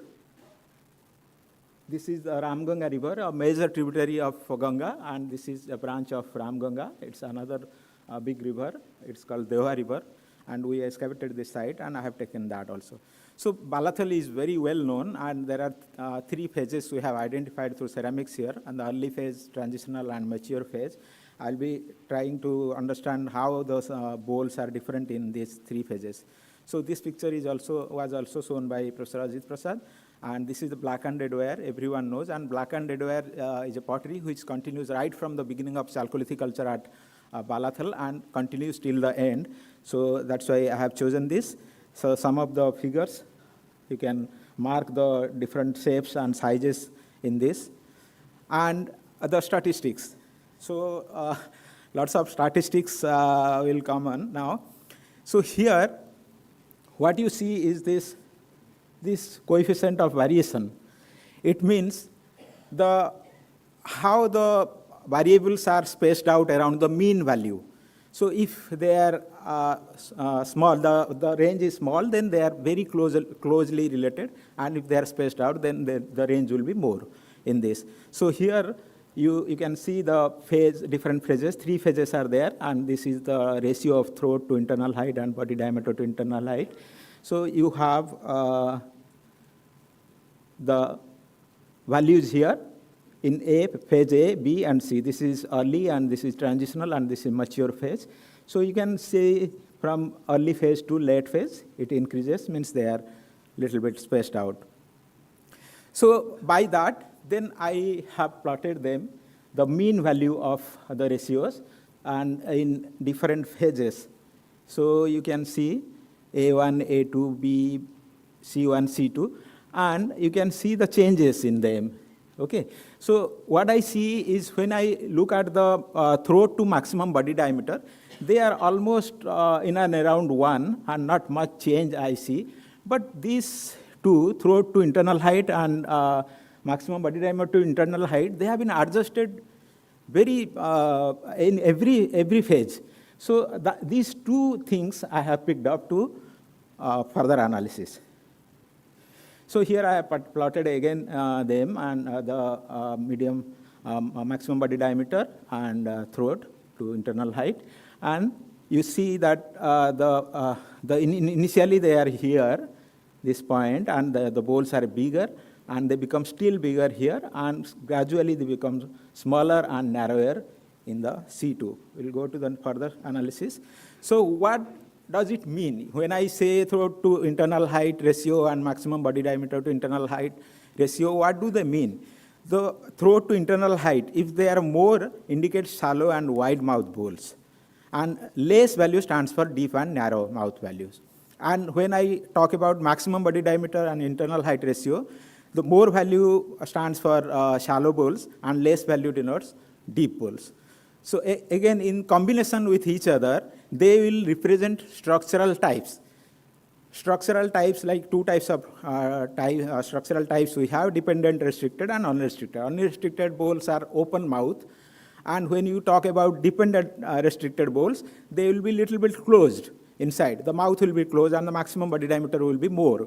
So these two structural types you can identify easily and you can plot them. So here, the three phases bowls I have, black and red wire bowls I have plotted. And in the density plot also, you can understand which is more where. And you can clearly see three groups of these bowls. Forget this B, because there are two bowls here. These two groups are distinct over here. And if you put a regression line, which talks about the relationship between the two groups and two variables, and you can find both are totally separate from each other. So there are two groups. And at Balathal, we find a complete revamp of the ceramics, the technology, the typology after the phase A in phase C. That's why we call it a mature phase. So these two can be outrightly told two different traditions. So this is what you can make. So the scatter plot talks about these two types of traditions and two types of, two groups of potters. Maybe they were, there was a gap between these two. So now I'll come a little bit further to just analyze the mature phase itself, because there are two phases in mature phase of Balathal. One is early, other one is late. So in early phase and late phase, when I compare, I find again some drastic changes. So why that is happening, I'll conclude when I'll discuss the conclusion, then I'll talk about. But here again, you can see the variations in the mean value and the standard deviation and coefficient of variation. Again, you can see that in C1 or early phase, they are closely related to each other, and in late phase, they are little bit spaced out. So here, you see these two groups, and this in C2, which is late mature, the bowls are little below, the regression line shows it's little below, but they are related because they are overlapping somewhere in the end, and it's little below. That means here what happens, the maximum body diameter is less. That means the vessels are smaller and they are deeper. So that we'll see again. And this density plot also shows you two different assembles. So what is the inference in this? So very less coefficient of variation in phase C1 indicates variables are closely spaced around the mean value, and they are standardized bowls. The gaps between regression lines underscores two separate groups of variables. Regression lines in phase C1 variable is placed above what I talked just now, it is that. So the reduction in size of bowls and more dispersed variables in phase C2 indicate change in functions of bowls. So that again, when we'll discuss the function, that I'll again discuss. This phase, the particular C2, the late mature phase, it actually experienced a harsh climate around 1800 BC and all. So we see some of the readjustment of shapes and sizes of the pottery. So this is the next pottery which I am going to talk, is thin red slip, we call it in Balathal. And this is one of the examples of dependent restricted bowls, because the rim is little bit slightly smaller in diameter than the maximum body diameter. So this type of bowls we get, and here again I have plotted them. You can see they are clustered around here, and when they are in one line and they are clustered, so this is positive, and the relationship is strong between the variables, between the bowls. So here the regression lines are very close to each other, but still there is change. That means when the green line, which is late mature, it is little bit above the red line, which is early mature. That means the bowls have become more dependent. It means mouths are slightly narrower. But the density plot, you can see, they are completely overlapping with each other. So there is, that is one single tradition, and there is some change in the shapes only. Then I'm comparing the black and red ware and thin red ware. Okay, so here, black and red ware and thin red ware, the coefficient variation you can see, this is less in black and red ware. That means they are very closely spaced, and this is thin red. It is a little bit spaced out. Let's see them. See, so you can see totally different sets of variables, and the green one is thin red ware, and the red one is black and red ware. That means they are totally different types of potteries and two different traditions. So now I come to the black and red ware of Ganga Valley. Here I have analyzed Abhaipur and Atranji Kheda. Very quickly I will go because I have to cover many more things. So here, these are the pottery, black and red ware pottery from Abhaipur. These are some dishes from Atranji Kheda, bowls and some of them dishes. So here, I am comparing Abhaipur and Atranji Kheda of early Iron Age. This is black and red ware culture of Ganga Valley. Again here, I'm sorry. You can see the coefficient of variation is 30 in Abhaipur and 27 in Atranji Kheda. That means they are very close to each other, not a lot of differences. So here again, two groups of variables you can easily see, and this orange color is Abhaipur. And here you can see this regression line is almost touching all the variables, all the bowls, and that's why they are very close to each other. Okay, there is no space between them, and they are very close to each other. But they are dispersed from this one end to the other end. But on the other hand, in Atranji Kheda, they are slightly dispersed. That means they are spaced out. They have differences. There are many more types of bowls in that. So here, again, I'm comparing with Balathal. This green one is Balathal, Chalcolithic. This is early Iron Age. So again, they are two different groups of potteries, so different traditions. You can easily identify from this.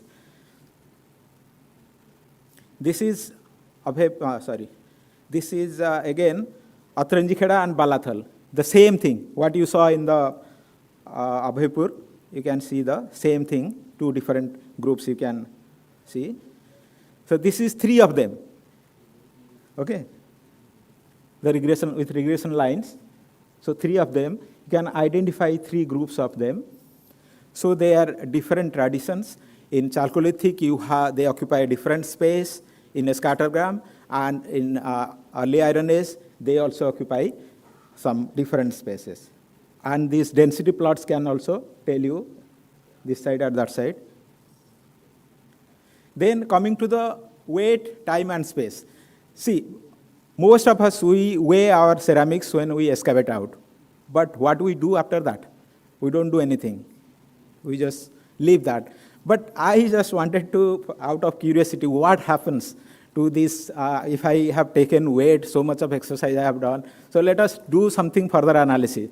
So I have found out average weight of all the wares from every lot and every layer and tried to put them into the graphs. So I found, interestingly, at one point, all the wires are picking up here. This is the average weight, and this is the frequency. So the frequencies are more here. This is the mature phase. But right from at the beginning of mature phase, the weight is increasing. You may say this could be in one trench. Maybe there was some fault in the weighing machine. But I have tried in other trenches also. I have tried in 3 trenches. Okay, in this, I'm showing you 3 trenches, the results of 3 trenches. This is one D3, this is one HX2, and this is also HX2, and H4, and this is HX2. And this H4 and HX2, they are 2 trenches. They are 80 meters away from each other. Okay, in the mature phase, they show that all the wires show more average weight. So what happens actually? So that is what I was pondering on that, why the weight is changing suddenly. So here you can see the value also written. Then I put a lot of questions, whether this is because the body surds are more, or the rim surds are more, or the bigger pots are more. So I also experimented on that. I tried to analyze them, shape-wise, body and rim surd ratios, but I didn't find any satisfactory answer in anything. Okay, then I tried to analyze the composition of the shapes in different phases, whether that has some shapes are more, that's why the weight is no. It is not that. That also I didn't get any exact answer. Actually, what happens, as I told you, the early ahar, which I call Balathal phase, has some pottery which is earlier phase, which has more handmade pottery and wheel is not introduced. And in the early mature phase, the wheel is introduced and there is less handmade pottery. And there are complete change of technology.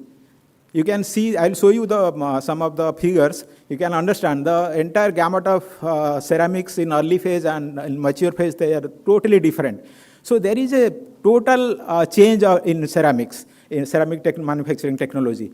That is why there is change in average weight. And finally, what happens?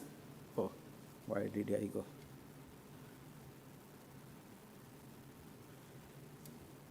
Finally, what happens in this? So here there is an increase in average weight and gradually they settle down. That means they are standardizing. So there we see a standardized phase and all the shapes are also getting standardized in that period. So all the wares display identical pattern of increase in average body weight ratio and right from the beginning of, right in the transitional phase and the beginning of mature phase. And this infers refinement of ceramic manufacturing technology and a shift from slow wheel turntable to fast wheel and better processing of clay, a technological refinement in this. And the inorganic temper which was used in the handmade pottery, now because of the wheel they have used in inorganic pottery, in handmade they use organic temper and in wheel made they used the inorganic temper. And because of this, the quality of pottery, they become compact, they become sturdier. So that's why you have bigger pot surds. So that is why the weight is changing, the average weight is changing here. Then coming to the shape and function.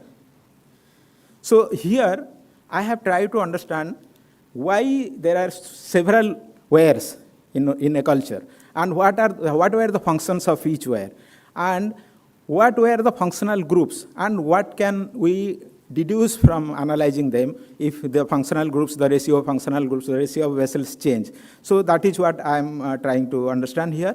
And I'll go quickly because how much time I have? I think less time. So here I'm showing you the phase A and phase B. This is early phase and this is transitional phase. In early phase, we have more about bowls and jars.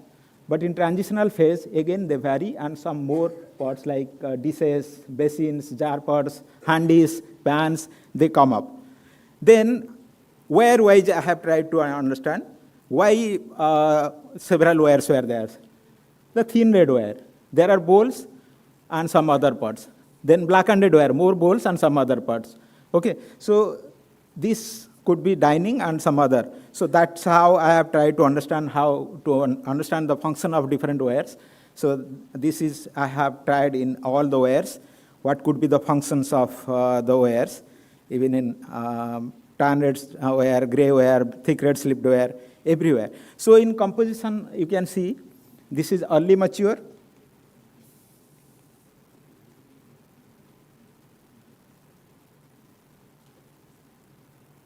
I'm going back. Yes, this is early mature, and this is late mature. What you see, the bowl is more in this, and here the jars and pans are more. So there is total change in composition of that. Let us analyze them furthermore. the entire mature phase shapes I am showing you here. The number and the percentage. Percentage is in red. So what are the functional groups?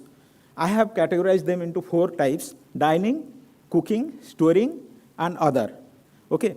So in dining, I have taken bowl, dishes, bowls and stand, dishes and stand. In cooking, you have handy pan, carinated basin, lid. Then storage, you have different types of jars. And other, the food processing multipurpose vessels. In that way, I have tried to analyze them. And I find that thin redware was basically used for dining, blackened redware was for dining, and tan redware was dining and to some extent for storage. And then thick red slip, we have storage and others. And in gray ware, it was basically meant for cooking. And I have put them together into this type of analysis, that percentage I have calculated, how from early phase to mature phase they are changing. Okay, so in early phase, you can see these two, dining and storage. They are almost 80%, these two. But here in mature phase, they are changing. Okay, so here the dining is reducing and this storing and carrying also reducing. But I will just take 1 minute. So this is very interesting because this is early and late phase analysis. See, the composition of these functional groups are totally drastically changing.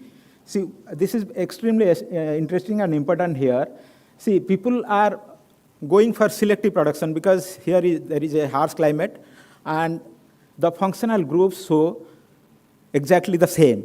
So they are producing what exactly they need for their daily life. They are not going for many types of pottery. The fine wares are curtailed, and they are going for cooking vessels and storage vessels. And in storage vessels, basically the water pots and the neck shape and other things, they have also changed, modified. And this is what I have observed in this. And let's go to straightway. This is a schematic representation. What happens when the climate changes? In a drier climate, what kind of changes you see in the ceramics? And in conclusion, because I think I have exceeded my time, the vessel proportion analysis conclusively segregates different traditions of different traditions of black and red ware assemblage in Chalcolithic and early Iron Age periods. There could be separate households who specialize in manufacturing different pottery types like black and red ware, thin red ware in Chalcolithic period. Then in mature phase, considerable reduction in bowl size is noticed, with the increase in number and of dishes. And see here, the dish is coming and the number of big bowls are reducing. So that is another impact which you can understand.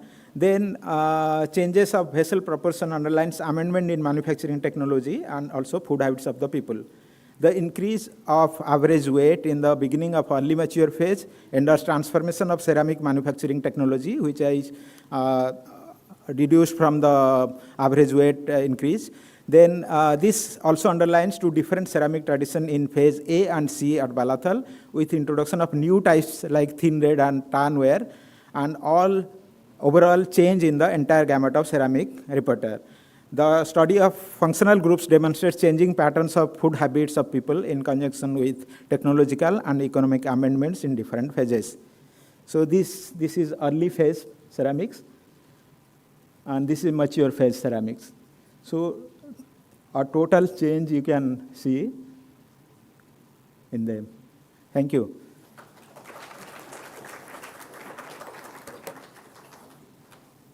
If you are bearing with me. Well, because we are running late, we're not going to have tea break. No. It's just that the tea break is not ready. The tea is not ready. So we can move to the next speaker. And so if Dr. Prirana Srimal is ready, she can come. Are you ready? Yeah. So Dr. Prirana is going to come. Okay, so we are going to switch switch off computer. So yes, Dr. Srimal is going to present a paper entitled The Voice of a Pot, Reconstructing Societies Through Practices of Production. So everything is on this computer? Yes, it's on that. Wow, thank you. Thank you.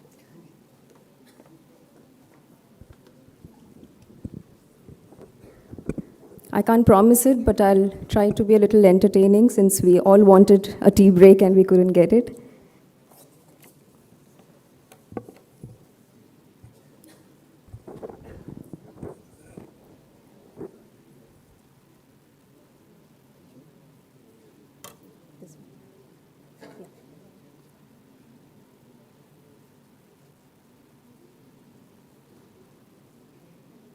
I can change with this.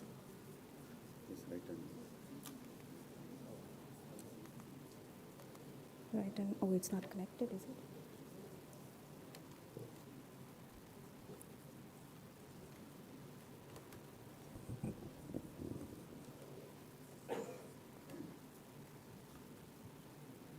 Yeah, should work.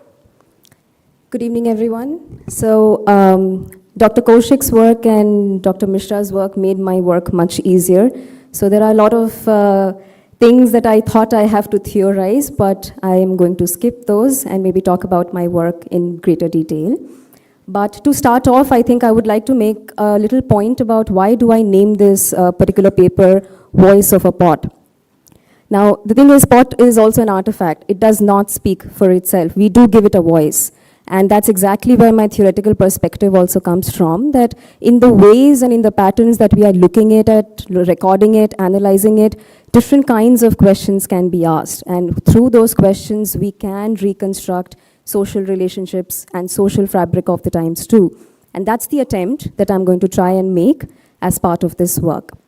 Now, this particular work also sort of is an attempt to examine the relationship between technology, style, and social organization, especially in prehistoric societies, because we, in the Middle Ganga Plains especially, we have had ceramic traditions, we have had a lot of sites excavated, but we haven't had a very detailed analysis of that, which could maybe give us more clues about social relationships, like I was mentioning.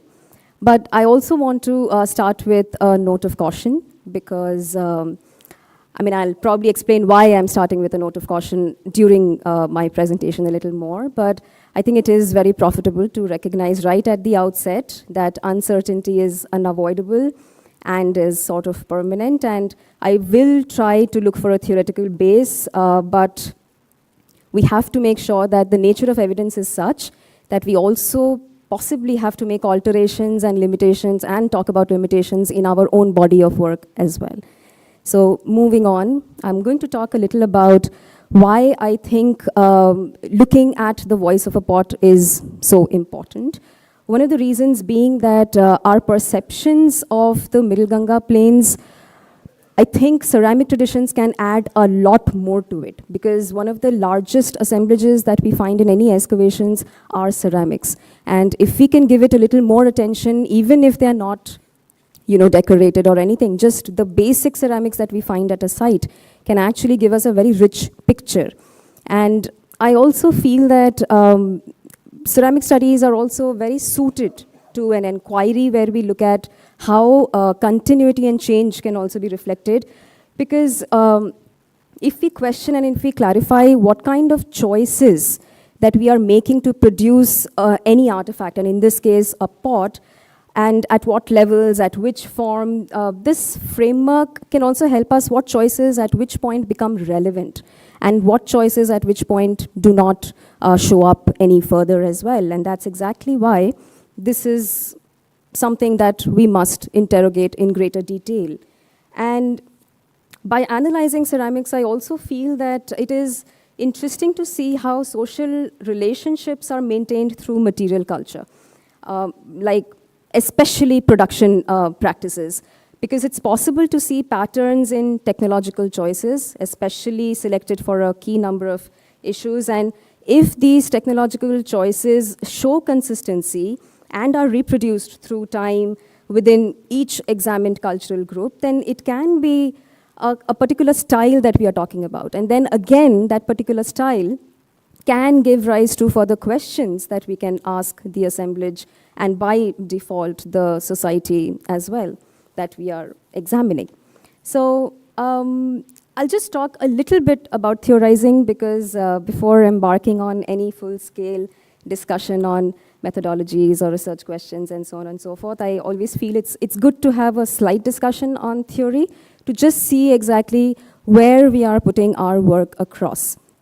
And the assumptions that we come with when we approach a set of, in my case, ceramic details, does it make sense to ask those questions? And if I ask those questions, how do I ask those questions to a set of artifacts? And that's exactly why I feel that maybe starting off a little bit of discussion on theory is good, and then we use it as a place where we test if those work or not.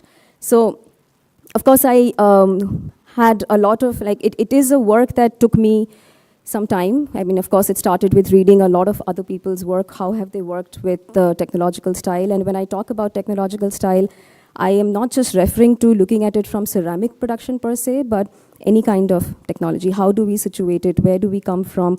I won't get into the details of these works. If anybody's interested, they can look it up as well. But one thing that I will probably talk about is when we focus on various spheres of interaction that even Dr. Kaushik was talking about, is a good reminder that artifacts also interact with their surroundings, and that these interactions will have an impact on their production too. So technological practice is not just about individuals, but it's also about artifacts that they create, that these individuals create and then end up using in their everyday use and wear. And it's precisely this combination of analytical and interpretative scale, ranging from maybe individual behavior to even long-term patterning, which is the theoretical base for this analysis. And data does not speak for itself, like I was saying at the outset. And it is, at the end of the day, up to the scientist, the researcher, the scholar, to identify these relevant patterns and to interpret them. But how are we doing that is also very important, which is where the theory comes in, which is where again, when we talk about technological choices and change, there is a set of work that one can refer to. I won't, again, get into the details about this, but I definitely will say one thing here, that these examples, they indicate consistencies and relationships between technological choices is also a very useful tool to assess whether these choices are determined by environmental constraints alone, or are they also determined by cultural requirements, transmissions, and so on and so forth. Because it must be noted that all of these studies, they acknowledge both environmental and functional constraints, but at the same time, they also talk about how technologies are also changing because of these conditions. So it's a two-way street. It's not just one thing leading to this as a linear pattern. It's constantly moving back and forth. And that's where I think we talk about change. Because chain operatoire is a very established method of looking at production processes. I will not get into details of it. Dr. Kaushik also talked about it in his work, and he demonstrated how effective it can be. But one of the reasons I did use this is because it talks about the entire product, right from the selection of it to the end of it, and how at every stage the choices that were made. Because even a small choice can lead to a different number of choices, as I will demonstrate in some of the work that I did, and it can alter the end product. That's exactly why this operatoire is a very important tool which we will be looking at in this. But one of the major reasons why this is such an effective study is because it also shows variability. Something that maybe just eyeballing something we will not see, but when we look at the production process from the point A to wherever the point ends at the end product, it really demonstrates the variability at every stage. And that variability can give rise to a much richer picture than we previously had assumed. So that's exactly why this is something that I definitely wanted to briefly talk about. And we need to, before we look into the ceramic traditions from the site that I'll be working on, we can take a moment and think about the pot itself. It's not just a functioning object, with an understanding of, where they are situated as a social practice. It's not just a stool, it's not just a static component, it is also part of a larger system that is at play. And that system involves human interactions, it involves change, it involves continuity, it involves even symbolic narratives, it involves ritual narratives. It's a combination of all of this. So we can never look at it from one direction. We need to look at it from other directions, like an overview of what it is. And depending on what your research questions will be, the attempt to look at pot as a tool will also change. So maybe that awareness also needs to come in as to what is the way that I'm looking at it as well. So with that theoretical background, I'll go into the region that I'm talking about. We know a little bit about the Middle Ganga Plain by now because Professor Paul is also here and he has worked extensively on this. So just to give you an idea, lots of excavations have happened. Maybe this map will give you a better picture. Some of the very well-known sites, I'm just pointing out Lahura Deva, Damdama. I mean, there are many, and I will not repeat this because we already had a morning session on this, so I will not further talk about it. Just to give you a basic idea, we have seen some of these pictures already today. These are the kind of pottery that have been found associated in this area. Now, my analysis slightly is different from what has been done so far. But we also need to keep in mind what the research questions of these sites previously were. So a lot of excavations in this area happened from somehow in about 1970s to early 2000s. And a lot of these questions were also to determine the Neolithic, the Chalcolithic horizon per se. Of course, the use of ceramics was done to determine this. But at the end of the day, the questions that the excavators at that point was looking at was slightly different. So obviously, the kind of analysis that we did later on was not something that they were largely interested in. So we have a very different set of analysis here than the one that I'm attempting. So Par is an archaeological site somehow about 130 west of Patna, like you see. You can see the Patna right there, sorry. The pointer is this, yes. This is Patna right here. These are some of the sites that, again, pretty famous, have been excavated, all these set of sites, and Par is right there.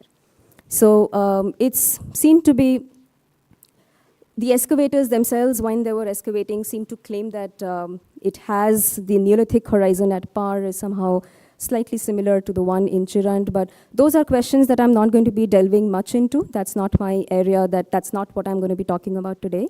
Largely, I'm going to, just to give you an idea, these are the years that the site was excavated by KP Jaiswal Research Institute. And these are the various trenches and the depths that they went into. To give you a basic idea of what the site looked like,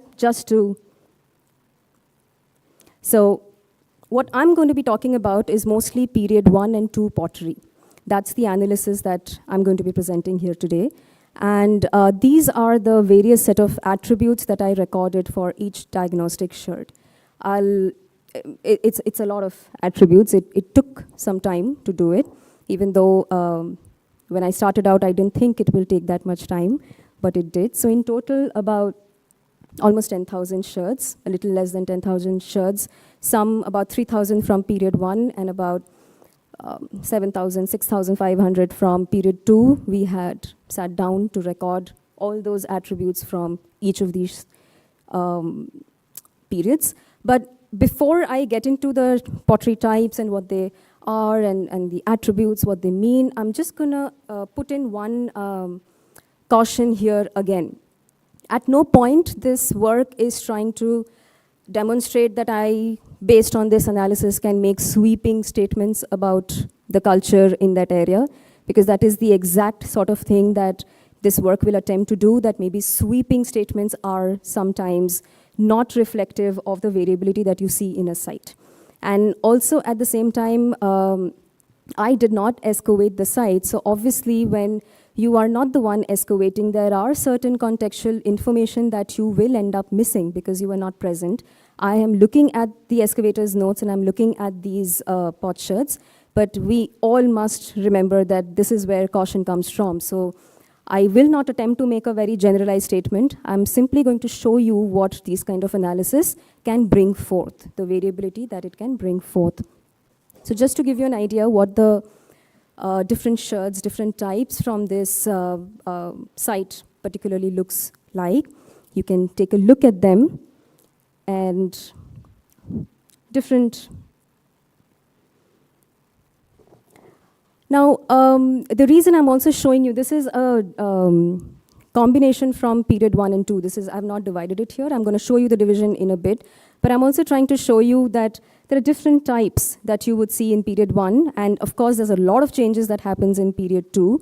And I'm sure you also notice that I'm not calling period 1 as Neolithic or a Neolithic Chalcolithic transitional phase or the period 2 as Chalcolithic, even though some sort of labels like this have come to the forefront. One of the reasons being that I think these periodizations, even though are necessary at a certain point to be able to make comparisons, but when we are doing these kind of analysis, they also raise certain questions which sometimes the ceramics don't, it's not that they don't answer, but they put a question mark next to it. That if we are saying this is Neolithic and in a different site, the Neolithic looks different, is it really? Which means that we are so obsessed with those questions, we don't see the variability within the site itself, what the pottery in the site itself is saying. That's one of the reasons I'm not mentioning the periodization just yet. I'm simply talking about the period 1 and period 2.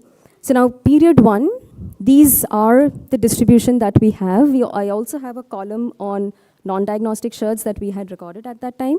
But my focus really here is the diagnostic ones.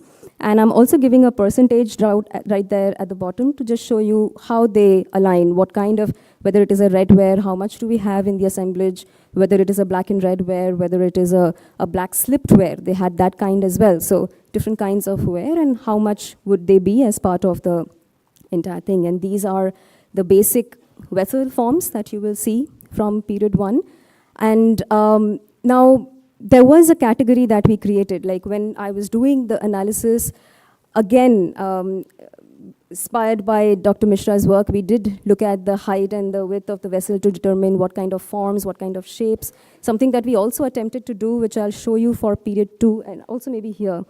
We tried to even have several types within a form type as well, the subtypes within it, because sometimes that actually even demonstrates the amount of skill, the amount of variation that a potter would show. So like for instance, some of the bases that we had from period 1, we do have a lot of variability reflected therein as well. These are some of the motifs, some incisions, some pinprick designs, some incised designs, some painted designs. You do have them, but of course, when you compare 2 periods, it changes. And like I was telling you, we created different kinds of vessel forms. So those are the different forms, and we created a tabulated version of what kind of ware and what kind of vessel form, and you have how much in that. The reason we did that is we wanted to see if from 1 to the next period, the change, that variability can we see. And even though I'm not showing it here, but something that we also did. So at the site, the level 18 and level 17 of the excavations are categorized as period 1. So we also tried to see if there is difference between one layer to the other. Do we notice that? So even when we look at period 2, we also went into the detail of from one layer of period 2 to the other layer of period 2, how much change can we see? And can we track that change? So to track that change, these kind of tabulated data helped a lot to see what changed where and to what amount, to what percentage. Now, if you will notice, this is the period 2 ceramics, and already just from the counts, one can see that there is a definitive change from one period to the other. And in some cases, it's very stark, especially in terms of percentages. Like for instance, here, the black slipped ware, we almost like had negligible amount, like maybe about 9, not negligible, but about 9-10% in period 1, which now has drastically moved upward. Whereas the red wares became a little lesser. Still dominant, but a little lesser from what you would see in period 1. So, you know, these are the changes that one could track. Some of the period 2 ones. So, for instance, the B is one of the vessel forms, and the numbers denote a subtype within a vessel form. So, the variation that you can see even on certain vessel forms. And of course, there were much, much more types that we can come out in period 2. Some spouts also we came across, some bases. Even the decorative motifs, so they changed, and there were more. And there were many kinds that we could see, different types that we could see from one to the other. And one of the things that we also wanted to track is what kind of designs we see in what kind of wear. Is it a red wear? Is it a gray wear? Is there certain designs that would only happen in one type or the other? But of course, that is something that we probably need a little more data on. The present research could not really come up with any viable conclusions on that, so that's not something I'm going to talk greatly upon. We also have some perforated ware, lipped bowls, and so on and so forth. So the variability obviously increased from one period to the other, and even within a period, you can see that we have counts of what kind of ware, which type, from which form, and how many, and how it changes. Tracking that changes is something that one could see. But then this is not the only thing. Like I was talking about Shri Operator right at the outset, and it also means that we need to look at beyond the vessel form. There's much, much more that ceramic assemblages can show us, and maybe this is exactly where this work comes in, where we looked into the manufacturing process as best as we can by looking at the potsherd itself. So these are attributes that we recorded off the potsherd, and what can that particular sherd tell us without employing any other technique to it, without employing any other aspect to it. And that's where the first thing we looked at was clay paste matrix. I mean, it talks about different kinds of inclusions that you can have, different within inclusions also, the size, the frequencies, the orientation of it, even the whether it is increasing or decreasing, which wear type would have more, does it change from one type to another, then what are the counts, and whether from one period it changes to another period. It was intensive. It was a lot of work that had to go into it, because to record that many attributes and then to create a tabulated data, to see the variability helped a lot. But yes, it definitely was intensive. So for instance, if you look from period 1 to period 2, one can track changes. Like for instance, in which kind of forms you have more kind of inclusion frequencies.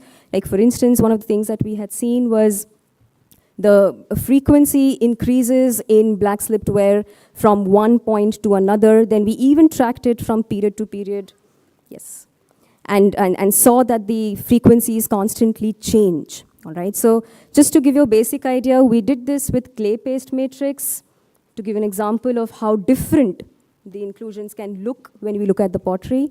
We also looked at surface treatment, and we also looked at whether it is an internal surface, external surface, and so on and so forth, from period 1 to period 2, to give an idea how different it can look. Firing techniques, so looking at core profiles, we created about 9 profiles that we could then see how much it aligns with the kind of forms that we had in place. We created these profiles, and these are the counts because it also talks about firing practices. It talks about the amount of labor that you're putting in. I mean, we don't have a lot of evidence, I will be honest here, in terms of firing, evidence of firing pits or anything of that sort, but these kind of things come closest, where you find patches of burnt area clay, which is showing evidence of burning and so on and so forth. But there is one thing I want to focus on more, so I'm going to just skip to that, this just to give you some idea of different decorative styles as well. I'm going to come to,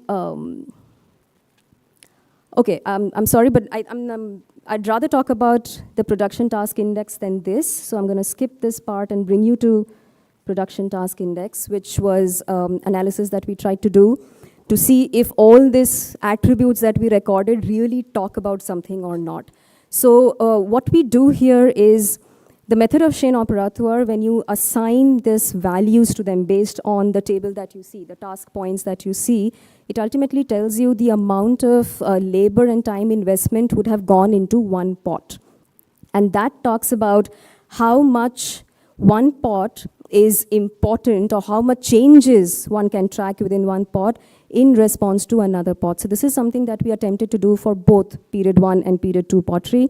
Like for instance, you can see here, these are the PTI, the production task values for period 1 for every layer. So every layer was separately tracked for every kind of vessel form with the counts, and we did the same for period 2, which gave us a very rich picture, actually. And maybe to just conclude, I'll take 2 minutes. I have 2 minutes? Okay, 1 minute to conclude. I'll just maybe make 2 statements here. One of the reasons that this kind of work was attempted is because in general, we think of Neolithic, Chalcolithic, or the earliest, let's just call them, taking a cue from Dr. Kaushik, protohistoric phases. We think of them as not much change.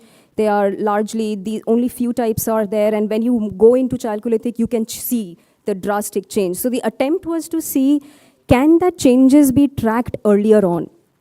From the beginning point to the end point, can we see more changes, and can we actually see a gradual change? What kind of change, what kind of choices are we making? Are we making choices in our clay complex, clay matrix, or our firing methods? And maybe if we are able to track that changes, we may be able to talk about the potter more. And if you're able to talk about the potter more, because these are changes and choices that are being taken in the society in place, we could probably talk about societies more, which is something that we definitely need to do for the Neolithic, Chalcolithic phase. And I'm sorry I overshot my time, but I'll end it here. We can always have more questions, and I'll be happy to answer those. Thank you.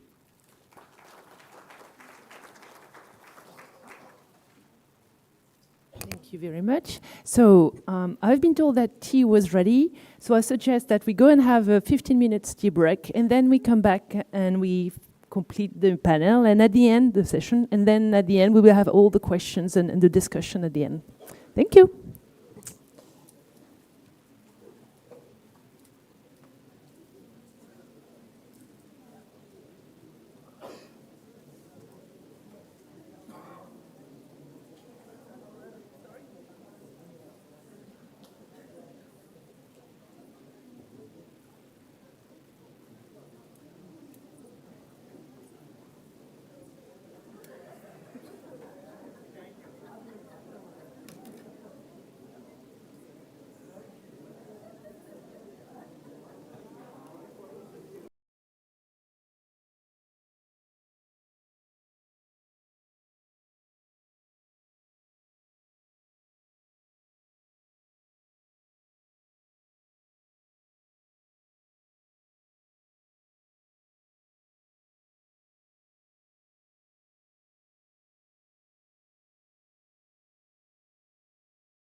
this session. So the next speaker I'm calling is Dr. Chakradhari, who is presenting a joint paper along Ravindranath Singh, and it is about Ganeshwar ceramics of Sikar, district Rajasthan, Sudarshan. Thank you. Thank you very much.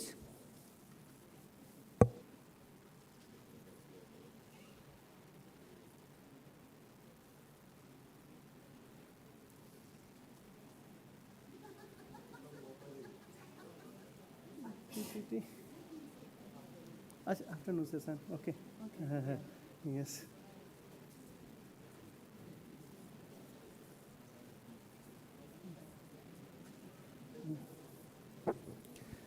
Good afternoon, everybody.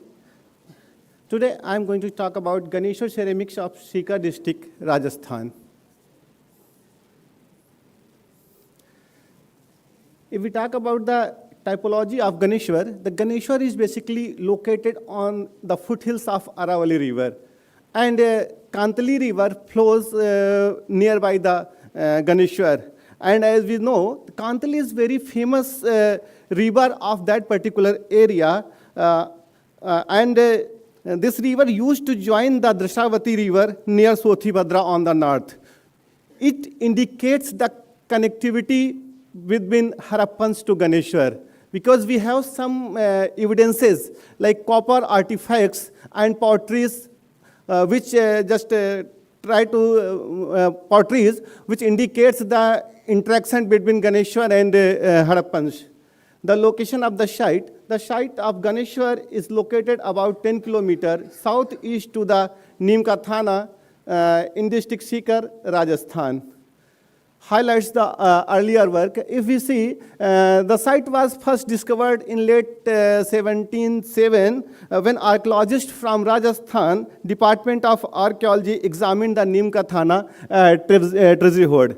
Subsequently, the site was excavated by Vijay Kumar, P.L. Chakravarti, and Vijay Kumar for 4 sessions, and documented over thousands of copper implements in association with OCP and other materials. But the thing is that from the writing, it is not clear what was reported from excavation and what has been recovered from the Nimka Thana about these 1,000 copper artifacts, from where exactly they got. For reports of the excavation, there are 3 cultural periods. Period 1 is Mesolithic, the second is Chalcolithic, and third is Iron Age. And Iron Age culture was identified from the Galvashram. It is very near to Ganeshwar. And a variety of copper objects, just like a ring, bangles, spear-headed chisels, fish hooks, rods, nails, blades, etc., have been reported from here. Further, after the very first session of the excavation, the team of R.C. Agarwal sir, the port has said that there is a pottery OCP. But in 1981, he himself clarified that it is a misnomer to designate pottery as OCP. In fact, it is a red slipped ware with paintings on black on red surface. And further, so many works have been done in that particular area. The works done by R.C. Agarwal, Vijay Kumar, Rima Huja, and few others. And latest in 2007, one dissertation was submitted by Uzma Rizvi, and that was, relied basically on the material housed in Sikar, Jaipur, and other museums. And she explored some area also, but she was just focused on these particular museums. And in 2013, the site was again re-excavated by Professor R.N. Singh sir from BHU, and fortunately, I was also participated in that excavation. During our limited excavation in March, April, and September 2013, 5 trenches were laid down. Cultural material, if we talk about the cultural material, although we have excavated only 5 trenches, but an appreciable range of cultural materials were recovered from excavation at Ganeshwar. In addition to microliths, the most common material recovered was fragments of fired ceramic, vessels of various types. Among the antiquities, statite beads, figured highest number, but there were also a range of other small findings, including copper, arrowhead, finished, unfinished, carnelian beads with chips. Potteries of Ganeshwar. Ceramics are described based on the excavation report and primary publications about the culture area.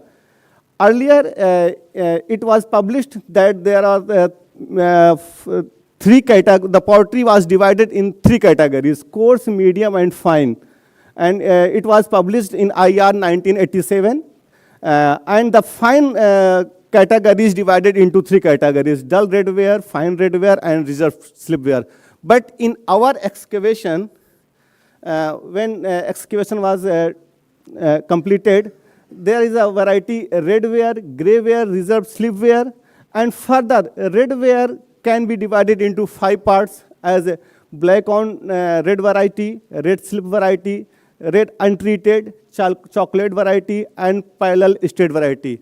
But this variety is very less. Parallel state variety is very less. And black on red, black slipped, and red untreated, we have a range of these potteries.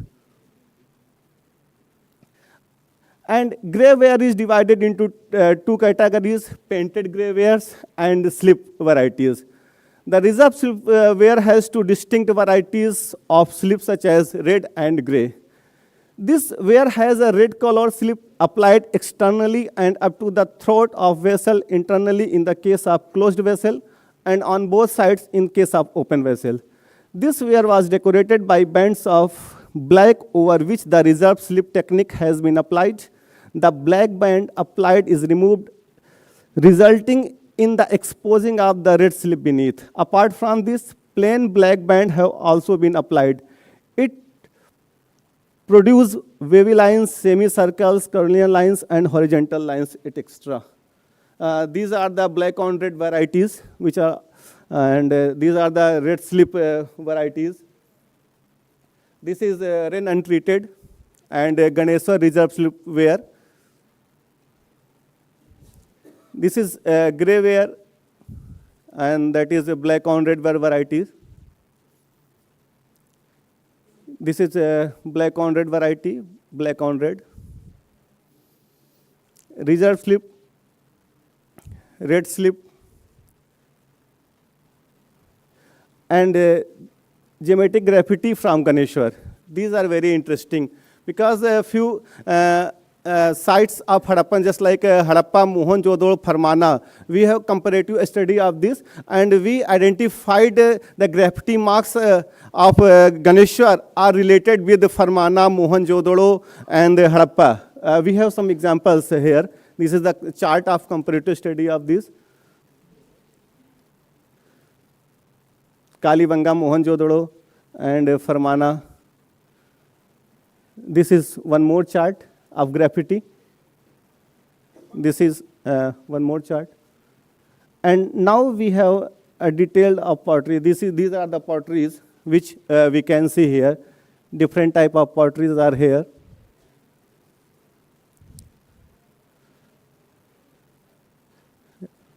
Mostly we have red slip potteries and greyware potteries, redware potteries here.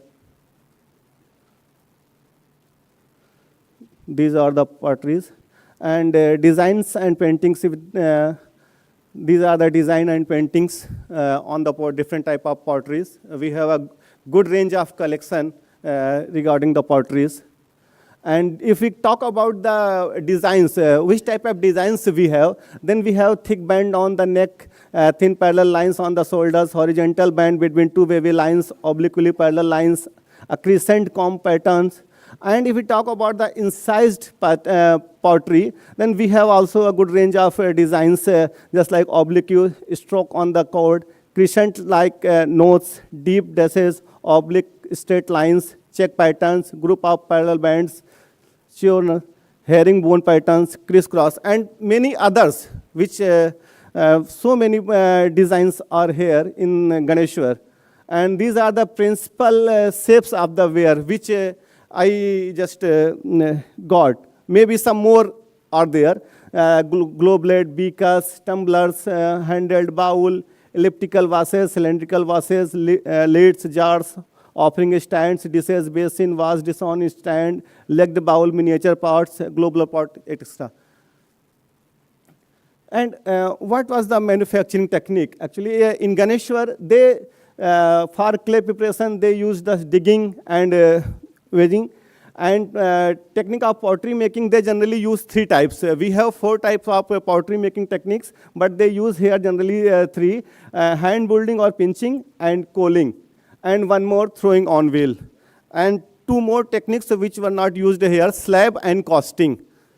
Maybe these techniques were produced later, so that's why these 2 techniques were not introduced here. And if we talk about the decoration, then we have the structural decoration, surface decoration or applied decoration, and the role of color in designs. So these are the decorations. And firing technique, if we talk about, most of the pottery was fired in open pit firing technique. So this firing was used. And if we talk about the decorative designs, then we have geometric, floral, funnel, and anthropomorphic and other designs. So we have these decorative designs. And in order to understand the manufacturing technique and raw material, we have used ceramic petrography and XRD. For ceramic petrography has been used to analyze the ceramics for understanding the mineral composition of the potteries. And XRD, it is actually under process now. So XRD has been used to investigate mineral geochemistry and different phases of clay used in pottery manufacturing. Detailed analysis is in the process, which will provide quantitative data of the clay mineral present in clay and potteries of the Ganeshwar. We are working on this. And this is the petrographic analysis which have done by us.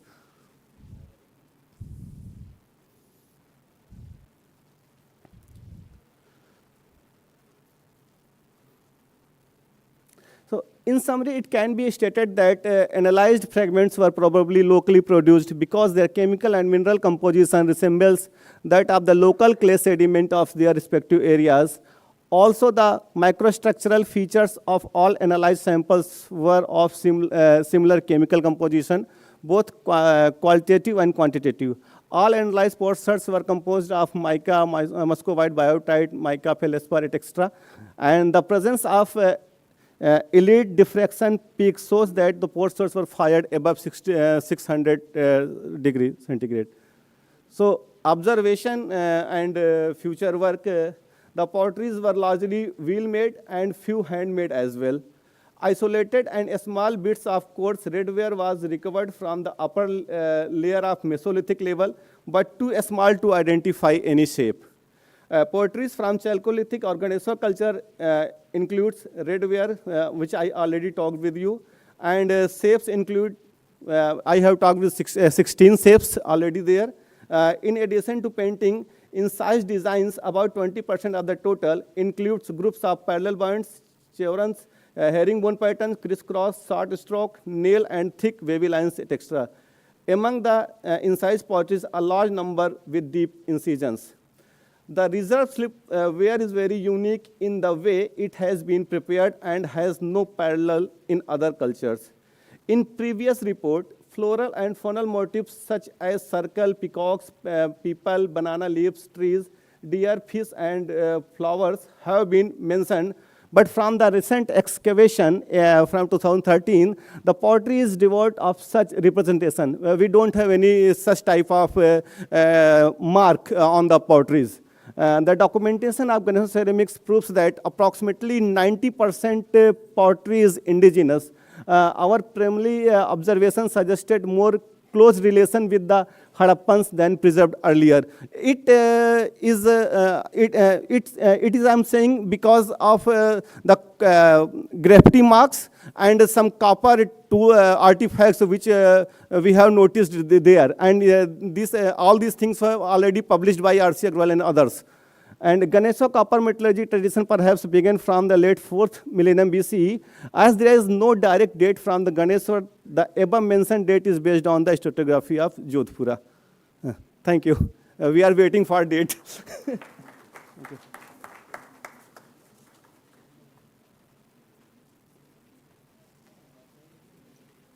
And now I'm calling the last speaker, who is Carla Sinopoli, and who is going to present about a paper entitled Stability and Change in South Indian Ceramics, a View from Kabikili. Oh,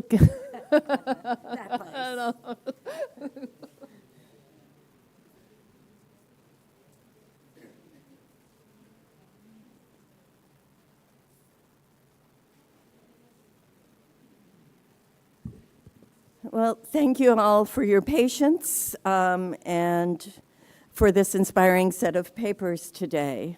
And I will try to keep to my time. So I want to start with a little context on the questions that are guiding this paper. 5 years ago, I moved to the University of New Mexico to take up a new position in the university's Department and Museum of Anthropology. And among the benefits of my move were relocating to a place not entirely dissimilar from the Southern Deccan, hot, dry climate with summer rains, spicy foods, and spectacular archaeology. And wandering our museum galleries and the aisles of our collection storage areas and interacting with Native American potters and archaeologists specializing in the U.S. Southwest, I've been repeatedly struck by questions that have interested me since I began working in South Asia. Questions about the social and political salience of ceramics and how these contribute to patterns of ceramic variability or stability in the South Indian context. As an outsider to the U.S. Southwest, the most striking feature to me of both past and present Native American ceramic traditions in the region has been just how variable and localized ceramic forms, materials, and styles are, and long have been, and just how readily and rapidly they change.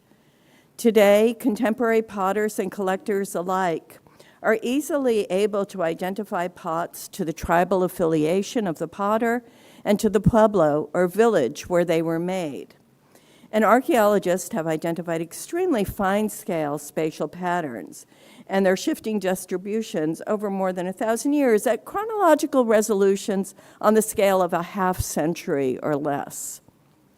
Turning to the South Asian context, and particularly to the late prehistoric and early historic periods, I've been interested for years in gaining better understandings of the pace of ceramic change in southern India.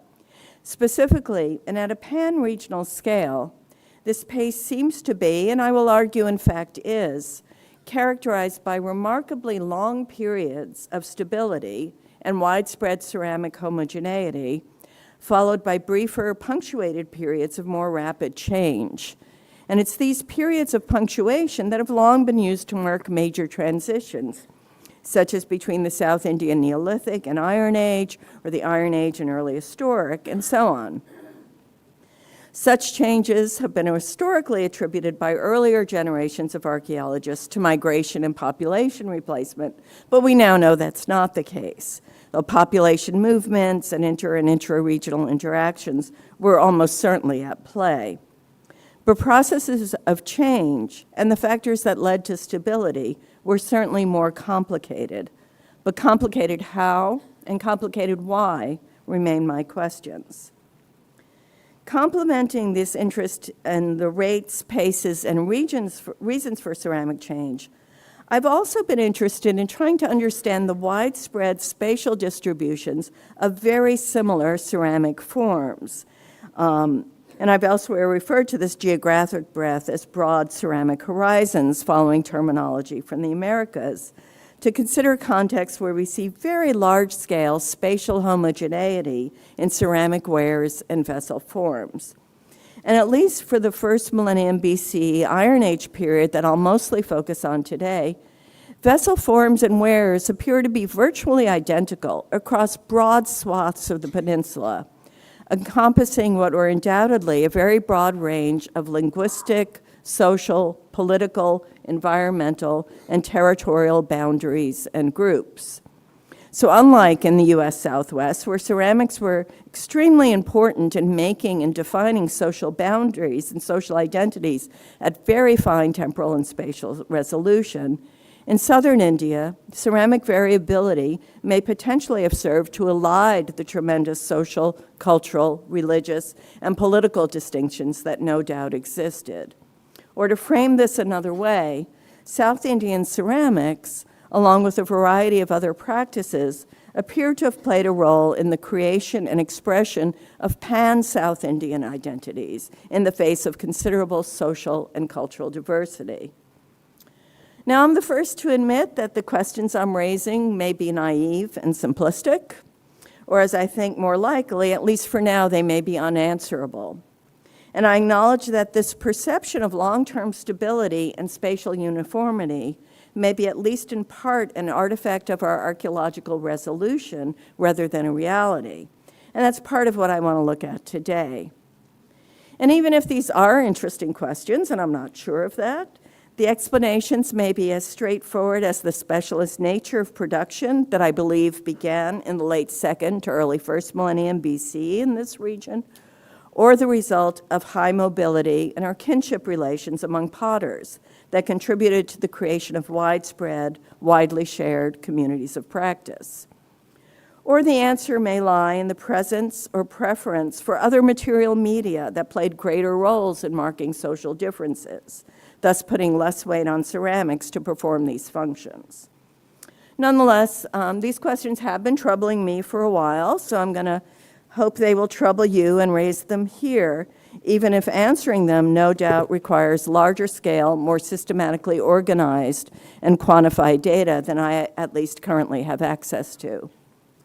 So what I do have access to and want to speak somewhat less ambitiously about today is the evidence we have for processes and tempos of ceramic change in Neolithic through earlier historic South Indian ceramics recovered from a project co-directed by the Karnataka Directorate of Archaeology, Heritage, and Museums, Professor Kathleen Morrison of the University of Pennsylvania, and myself. The late prehistoric and early historic landscapes of the Tungabhadra Corridor project focuses on a cluster of sites located along the central Tungabhadra River in the area that in later centuries would be dominated by the 14th through 16th century imperial city of Vijayanagara. I'll first provide a little background on the project and on the site of Kadibakale, where most of our research has focused. I'll then turn to looking at long-term temporal sequences of subsets of the ceramics, and we'll conclude by considering their implications for understanding processes and tempos of ceramic change in the central Tungabhadra region and hopefully beyond. So the late prehistoric, early historic landscapes of the Tungabhadra Corridor project, or Lapeltak, focuses on a roughly 40 square kilometer region along the Tungabhadra River on the northeastern boundaries of the core of the city of Vijayanagara.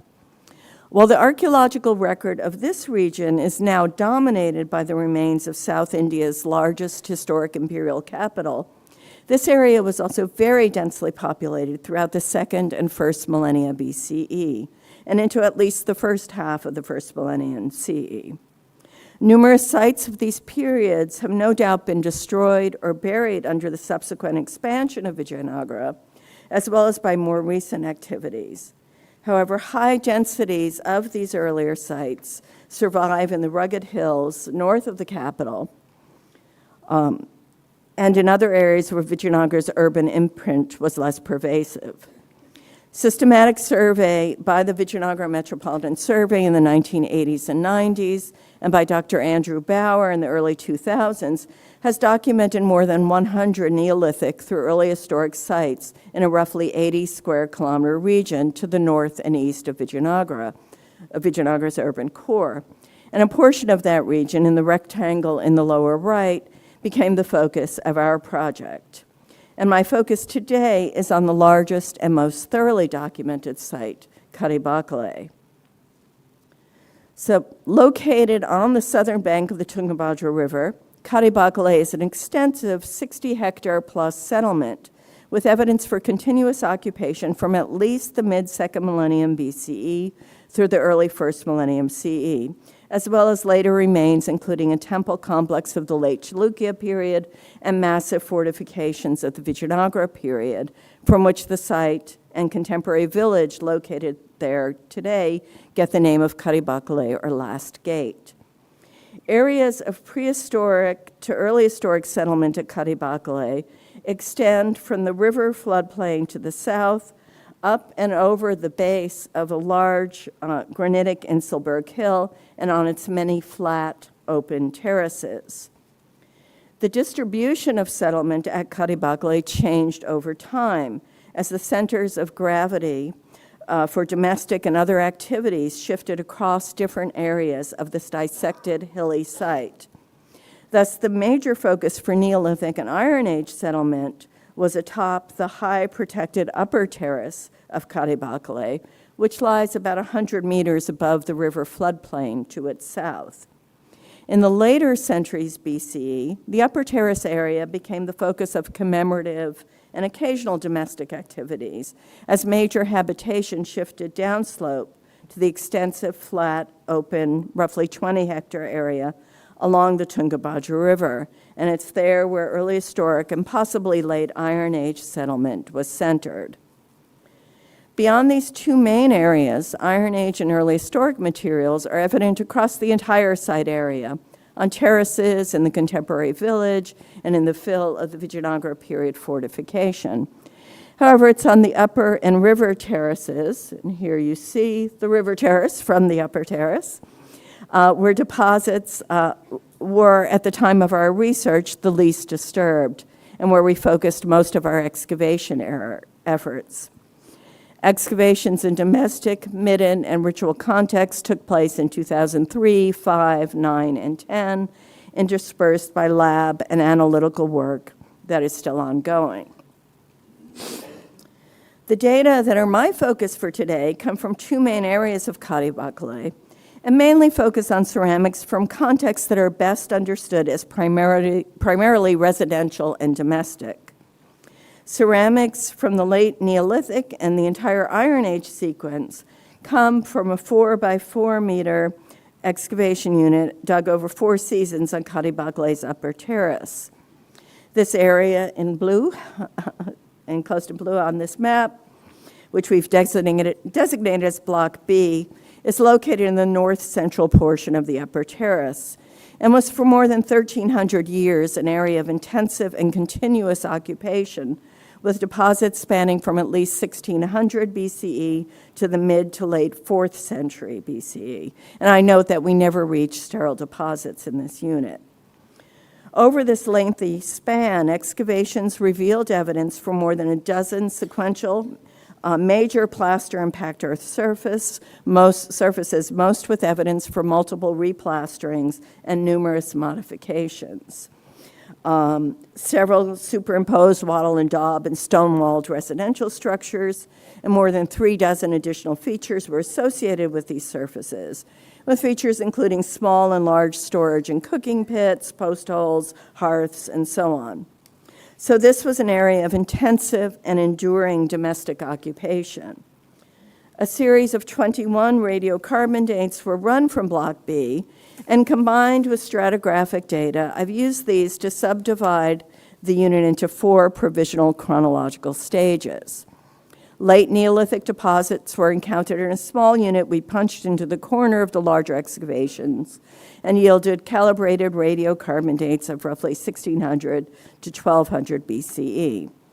And it was during this phase that we find evidence that potters were beginning to experiment with new surface treatments and vessel forms, presaging some of the characteristic wares of the later Iron Age ceramics.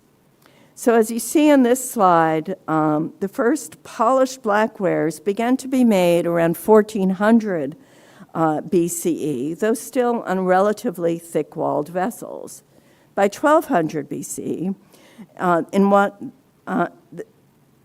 in the transition to the thin-walled, we see the start of the transition to the thin-walled bowls and wheel-formed jars with the distinctive wares and surface treatments that would become characteristic of the next 900 years of ceramic production.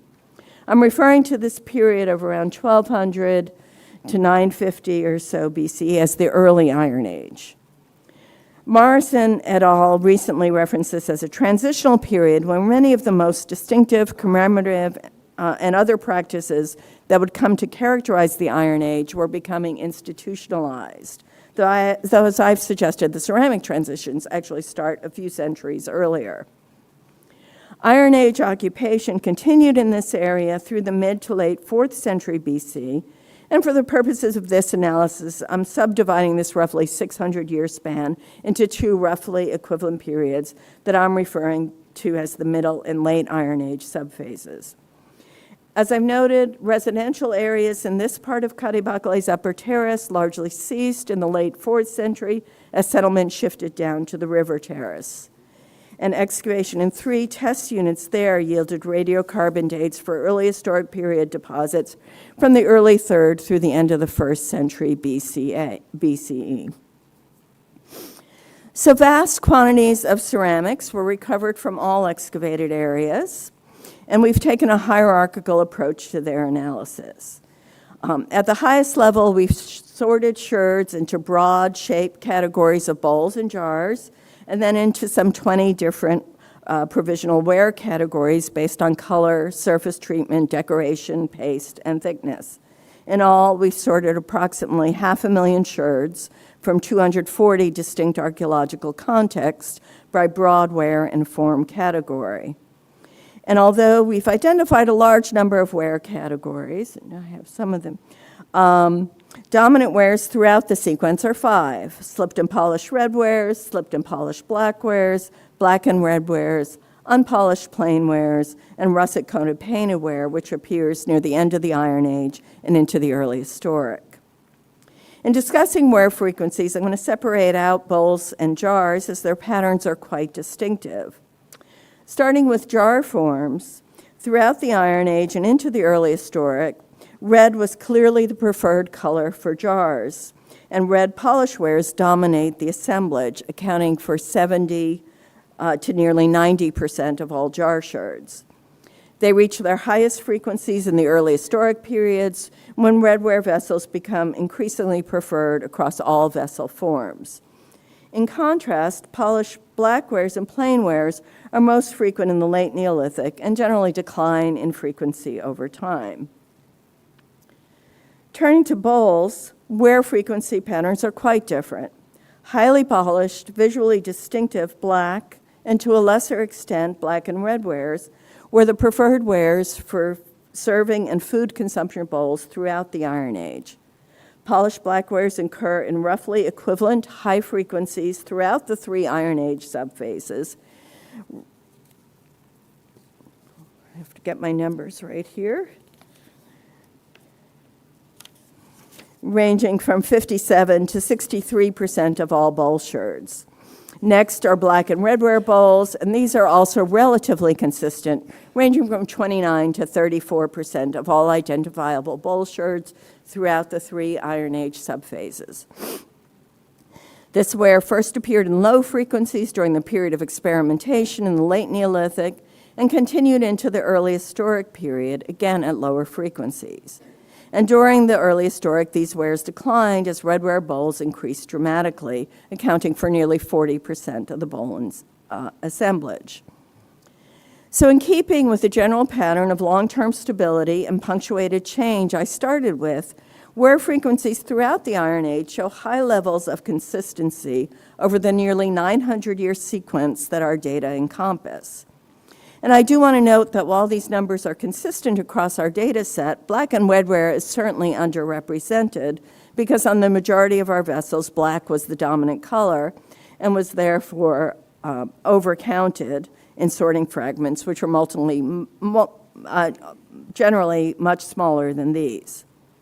So there are no surprises in ware distributions, except perhaps that seemingly diagnostic Iron Age wares first appeared in this area in the late Neolithic, a few centuries earlier than the Iron Age beginnings, as others have also reported. And it might also be of interest to note just how rare RCPW is in the early historic occupation, where it was never more than about 4% of the assemblage.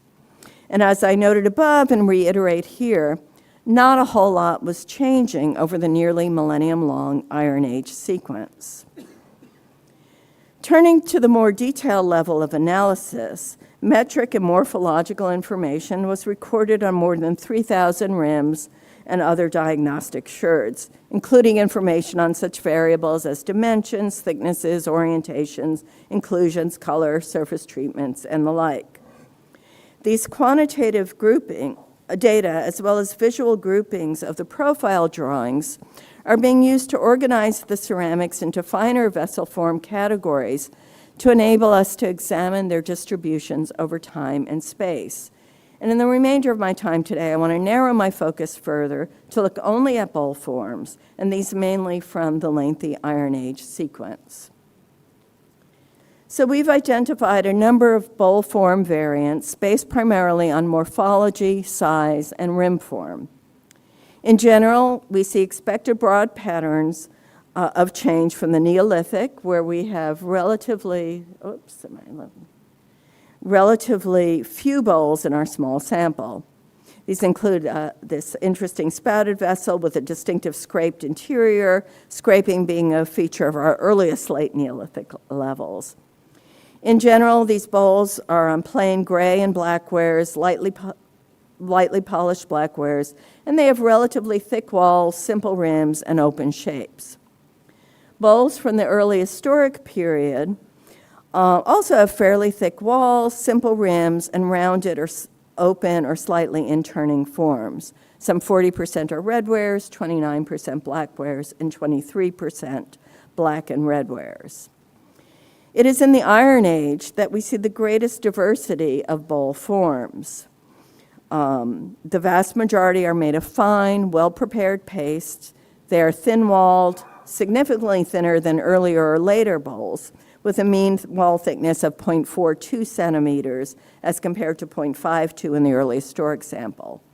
And more than 90% of them are of highly polished black or black and red wares.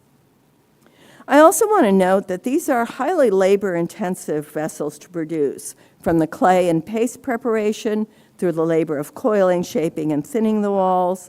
And I note that although the potter's wheel was in use by this time and widely used for forming jars, judging from breaks along coil joints, the production of bowls does not appear to have involved the use of the wheel. Beyond the labor involved in forming was the additional work of applying coats of slip, drying, and polishing to produce the high sheen that is characteristic of many of these vessels. And beyond this was the labor of firing and the fuel demands and technological control required to produce the reduced fired black wares, and especially the black and red wares. So as I said at the beginning of this talk, one of the pleasures of my job today is the opportunity to interact with a large number of Native American potters and learn from them about their practices. And one thing that these potters have repeatedly emphasized is the time and care that it takes to produce the highly polished, reduced-fired vessels that are characteristic of some of the northern pueblos. And you see here on the right, two pots from our collections made by Maria and Julian Martinez of San Ildefonso Pueblo, shown side by side with Caribacole ceramics on the left. So my point here is that these were not throwaway vessels. They required considerable time and care to produce, and they were produced to a high aesthetic standard. And I think this point has come up before today, that although we tend to look a lot at painted and decorated vessels, from what a lot of the potters I've talked to recently told me, there's a lot more labor involved in producing a highly polished vessel than there is in painting a vessel, so something to keep in mind. Looking at vessel function, there was no doubt variation in what different bowl forms were used for. And it is reasonable to assume that the majority of these bowls were used in food and beverage consumption. Mean rim diameter for the most common round wall bowls is 14.9 centimeters, the size of a generous drinking or more modest dining vessel. The more open forms are somewhat larger, but still within the range one would expect for food consumption. And based on data from an area of the site I'm not discussing today, I've proposed that these vessels were important in communal feasting, as well as in the day-to-day food preparation and consumption activities, such as would have occurred in the Block B area. So in sum, these are vessels of everyday use, high visibility, high demand, and relatively high labor investment in their production. And looking at them over the 900 years Iron Age span represented in our sample, they do not seem to change, or at least in any clear directional way that I could ascertain. And here are just a few examples of showing you this consistency over this 900-year time period in vessel shape and size. And other variables such as wear and volumes are highly consistent over time. So I began this paper asking, does common wisdom about the tempos of ceramic change in late prehistoric South India hold? And the answer is yes, at least in the central Tungabhadra region. Ceramics of the Iron Age appear to have been remarkably unchanging for nearly a millennium. And I would suggest this isn't easy. Over more than 30 generations of teachers and learners of pottery making, one might expect at least localized patterns of random drift, even among potters who strove to maintain consistency. And in a period of dramatic social and political change at both local and regional levels, including the emergence and institutionalization of social inequality, economic intensification, and specialization, and by the end of the period, urban and state formation in some areas of the South, one should expect there were significant changes and innovations in common material forms, such as ceramics. I don't know what the factors were that contributed to this remarkable consistency in ceramic forms and wares over the millennium-long Iron Age sequence. And I have no doubt that the picture is more complicated than I'm presenting it here, with greater local variability within and between regions and even single sites. But I think the bigger picture is accurate, at least for this part of the South. Specialist production, communities of practice, and the potential social salience of other media, such as textiles or metal vessels for signaling social diversity, do not seem to me to be sufficient to account for this pattern. Social and ideological factors within potting communities and or among pottery consumers likely were key factors in enforcing ceramic stability. But how and why remains as open a question as when I started. So no answers, but thank you.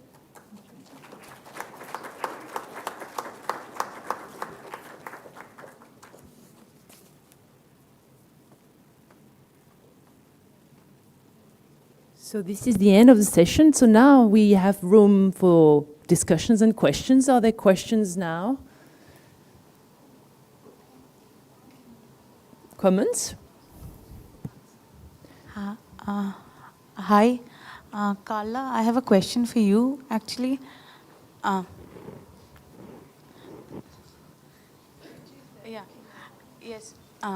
So I wanted to ask you, because you're also getting black and red ware in the Neolithic phase, and in the Iron Age it becomes quite consistent.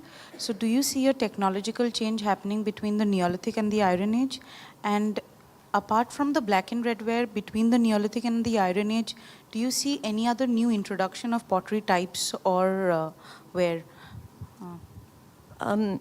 Yeah, I will say our sample for the Neolithic is very small, and I showed you our total sample of those transitional sherds. But there is definitely, I think, increasing refinement of pottery production. The wares are much finer, thinner. They're still coil formed, coil built, but they are somewhat, there's technological, certainly, in advancement, let's say. And also you see with the jars, the potter's wheel is being introduced into this region throughout the Iron Age, and probably pretty early on. Thank you. Any other question?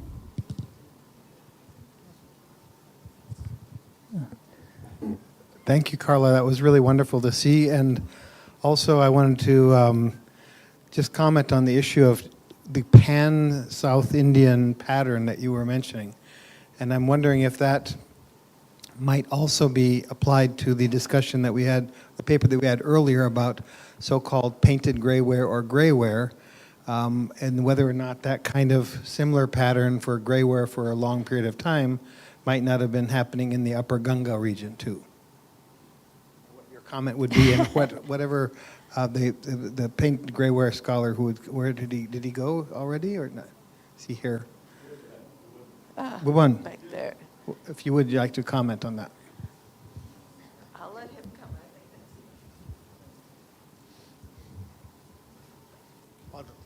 I didn't get The question was, do you think that this pattern that she's mentioning for South India regarding the ceramic similarities over a broad area might be applicable to the painted grayware context?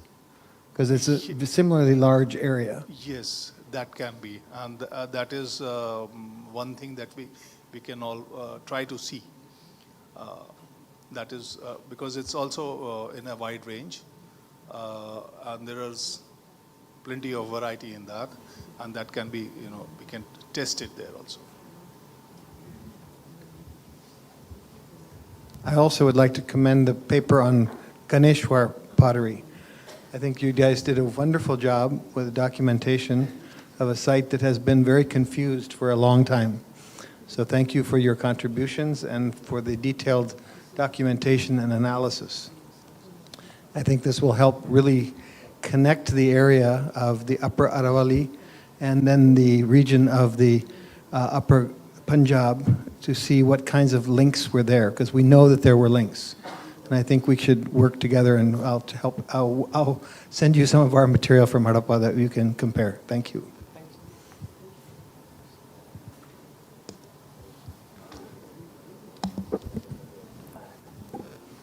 More questions?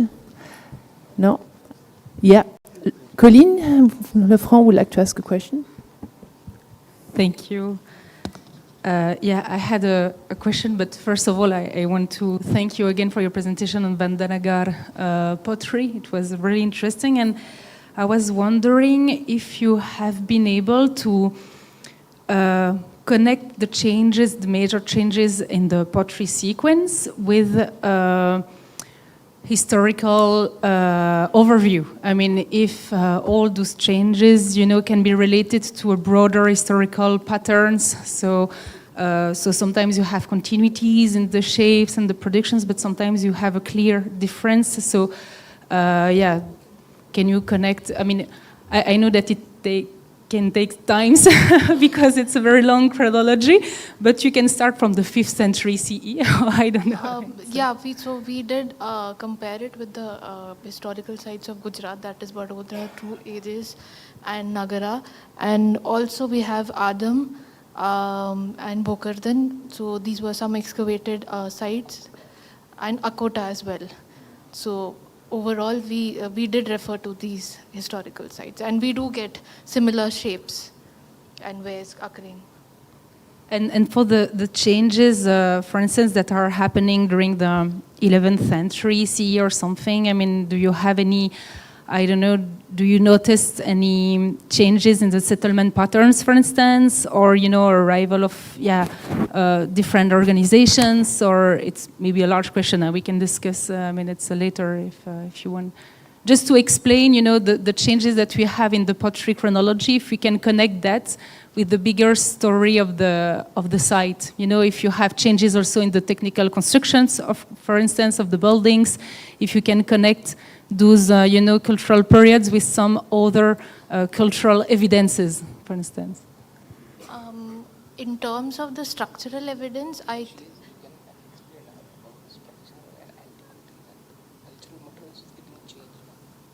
but she's asking in terms of structural aspect.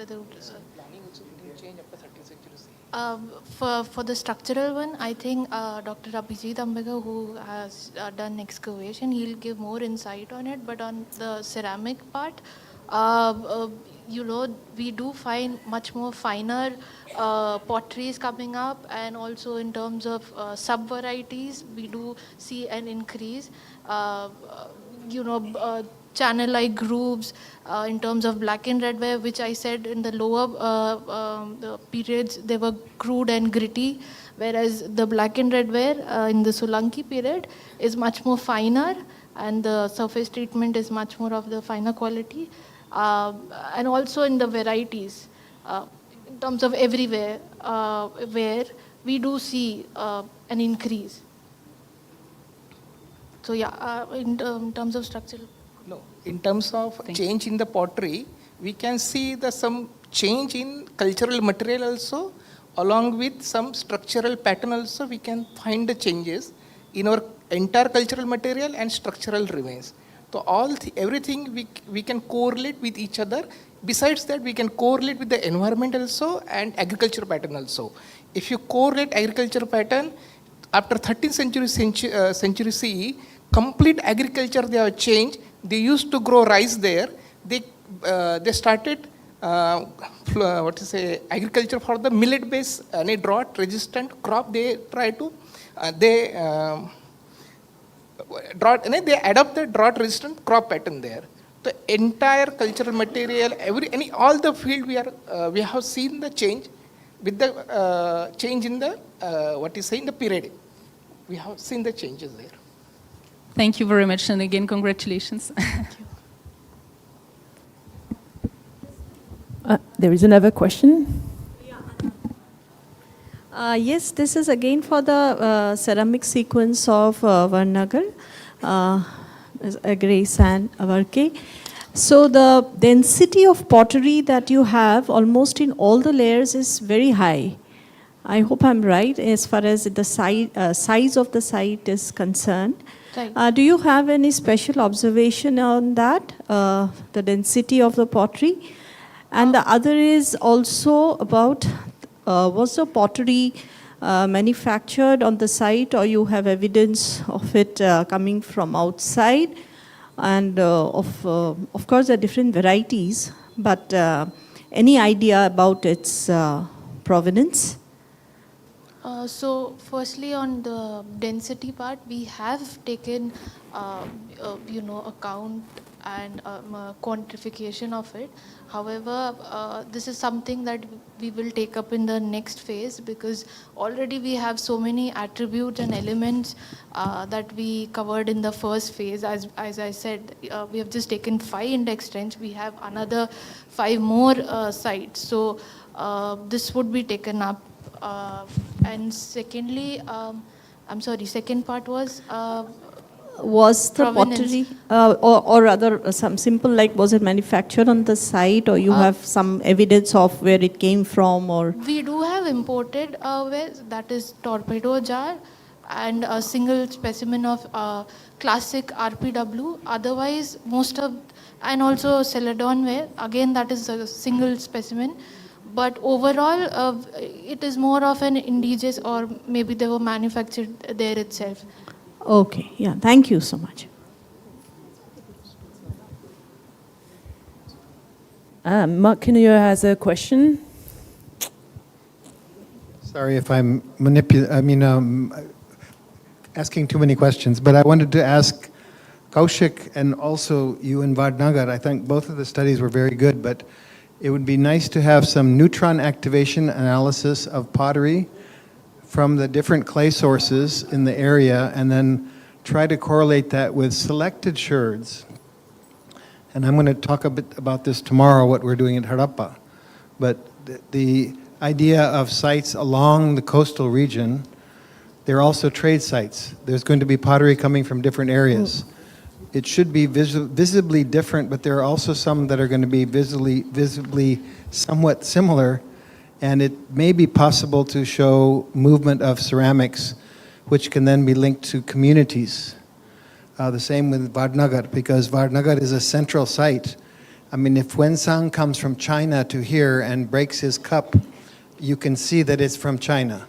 But if somebody comes from the Punjab, or somebody comes from Balochistan, or somebody comes from central India to Vadnagar and breaks their cup, can you see that? And you can see it with neutron activation, because that's the way you can tell it. So I think it would be useful to start developing a database here in India on the clay sources from different areas. I know that they're already doing this for glass, but clay sources that then you can then compare your pottery to.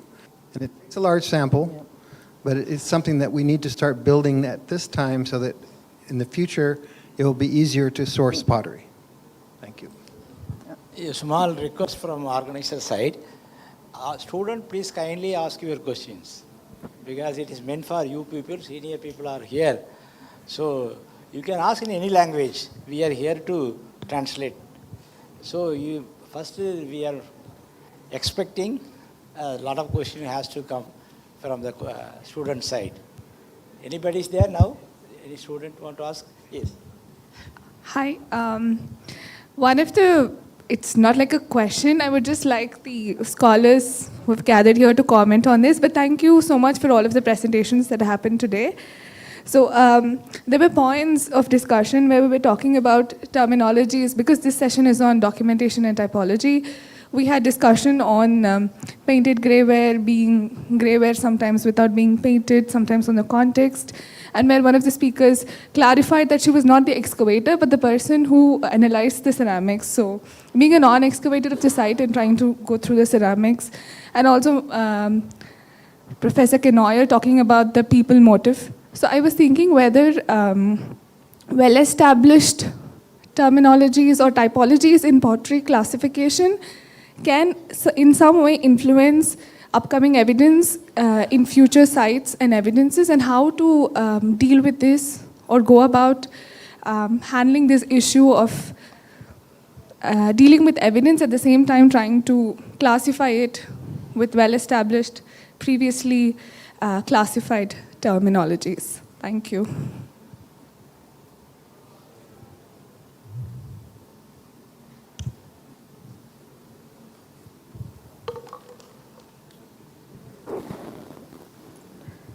I think the queries are over. Yes, thank you. One more. Yes. My doubt is like, I'm from conservation background, so heritage conservation. So whenever we are studying this greyware, redwares and all, so there is always specification of this period we are talking about. So every study had different periods. Some were talking about Delhi Sultanate, Mughal, some were talking about the Kshatriya. So how we come up for this, when we talk about history, so how we come up that these are the periods we're gonna talk about? Is it like the ruling dynasty? Sorry. Yeah, it's a very good question. I think that we are all afraid to reply because there is no anyone to reply.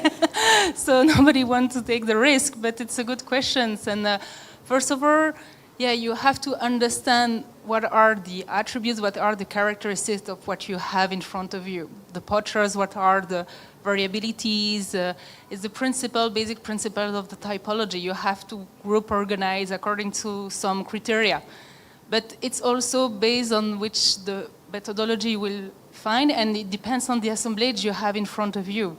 So you can have, I don't know, on one side, very few pottery wares, for instance, all wheel-made. Then on other sides, you will have very big variations in the ware. So it's up to you first to observe what you have in front of you and trying to organize according to the differences or the similarities that you can observe.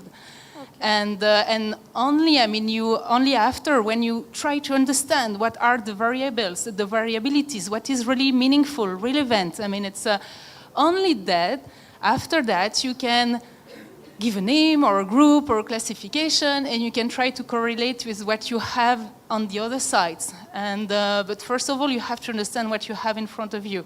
So you don't have to look. It's not because it's I don't know, Harappan sign. You don't have to look for, you know, painted, decorated shirts. It's first you have to analyze what you have in front of you, and it will be different in all over South India. I mean, it's so, and it will be different in all over period sites, and so you can make also your own classification, and then you can only after in a second time correlate with what has been identified in the other sites, and you compare, and then you provide names, or you said, okay, for me it's that group, and then, I mean, I have noticed that on that group you have that. I mean, it's so yeah, it's important not reproducing everything just like that. You just first to understand what you have and just making a difference.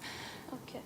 One more thing is like when we talk about these wares, pottery, shards, which we are talking about, we go like we have to go it like quantitative wise or qualitative wise, because both. Okay, depends on again kind of like how many shards, like because people were talking about 3,000, 7,000, so it's all about 10,000 shards to be taken care of. So well, I believe it's a long process. You have not to hurry. You sit in front of the table with all the potshelds, and you discuss with your colleagues, because one head is always less than 3, 4, 5 heads which are discussing together. And then you have to acquire the sense of the materiality of what you are looking at. So slowly trying to master problems relating to the base materials, the technologies. But it's not so easy. I mean, according to the discussion of today, it seems it's very easy to say this is handmade, this is made on a potter's wheel, the wheel was fast, the wheel was slow, but it's not so simple. It's more a matter of having different type of indicators which slowly come together and then suddenly make a pattern in front of your eyes. So don't be in a hurry. Okay. Be humble, just look at the materiality of things, and the things will talk to you. thank you.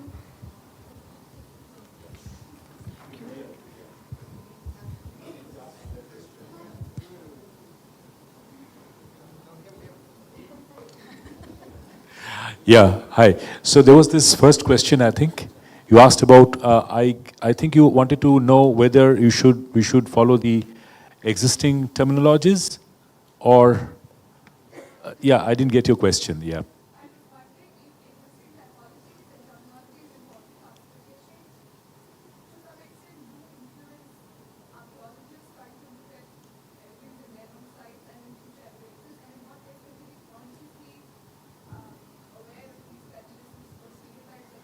Yes. So like Massimo was talking about, you need to understand the materiality.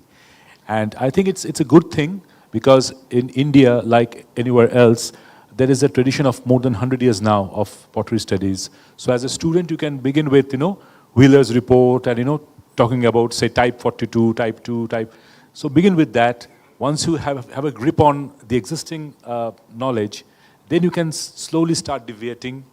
And by studying both archaeological, and I would always emphasize on ethnographic material, because we have so much in our country. Every region has its, pottery style, like I was showing. Bengal is different, Orissa, or even Punjab, So, like Massimo was saying, it will take time, possibly, maybe 1, 2, 3 years to develop this sense of materiality.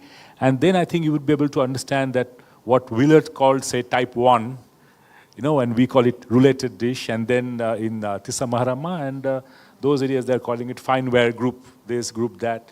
So, so the same thing, they are being, classified differently by different groups, but again, it's very subjective. Archaeologies, that's why it's not archaeology, but archaeologies, right? We are talking about archaeologies, how, it's not very purely objective science like molecules, and when you're looking into pottery, I mean, we all of us look at it little differently from each other. That's what I can say, and that's fine. That adds more fun to it, rather. Yeah. Just I want to inform the student, when you are dealing with the primary source, you must be more careful. You can't believe all the primary source. Primary source will give you complete data. That agree, but it will not give you the full data. For instance, if you take a literature, Sangam literature, whatever, or any Rigveda or whatever literature if you take, there is no Buddhism and Jainism in Tamil Nadu, according to the literature. If you take an epigraphical source, that what Brahmi inscription, everything is Jainism. There is no Buddhism. If you take archaeology, this is not telling anything about that, it is all secular. If you take a literature, it is not telling about the coins. It is never mentioned about the script.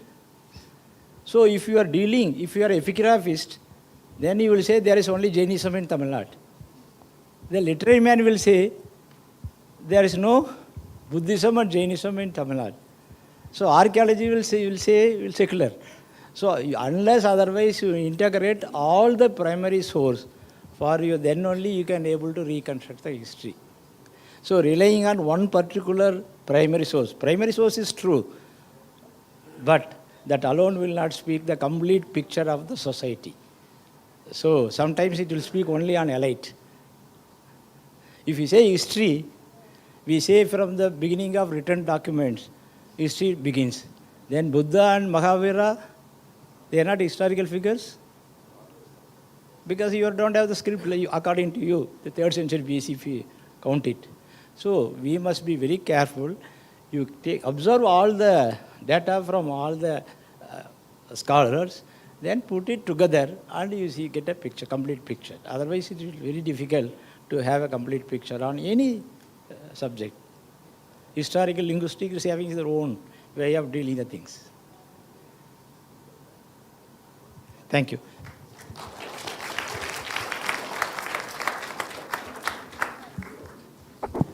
Thank you, sir. Today's sessions end up well. Tomorrow we are having, we hope the same coordination and time management. Tomorrow we will be having the academic sessions by 10 o'clock, but live Potters workshop will be starting by 9:30 a.m. itself, near, KV ground, adjacent to this block. And the registered participants are requested to IIT campus, those who are staying. Registered participants are requested to stay for some time. Thank you.